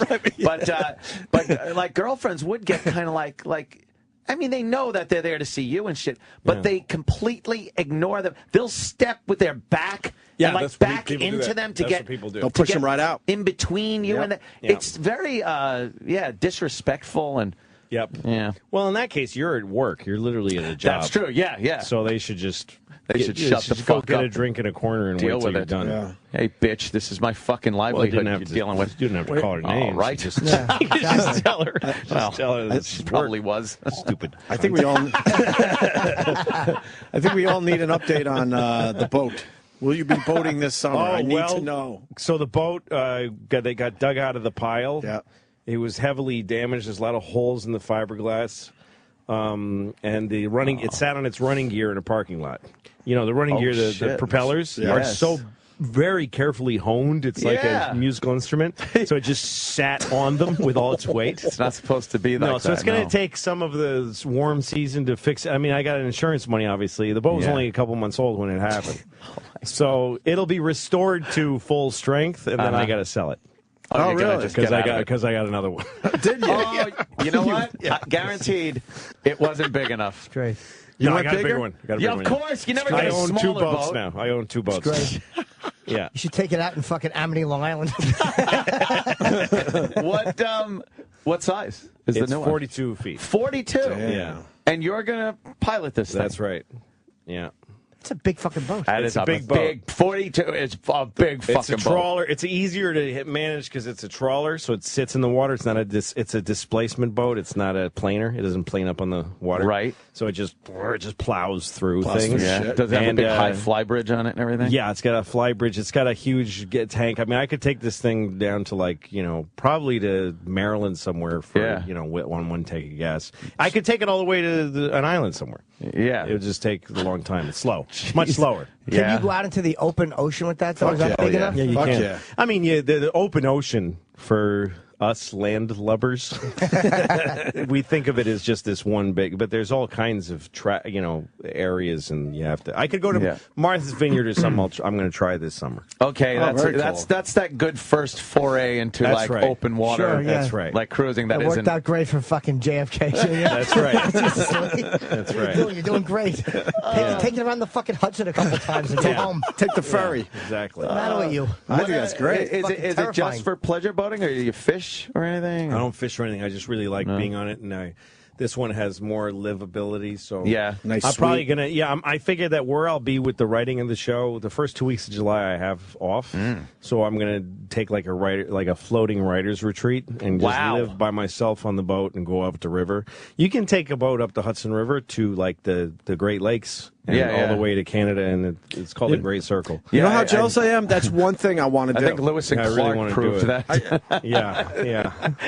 Well, there's like a lock system you can go through. It's you so get funny, Lake it's Champlain. It's like you just discovered it. You know, by the way. Exactly. It's been known since 1785. I will go. I will go up the Hudson River. It's something I want to do. Well, it feels very Apocalypse Now. Joseph Conrad. That's great. Just Going kind up of the putt up the river because it's not a thing. It's not like a treacherous ocean journey. It's just moving and then throw an anchor once in a while, sleep on Chill the boat. out. The boat has full kitchen. It's very I'm sure it's full of all the amenities. It's got a little motorboat on it that you can take. It's got a tender. great. Drop it in the water and you can go home. Yeah. You won't be scared sleeping on that alone in the middle of the fucking... What is a sea monster going to come? No. Creature from the Black Fucking Lagoon? bandits. I A don't know. billion bandits. Fucking Somali pirates Yeah, I don't in the know. Hudson. There's a lot of Exactly. Who knows? There's a lot of places that'll just tie off and just chill out. A lot of right? places throw an man. anchor and our be anchorages. That's so great. That sounds great. Were you always into this nautical thing, or were you just kind of like? Yeah. You are, I yeah. also like making trouble for myself because I can't afford it. I cannot afford this boat. That I bought it outright. No, and I'm not the kind. I don't have that kind of money. That's a lot. You really, of money. if you're to buy a boat, you have to have tens of millions of dollars in the bank. That's who my fellow boaters are. Yeah, the guy I'm buying it from, that I bought it from, the new one is like he's a retired CEO of several corporations. And I'm buying his boat, and I'm like, I am a comic. And I had a good year. And I'm in debt. I'm in debt now. Yeah. You don't buy a boat with how much money you have. No, it's because you can afford a boat. Yeah. You don't buy a boat when you have as much as the boat costs twice. You buy a boat when you have so much fucking money that literally your accountant is like, if you buy a boat, you can save a couple of bucks on your taxes. Right. You should be able to buy 50 of the boats. That's exactly right. Yeah, and you still have an income. That's coming exactly in. right. Yeah. But fucking MC Louie. Oh, it's going to be a fucking the true Hollywood story. Louis C.K. We better promote the HBO fucking special. Yeah, people, please. Yeah, I need that money. It's called Oh My God. Premieres April 13th on HBO at 10 o'clock. Yes. Holy fuck. That was something you wanted to do, right? Just you wanted to do a special, so you did it. Like, I mean, like an HBO special was like one of those things that just for you was really important. Well, I figured I would do another one this year, one way or the other, and I thought I'd put it on my website like the last one because that worked. It worked well for you. Yeah, so I figured I'll just do that again. Mm-hmm. I knew I was going to do one because I knew I was going to tour this. I had this whole tour. Yeah. And then HBO came around, and they said, what are you doing with us? And they said they would make it a big event. Yeah. And I said, I don't really want to do it because I have my own way of doing it now, and I own it. And why would I? And it's better. They kind of have to match what you could do on your own. They gave me a lot of money, and they gave me also that I could sell it on my website, just like the other one. So this one's going to be on my website in September. Jesus. And it's the same $5, and I'm not, that's my own thing. How do you feel that everyone else is following your lead now and doing it your way? I'm not as aware of what other people are doing. I don't know how well they're doing at it. I don't know. I don't think it works for everybody. No, guys like Gaffigan, who has a great fan base, Aziz, there's certain guys that can pull it off. A few guys have pulled it off. But it doesn't work for everybody. It's not the only way to, or even the best way to do it. No, but it takes a lot of it makes the networks thing. It's a great thing, because it really makes everybody. That's the next step for every comic eventually. Although a lot of us can't do it yet, it's still like the next logical progression, and it makes the networks harder for them to fucking to dictate what you do. Well, here's the thing: is that it doesn't even have to be exclusive to like Gaffigan's and Aziz's are both on Comedy Central now, I think, and Netflix. Mine is on Netflix now. The one I put on my website, and I was on FX, and it was on and now it's on Netflix, and I'm still selling them. They keep selling, so it doesn't matter. And that's what HBO was really smart because I told them I want to put it on my website. That's all mine. And I don't care what you do with the rest of the video money. And they're like, all right. So did they make you name the boat the HBO? Like, okay, how much you need, Louis? Well, let me tell you a story. Exactly. But it was right because I was in a power position making the deal, so I was able to get a lot and do it exactly the way I wanted to do it. Good for you, man. Yeah. But I am happy it's on HBO instead of my website also because it's on. There's still a lot of people. I don't need everybody to know who I am, but people will stumble on it on HBO. My thing that's on my website, no one's gonna unless they know you. Yeah, it's not in the rack that you flip through. Right, it's just in its own thing. Yeah. So the HBO thing now, it's more promotion and stuff. How is the camera? Because we were talking about cameras to use, and we didn't use the Red. We used a decent one, but I just couldn't. It was too much more money. But you used it. What did you use? I used an Alexa on this last. That's one. like the best one, right? That's what they shoot movies on. Yeah. Are you happy with how it came out visually? Yeah, it's the best looking one I've done. I think. Really? Yeah. Is it that much different? Like, I don't notice a lot of that the stuff. look of your taping was great. I love how it came out, but I mean, I was very happy. I can't imagine it could look even better than that, to be honest. Yeah, with the Red is a better camera, and that. It depends on how you want stuff to look, and also some of it is the age of the thing. The Alexa will age quite a bit. In other words, when there's a new generation of televisions, it'll look really good. It'll still the look Live good, at the Beacon one I actually shot on like 4K, which is like a huge movie, and then we downgraded it to to HD. But when there are 2K TVs, which are coming in a few years, you're not going to lose resolution. Right? Live at the Beacon will look actually better than this one because this one, the Alexa, it was smarter not to do 4K. It'll take 10 years for this special to look shitty. the Live at the Beacon will look good for another 20 years. Wow, man. Yours will look really shitty in about 5 minutes. And it sounds shitty already. I don't know, but when you see the Richard Pryor specials, they don't look shitty. No, because they're on They're film. film, yeah. You can't beat that. Yeah. But you know what? Carlin's one that I saw that made me want to do it there. That one is in '77. That was shot on some kind of beta, and it's really good. Is it really? Yeah, it's not on Kellner film. directed that, right? He did all the fucking Rolling Stones stuff. Yes, he did. It's also the lenses, too, because the depth of field makes it look so professional. Yeah. When you get that background that's out of focus and Yeah, the it makes it foreground's look in way focus. better. Yeah, it looks great. Yeah. See, I said extreme close-up all the time. I don't want them to miss one Did you? expression. Tee-hee. Yeah. Not one wink. Cute little mug of yours. Yeah, not one uncomfortable left Like eye when you fucking say smattering. something kind of naughty, but then you look like... Yeah. Like I put my chin down and the eyebrows go up like you guys Yeah, know. you know what I'm saying. Yeah. That's what I'm calling it, actually. Come on now. Adorable. Dot. You're you not guys going to know. let me get away with that, are you? Because you know me. Shit. I don't know the difference between shoot. She shot it in 24p. Yeah. And I don't know what the difference. They said it was good for what we were doing, but It's a frame rate. 24 frames per second is what movies are done in, and 30 is like live television. So 30 looks like kind of glassy and live looking, and 24 looks filmy. It's kind of stuttered. Yeah, it's hard to describe that, like, especially the new frame rate now. What is it, 48? That's what. Yeah, the The Hobbit was shot in like 50 different frame rates, and it's actually bizarre to look at. Yeah, it looks, and you can describe it like it looks like a soap opera. It's like it's got a soap well, opera. like if look you to go it. to Europe and watch some on a PAL TV, like an old movie, you can watch like Citizen Kane on PAL, and it looks like videotape. It looks That's like so weird, you're looking at the people right in front of you. like 80s porn when that was shot on Yes, video. that's what it looks like, and it looks bad. It looks cheap. Yeah, something I like about it to it look looks- like film. Yeah. You know? What yeah. did I see that was shot? It was an old movie I was watching. The same thing. It was like, how the fuck did this? Why, this looks like newer. Why is it like that? A lot of TVs come like that, and you The got to set the hertz rate on it, or or it just looks like fucking shit. It's a great movie. The that it technology is directed. going so fast that it's all becoming just piles of versions. Yeah, no one knows yeah. how to use anything anymore. Right, It's yes. a fucking nightmare. Like when you get a new TV now, it's like you get my cable box also has Netflix and Vimeo and YouTube, and my TV has Netflix. Has it?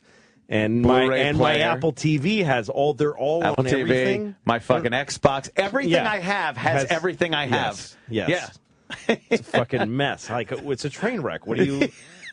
Yeah, what am How I do you using watch it anything? on? Yeah. What am I It's fucking... hard to focus on anything because everything has just got so many different options. You can't focus. I'm like fucking Netflix. I'm Hulu. I'll check out some Hulu shit. Little Rascals ended up on Hulu. I was watching some of that shit. Fucking hilarious. Hal Roach did not give a fuck about kids. They'd fall off chairs and Really? tables Yeah. stacked up. This ain't CGI in the 30s. No. Kid falls down, cracks his head on the wall, and he's like, it's in the fucking shot. It's there. We're watching it. I love it. Well, he was feeding them. They probably Yeah, exactly. During the 3 Depression. squares a day. The parents are like, good, fucking climb up those Yeah. chairs again. Take 2, Hal. We don't care. We'll make more. While Stymie was on set, he could drink all the water he wanted from anywhere he wanted. That was his gift. Use the toilet. All right, don't get carried away. What the hell do I know? Frame rate, you take the picture, you smile. Am I right or wrong, Lou? You got it right. That's all that matters in life. It sure is. After all, Regular Joe. I hate Regular I Joe. love Regular Joe. Ugh, Yeah, it's regular terrible. Joe just tells it like it is. You know, container of coffee. What matters? What really matters, Regular Joe? You know what the hell matters? Your family, your health, your happiness. You take all the frame rates, Mr. Fancy. What do I know? You give me a container of coffee, I'm on the job, I'm good. Look at you with your big cameras. You give me a Polaroid. Good, yeah, we look at it right there. That's great. Oh, Regular Joe. I have to get out of here. I would love to hang out. I got my What happened to you? my trainer. What? Fuck him. I can't. I didn't go. 'Cause I had red eye last night, so I didn't fucking. I gotta go. I know. I don't want to. If you want to hang out, I'll fucking listen on the way home. We'll I'll let you figure know it out. how you did. Is that why you look so good, the trainer? I'm fucking cranked. No, he looks so good No. because of the relative comparisons in the room. Well, we can break and we'll figure it out. Ah, that sounds like Opie's leaving too. Yeah. I mean, we'll stay. I have to. I know. Louis C.K., the Oh My God special on HBO, April 13th, 10 o'clock. Fuck. And gigs, obviously, just go to louisck.net for all the gigs. All this shit. Don't you have a lot of press to do today? For real? I did Howard this morning. And us? And that's it? I'm doing Letterman today, too. Ooh. Yeah. We're in good company. It's my first time being like a guest on Letterman. You never done paneling? No. I mean, panel after a little stand-up. Right. But wow, that's exciting. Who are you on with? Rachel Maddow and Flaming Lips. It's kind of actually a good show. Are you the lead guest? You should be. Okay. Wow. Yeah, it's the first time doing that. Fucking watch that. You nervous? What? Are you nervous? I yelled "fuck you" at his theater in my show. I saw I that. don't know if he saw it. I don't know. Fuck I don't know. Hey, Letterman. I said, "Hey Letterman, Hey, Letterman, fuck fuck you." you. And it was on television. Oh, he knows. Someone showed him. I don't know. Yeah. You should ask him first question out of the gate. Yeah. Did you see what I yelled? How'd you Fuck feel you about at what you? I said about you? It's a character. It's not like your real name or anything. Totally Wait a character. minute. No, it is his real name. Oh, No, wait a minute. but Oh, no. At least it's no. C-I-O. I see. Yeah, what the hell I'm does trying to Dave remember. I was care? listening to you guys were cracking me up. I'm trying to remember what it was. Damn. Fuck. You know, I can only listen. I have 2 cars. All right, whatever. One to get to each boat. That's right. That's right. And this fucking stupid fucking company that you work for. Yeah. Oh, wow. We don't You didn't talk even like have to that. say that we work for. We knew what you meant. Yeah, exactly. Yeah, it's like you ever listen to Derek and Clive? It's Dudley Moore and Peter Cook. Oh, yeah, okay. Yep. So there's this one where Peter Cook says, I wrote to the head of the BBC. I just addressed it, cunt London. The greatest thing. So anyway, I have the first car. You know, when you buy a car, you don't decide what kind of radio you get. Mm-hmm. First of all, these are the same fucking company. It's the same company. It's a merged 2 companies into one company, right? Yes. I know exactly. When you where buy you're a car, you don't order the radio. You get a car that was already in the world. I don't think anybody on earth buys a car and then it gets made at the factory and sent to you, unless you want to wait 6 months. So you buy a car, you give the dealer your specs, he finds an inventory car in the area. So it's arbitrary. It might be a Sirius radio. It might be. I don't know why they're different. Why? It makes no sense that it's 2 different kinds of radios. All right, so you get your car, and the first one I got, it's got whatever. I don't even know what the fuck. Which one are you guys supposed to be on? I know. What are we? We're XM? on XM, but we're also on the Sirius Best All Of right, package. so I'm on I'm on the XM radio, and then I want to hear Howard Stern. Mm-hmm. I can't get him, so I call and they go, there's a premium package for the Howard. You have to pay more for Howard Stern. I'm like, but that guy like owns half the company. Like, I don't understand why that makes any sense. You merged, and I tell the lady that's ridiculous that I would have to pay more, and that I have to make this phone call. Yeah, not just the money, but that I have to fucking go through this to get something that's in the fucking thing. So she goes, well, we'll give you a month free. Oh, boy. Because you're upset. So a month goes by, and then it shuts off. I'm like, I'm not going to do this every month. So then I buy a second car. Mm-hmm. And I get the car, and it's the other one. And I have Howard Stern, and I can't listen to Opie and Anthony, which I listen to every fucking day. So I call them up, and I go, why? And she goes, because that's extra. I'm like, wait a minute. So they're extra. I have to pay a premium to listen to Opie and Anthony in one car, and a premium to listen to Howard in the other car. How is this not a joke? And I said to her, I own 2 fucking radios of both services. Yeah. Which means I am paying a license fee already, a full license fee for Sirius and a full license fee for XM. You always fucking brag that you can move your subscription from. Why can't you make? I would have to pay 2 premium fees to just listen to everything everywhere. That makes no fucking sense. None. And she said to me, their contracts make it. It's in their contracts that. Ours? Yes. No. She said, She the lied. person who God. answers the phone. Fuck her. Said lied. that. She lied. We want to be talking to more people. She said it's in your contract. We're dying to be across the board. We're begging to be across the board. I know, of They would course, open us I up know to that. So many more people. I know that. Yeah. So we could double our audience. And by if they the way, did that. if I pay, so I said to her, so wait a minute, so those guys are getting extra money if I Oh my God. So that would mean that you guys would get paid extra if more people wish. sign Oh up my for the God. premium, which of course isn't true. If they're going to lie about that, I'm going to say this. Everyone that answers the phones at the XM Sirius customer service has molested children. There. Yeah, you get to say it. You get to just say it. Sure. But here's Give what me a we just job. said about cable and how many ways you can get everything. Yeah. Every media company has to like fight to be to make yourself a fucking pain in the ass to use. Is the dumbest thing you can fucking thing. Because I don't pay either premium service, and as soon as my contracts run out on both cars, I'm not going to listen to satellite anymore. I'm just not going to listen. This isn't 8 channels on the old Zenith television where I have to get up to change it. If something's fucked up, I'll go to something else in a second. That's exactly right. Yeah. I'll plug in my iPod. I don't give a fuck. It should be as and that's exactly. You have to make it as easy as possible. Everyone knows that runs Let a company. Jimmy say something. Yes. Music is good. All right. Words of wisdom, Lloyd. Yeah, music is on an iPod. The one thing that fucking keeps people listening to this type of shit is live talk, because you can't put that on your fucking iPod. And the amount of complaints we get every single day. It's really dumb. Our Twitter accounts get complaints all day long. How long ago did they merge? Years. We've been in the building 4 years, so at least 4 years ago. Yeah, and all those years they couldn't. Like, how do they expect a customer to understand this? It was a revenue stream that made sense for a while because they were getting extra money, but now it just doesn't make sense anymore. No, and also, why are they entitled to that extra money if I can't decide which one I use? Yeah, I can't decide. It's totally up to somebody else what kind of radio I get. Because they're both. Look at that, Sirius XM. Is it a Sirius radio? No, it's a Sirius XM. That's what the company is. It should be a Sirius XM well, you have radio. an XM radio. Oh, so can I just wait a minute? But it's Sirius XM. What the fuck are you doing? It's a terrible business model. It might make them a few extra dollars, but it enrages customers. It gets everyone all confused. And they're never going to see how many people they don't get because they're difficult, or how many people actually allow their subscriptions to lapse for that exact. No, this is what I always like. When I was in Australia, everybody told me that they watched my show, and I figured they must be getting old versions of it because it doesn't air there. But they were watching the show like the week before because the whole country pirates there.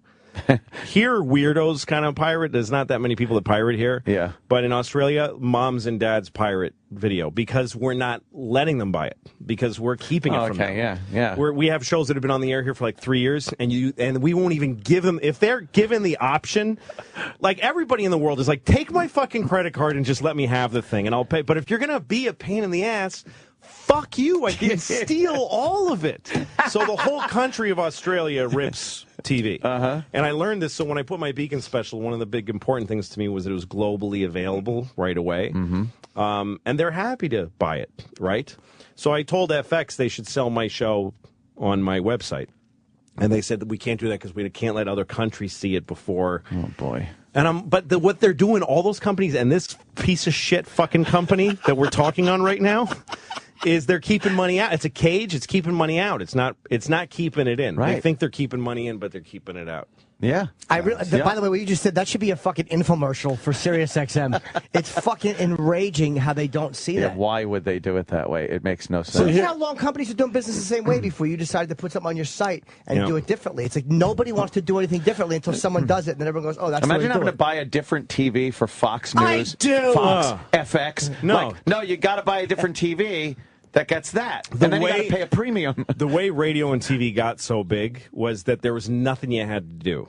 Right. You didn't have to pay for it. You watch. You didn't even know you were paying. You're paying for it by watching advertising. Right. You didn't even realize that you were paying their bills. Your time. That you were doing them a favor by watching the shit. The feeling was that you just click it on, and there's all this amazing shit. Your favorite music. It's amazing. Your favorite stars, great stories, movies that were just out. It was amazing. It's magic. Free. It was free. It really felt that way. Yeah. But now with the internet and with all this stuff and this shit and this subscription shit, they're like, well, we need you to give us this, and you can only have this part, and then you can only do that. It's like, just, well, I'll get free. I'm going to go find free. Thank you. And it's absolutely right. They should make it fucking easier. And their thing is, well, from a paid service, you get unlimited content and no commercials. Okay, fine. But still don't make it difficult once you're inside that area. You should be able... I don't have us on my car radio. I am not listening to O&M. I don't either. That's amazing. Because my car came with a Sirius radio, so I didn't want to bother amazing. with the shit, and I could probably make a couple calls and get a VIP account. I just didn't want to. Who needs it? I just And didn't also, want to. I'm a regular person. I'm like, this is not, I don't know. I seriously recommend everybody that can hear my voice shut off the system that is letting you hear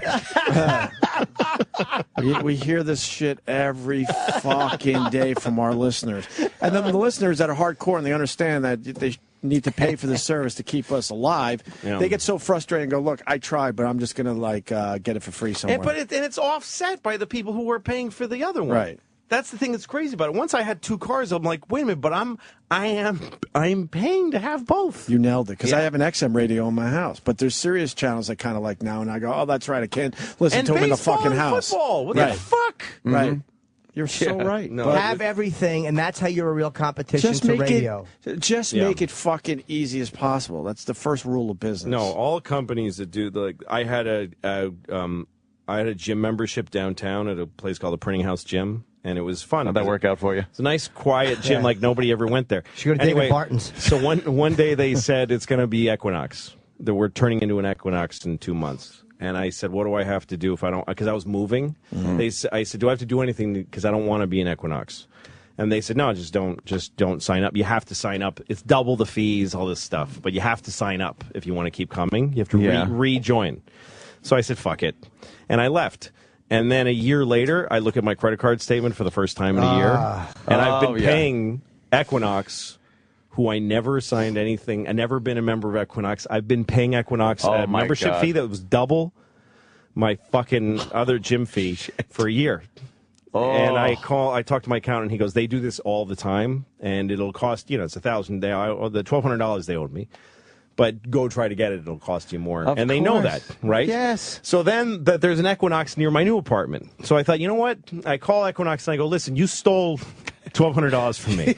And here's the deal: it's worth it to me. I'm an irate person. I'll fucking sue you, or give me a year free at Equinox gyms, and then I'll keep going after that. And then you have me as a customer. You earned your $1,200. Otherwise, I'm going to take it out of your ass at my own cost. So they say, we'll give you 2 months free. I'm like, that's what you get to sign up for a fucking gym anyway. So I fought them, and finally I relented. They said 3 months free, and I said, okay, I'll do it. So I sign up, and then I go to the gym that's near me, and they go, well, you can't go to this one. You can only go to the one downtown. What? So then I remember saying to some young woman at the gym, I said, you need to know that I'm really controlling myself, but I want to be screaming right now. So go get me somebody that I can get mad at. I was saying to her, I'm like, do you hear my voice shaking right now? I've been so fucked with, and I'm so mad. That seems like a psychopath, by the way. Yeah. That's so worse she's like, than the yelling okay, guy. son, I will go get the manager. So the manager comes, and he goes, no, you can't go to any other Equinoxes. So I finally, somehow I get to a CEO of the company after like 2 months. Yeah. And I get a call from a woman saying, I'm customer relations. I get this message. You're going to be very happy with what I'm going to tell you. So I call her up, and she says, we'll give you 6 months free. And I said, I'm not doing it. And she says, well, then I'm authorized to give you back your $1,200. And I said, wait a minute. Here's your choices. Keep the $1,200. Let me go free for a year, and then I'll be a customer for like maybe 10 years. Or you're just going to give me back the $1,200? Like, do you see how you're losing?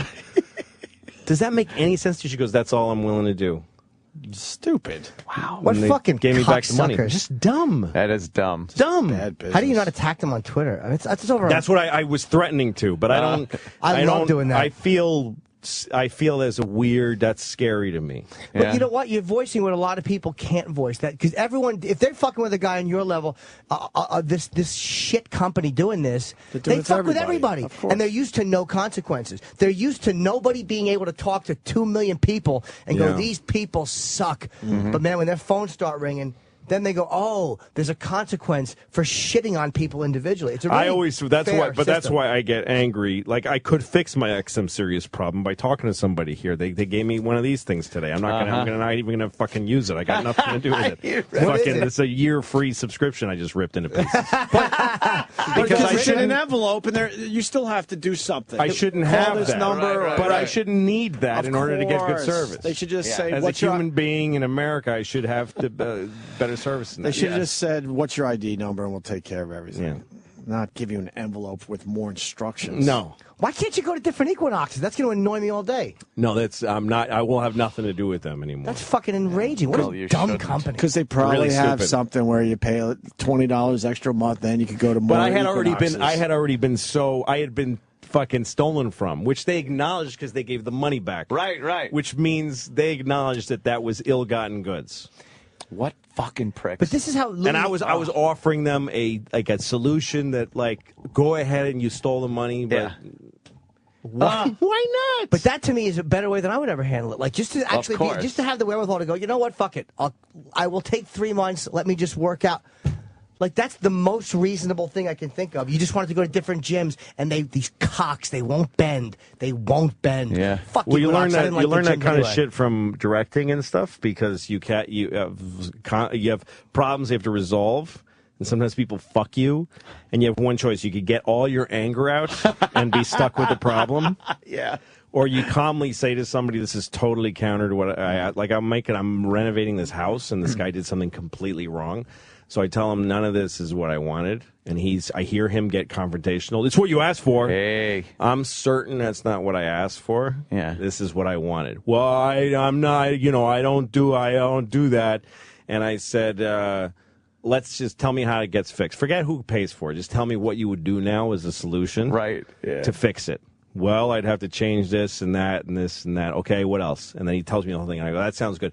Let's talk later about who's going to pay for it. We don't have to talk about that now. Let's make that happen. You and me will have a talk about what should happen. And then he got off the phone, and he had a couple of days, and he called me and said, I'll share the cost of the replacement. You know what I mean? Wow, look at when you. you're in a confrontation with somebody, you tell them your side of it, and then don't try to fix it right then. You just say, let's go off, you and me. And where think about were it you like when I was a destroying shrink. every relationship I've ever been in? That's fucking amazing. But that's fucking why you get things done. It's a fucking great way of just handling a problem and not So getting hard even to do it that emotional. way. Well, because if you need it to get fixed right in front of you, if you need that immediate gratification, you both have it, and your neither is going to back down. Yeah. You know what the hell, Louie? On a job site, that happens all the time. Yeah, Everybody's yelling and screaming, blow the whistle, I'm home. Give me my lunch pail. The hell do I need? Give me a Once container the of coffee. whistle blows, we're all men again. Yeah, we're all men again. You buy me a Pabst, I'll buy you a Schlitz. That's all we need. Schlitz. I don't drink. I quit in '87. I can't improv liquor. All right, let's get out of here. Yeah, I got to get out of Louis, here. it was I'm great sorry. seeing you, buddy. Yeah, absolutely. Louis C.K., Oh My God, premieres April 13th at 10 p.m. on HBO. We don't stay this late for We nobody. could have hung with Louis for 10 more minutes because my show I'm not going to do today. Oh, Because- fuck, No, this I don't care. It's fine. This was more fun. I'll do it tomorrow, Friday, whatever. Sam doesn't have a whatever guest. you want to do. What the It's up hell? to You you, know, man. you blow the whistle, I listen. Do it on Friday. I'm not here on Friday. Okay, I'll do it on Friday. Oh, Sam, is It that actually- okay? Sammy. It's better for me Friday anyway. And also a big thank you to the WWE for bringing Fandango Yeah, Friday. over today. Eric and I will be at WrestleMania Radio Row. And you guys will be like doing some phoners and stuff, or getting some guests for us. You have the ability to patch in. I think Punk's going to be there, so maybe when Punk comes Great. on, you guys can Oh, that would tap rule. in I and bet all they that. won't make it happen. You don't think so? Nah. Oh, the company? Yeah. Something will fall through. Well, we couldn't get transportation. To Jersey. Could we get a copy of Louis bitching about the company? I want to send it right to Scott Greenstein. I'm not even joking. Yeah, absolutely. 'Cause it was a Oh, lot. yeah. I mean, when we bitch, we sound like complete lunatics. He had logic there. I want to put that on his desk. Take care, man. Drive safe. All right, Louis. We'll see you next time. And we'll see you guys tomorrow. Hey, drive safe. I want to say Caroline's April 11th through 14. I will be there with bells on. He just slipped right. Joe became Jim, just like that. Well, I'll tell you why. No. I didn't know if you'd hit it without knowing. I'll be at both hands over the button, so I'm like, he might not think I'm doing that. So I wanted to Jim plug real quick, because just so you know. April 11th through 14, and then of course Louis, April 13th at 10 o'clock. HBO. Oh My God Yes, premieres on ma'am. HBO, and it's fucking great, dude. Thank you, sir. Great posters and everything. Yeah. Thank you. See you tomorrow, I guess. Yep. Okay. All right. It's going to be okay. Sirius XM. Hey, hey, hey! And now, the Opie and Anthony Show continues. This is After O&A Live. Here's your host, Sam Roberts. Why not, right? It's After Opie and Anthony Live. All the knobs were turned down to fix everything. I guess people didn't think this was going to happen. Call it. We only got a few minutes. 866-WOW-1-WOW is a ridiculous show today, so call up if you feel like it. 866-969-1969. I just figured, after all the times that Ron Bennington has said that Wednesday is by far his favorite day for the after show, how could I possibly disappoint him on this Wednesday, you know? Why not give him something to listen to? It was great to hear Louis C.K. back in here. Louis, I don't remember when the last time he was in here. When was the last time he was in here, Eric? I don't know. I'm going to have to look. It was a while back, though. But it's probably the boat story. Yeah, probably. Oh, do you have that new Roland bit? Yeah, I do. Yeah, let me get that CD. I'll play that new roll. And the new Roland bit just gets forgotten because Louis C.K. is in here. Eric, you were freaking out for Fandango. Is that right? Yeah, Fandango was great. He was the man. I knew it was coming, and I was surprised. Just how great it was? Yeah. Yeah. 210. Hey, Sam, it's Lady Trucker. Lucky me. How's it going, Lady Trucker? Hey, I was wondering if Little Scorch could sing Happy Birthday to me. I'm not going to do the character because you asked for it. Oh, come on. You did such a good job with Hey, happy birthday. That is such a great character. You like Little Scorch? Oh, we were dying back here. Yeah, between we were between them dying doing back regular Scorch and you doing Little Scorch. It's all right, Scorch. You got this. Yeah, I do got it. I haven't spoken to him. I was thinking that while we were playing PFG TV today. Does he have a Twitter, by the way? I don't know. I don't want to give it out. Okay. Because I was just thinking he's got to hate me. Sam, every video that he puts up, it's all shit like Sam Roberts sent me here, Sam Roberts sent me here. He's got to hate me, don't you think? You can't repair that bridge. Yeah, it's been burned, hasn't it? I've taken the Opie route on that one. I try to maintain relationships with people that I work with. Not this one. You didn't maintain it when you started here. Well, I had to use it for the juice it was worth then. You know, back then I was just trying to squeeze whatever juice I could get out of this Would place. you think 6 years later that you'd still be doing Scorch? Yeah, actually, yes. After playing that first Scorch bit, I was like, there's no way that this will ever get old. What does that say? I hate to name drop, but Sam Roberts said, go fuck yourself, Iraq Army nigga. Well, I didn't say that. It's all in good fun, Scorchy. 403, you're on After Opie and Anthony Live. Sal is a motherfucker. Why do you say that? Because I've tried calling the show for like a week straight, and every time that cocksucker sees my number, he hangs up. Well, do you have anything good to say? Well, I mean, twice now they've been talking about subscription bullshit. Yeah. And I live in Canada, and with a Sirius radio, you cannot listen to you guys at all, no matter what you do. Right. You have to buy an XM radio, and all cars. Yeah, but I mean, we're sitting here battling our own battles here. And Last thing to Louis C.K. and the thing that O&A want to do more than anything is talk to some fucking Canadian guy. Oh, hold on, Louis. Some guy in Canada has a similar let's problem. Stop everything that's going amazingly well. Do you think they'll go to Scott Greenstein and be like, Scott, did you hear on today's show? Not only is Louis having problems, but there's a guy in Canada who's Who wants having to talk a boat. You can't get serious. Shut up. Just fucking hang up on this guy.